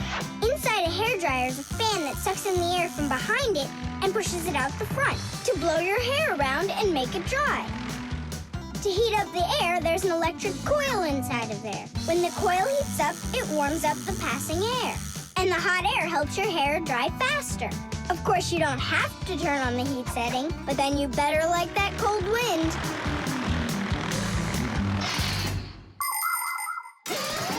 Nolik. I'm right here. Here's the dryer.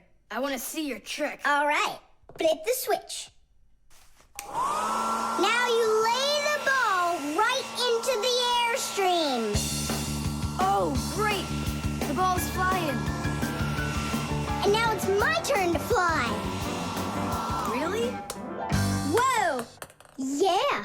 I'll shoot right up to the ceiling so I can grab the string and pull the balloon down. So turn off the heat and away I go.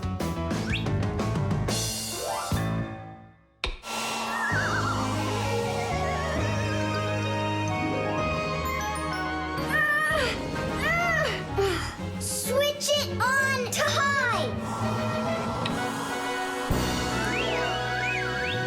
Got it. Give it to me. I can't get it down. It's probably because you're little and weigh like nothing. And what? Do I have to wait till I'm heavier and older to get down? I don't know. Then you'd better get my sister. She'll tell us what to do. Simka, come on out.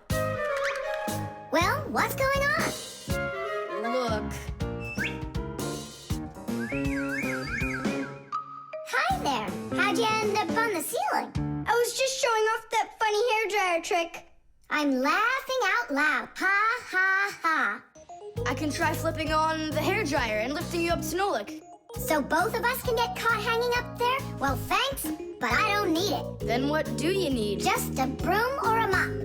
You know how to do a trick with a mop? Uh-huh. Just make it fast. They can be quite ingenious creatures, those humans. Sometimes they figure out clever ways to use ordinary devices, like a hairdryer. Of course it can be used to dry hair, but it can also be used to dry a wet spot on clothes. And a hairdryer can even be used to remove a sticky price label. Now, suppose you buy yourself a new cup that has a terribly sticky sticker that just seems impossible to peel off. Well, try warming it up with a hairdryer. The glue will dry up a bit and the label will come off easier. There's no doubt that a hairdryer can be very useful in any household.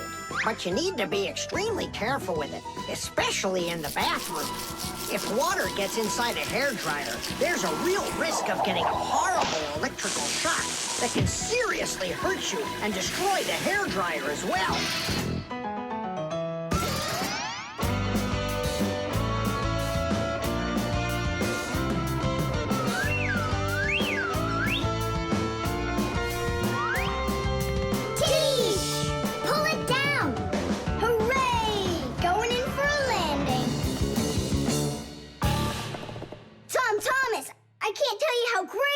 To fly inside a stream of air. Good for you. Now I'll sound like a Fixie.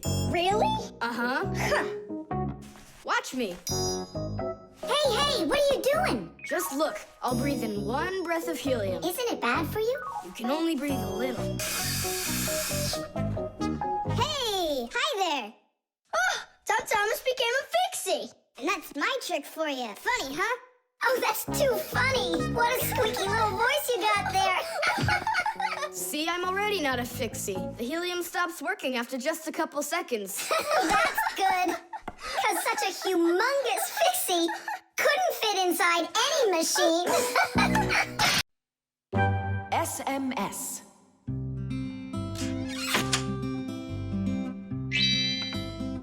Hey. All clear. Oh, take a look. A mobile phone. You think they bought Tom Thomas a new one?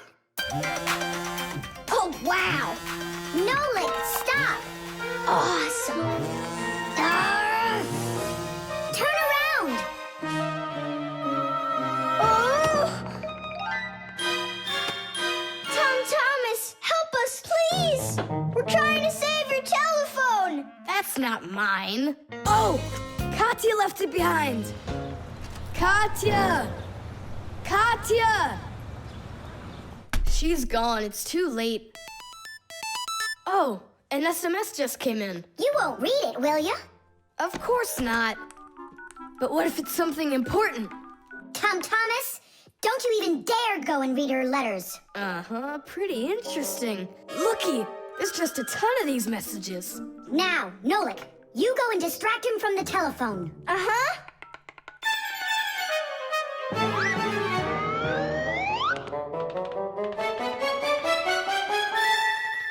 Chisaka, hey! It's me, your buddy Nolik.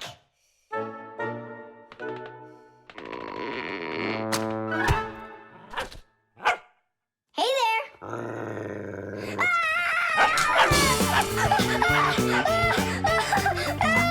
Chisaka, cut it out. Stop it. That's enough with the barking. Out of this room. Right now.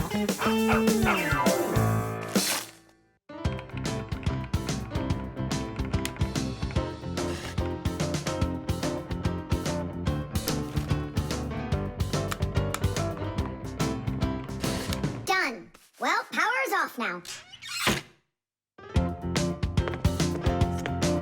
Huh. What's up? It stopped working all of a sudden. Oh, it looks like you've broken it. What? No way. You did too. Well, Tom Thomas, now you'll have to give Katya her phone back like this. I just don't get it. It happened because you were reading someone else's mail. It was just an SMS. An SMS is no different from a letter. It's only shorter. People send SMSs through their mobile phones. And that's why looking inside someone else's phone and reading their SMSs is just as rude as reading someone else's mail. And that's why when we Fixies work inside of a phone, we always put our headphones on when a call comes in, so we won't overhear people's private conversations by accident. It's just the polite thing to do. I promise I won't read anyone else's messages. But that's not gonna make the mobile work again. Now what? Tell him the truth? Don't you worry, Tom Thomas, because we turned the phone off. And now we'll turn it back on.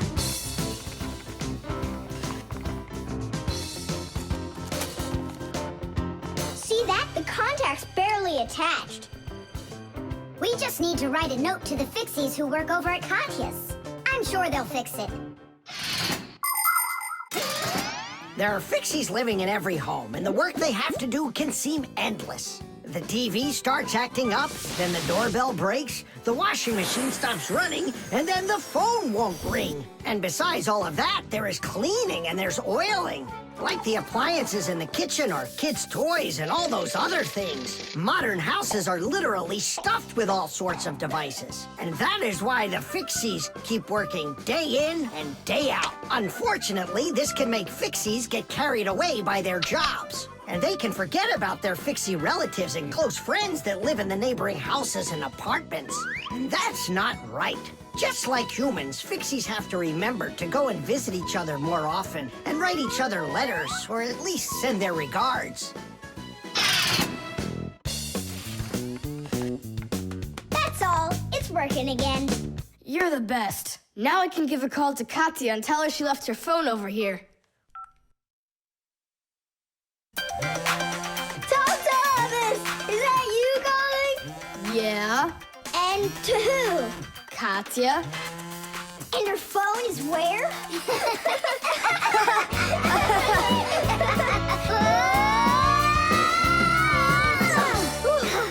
Thomas, good catch.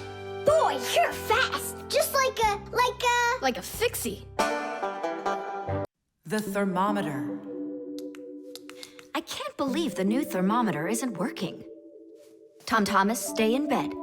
And I'll try and look for that old mercury thermometer. Hey, did you get sick? That's one way of saying it. I don't know how I'm gonna pass that math test today. You're not ready, so you don't want to go to school. Well, yeah. So if you pull a sickie, then you can trick your mom. No, that's not true. I'm just pretending a little bit. You think so? Well, you won't trick the thermometer. Simka, what's a mercury thermometer? Mercury is a type of liquid metal that's silver in color. There's no mercury inside of new thermometers. Now they're electronic. Old thermometers were made with a glass tube with markings and a bit of mercury inside them. When the end of the tube warms up, the mercury inside of it expands and creeps up the tube. And that's how those old thermometers measure temperature. The longer the column of mercury, the higher the person's temperature is. That means I need to warm up the end of the thermometer. Thomas, you're a genius. But how will you warm it up? Finally, I found it. Well, let's see. Mom, can I eat something? Hang in there, sweetie. I'll make you something.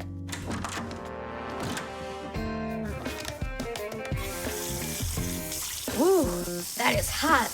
Now there's just no way it won't have the temperature. Hey, what are you doing in here? Well, how high did you get it? 108 is what it's showing. Oh, no.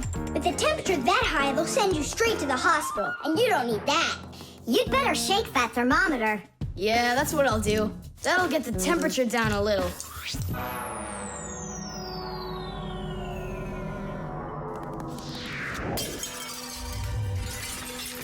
Ah! Well, so much for that. Cheaters never prosper. Thomas, did you see this? Nolik, don't touch the mercury. It's poisonous. Stop it right now. And you, Thomas, you don't touch that mercury either. It's dangerous. Then how can we throw it out? Call your mom and she can help you. I can't. How could I call her? Then she'd find out that I wanted to trick her. Maybe it's better to tell the truth. I can't do it. All right, then. It looks like there's no other choice. Nolik, call Papoose and Masya. I'll get him. And you go back to your room and wait.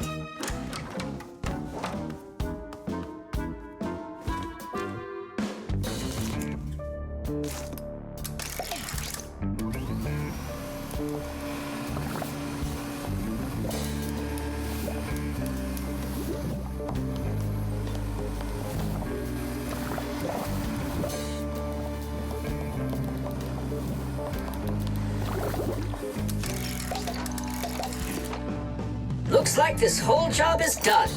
Not yet. We still need to neutralize this mercury. In everybody's home, there's all sorts of chemicals around. They are used for cleaning dishes, clothes, the bathroom, and dealing with pests. And all of these substances can be very harmful to human health. But some people don't seem to understand this. They might use a dangerous spray or a poisonous liquid and then forget to wash their hands afterward. And then they go and eat or rub their eyes with their hands. That can cause serious damage to their vision or stomachs. And never put anything into your mouth that looks like medicine, unless your parents or a doctor gave it to you.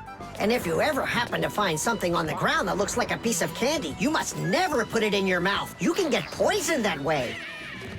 Oh, humans. If they'd only remember this simple advice, they'd stay safer.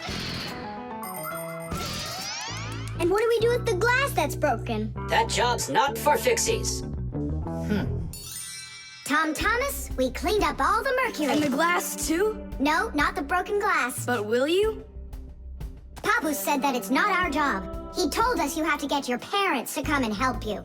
That part's your responsibility. Here's some food for you. What's the matter? Mom, I broke the thermometer. Broke it? Did you cut yourself? No, The mercury, did you touch it? I didn't.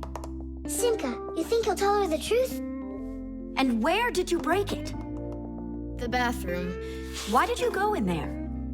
I wanted to trick you. I have a test, and I didn't study for it. And now it's too late for school,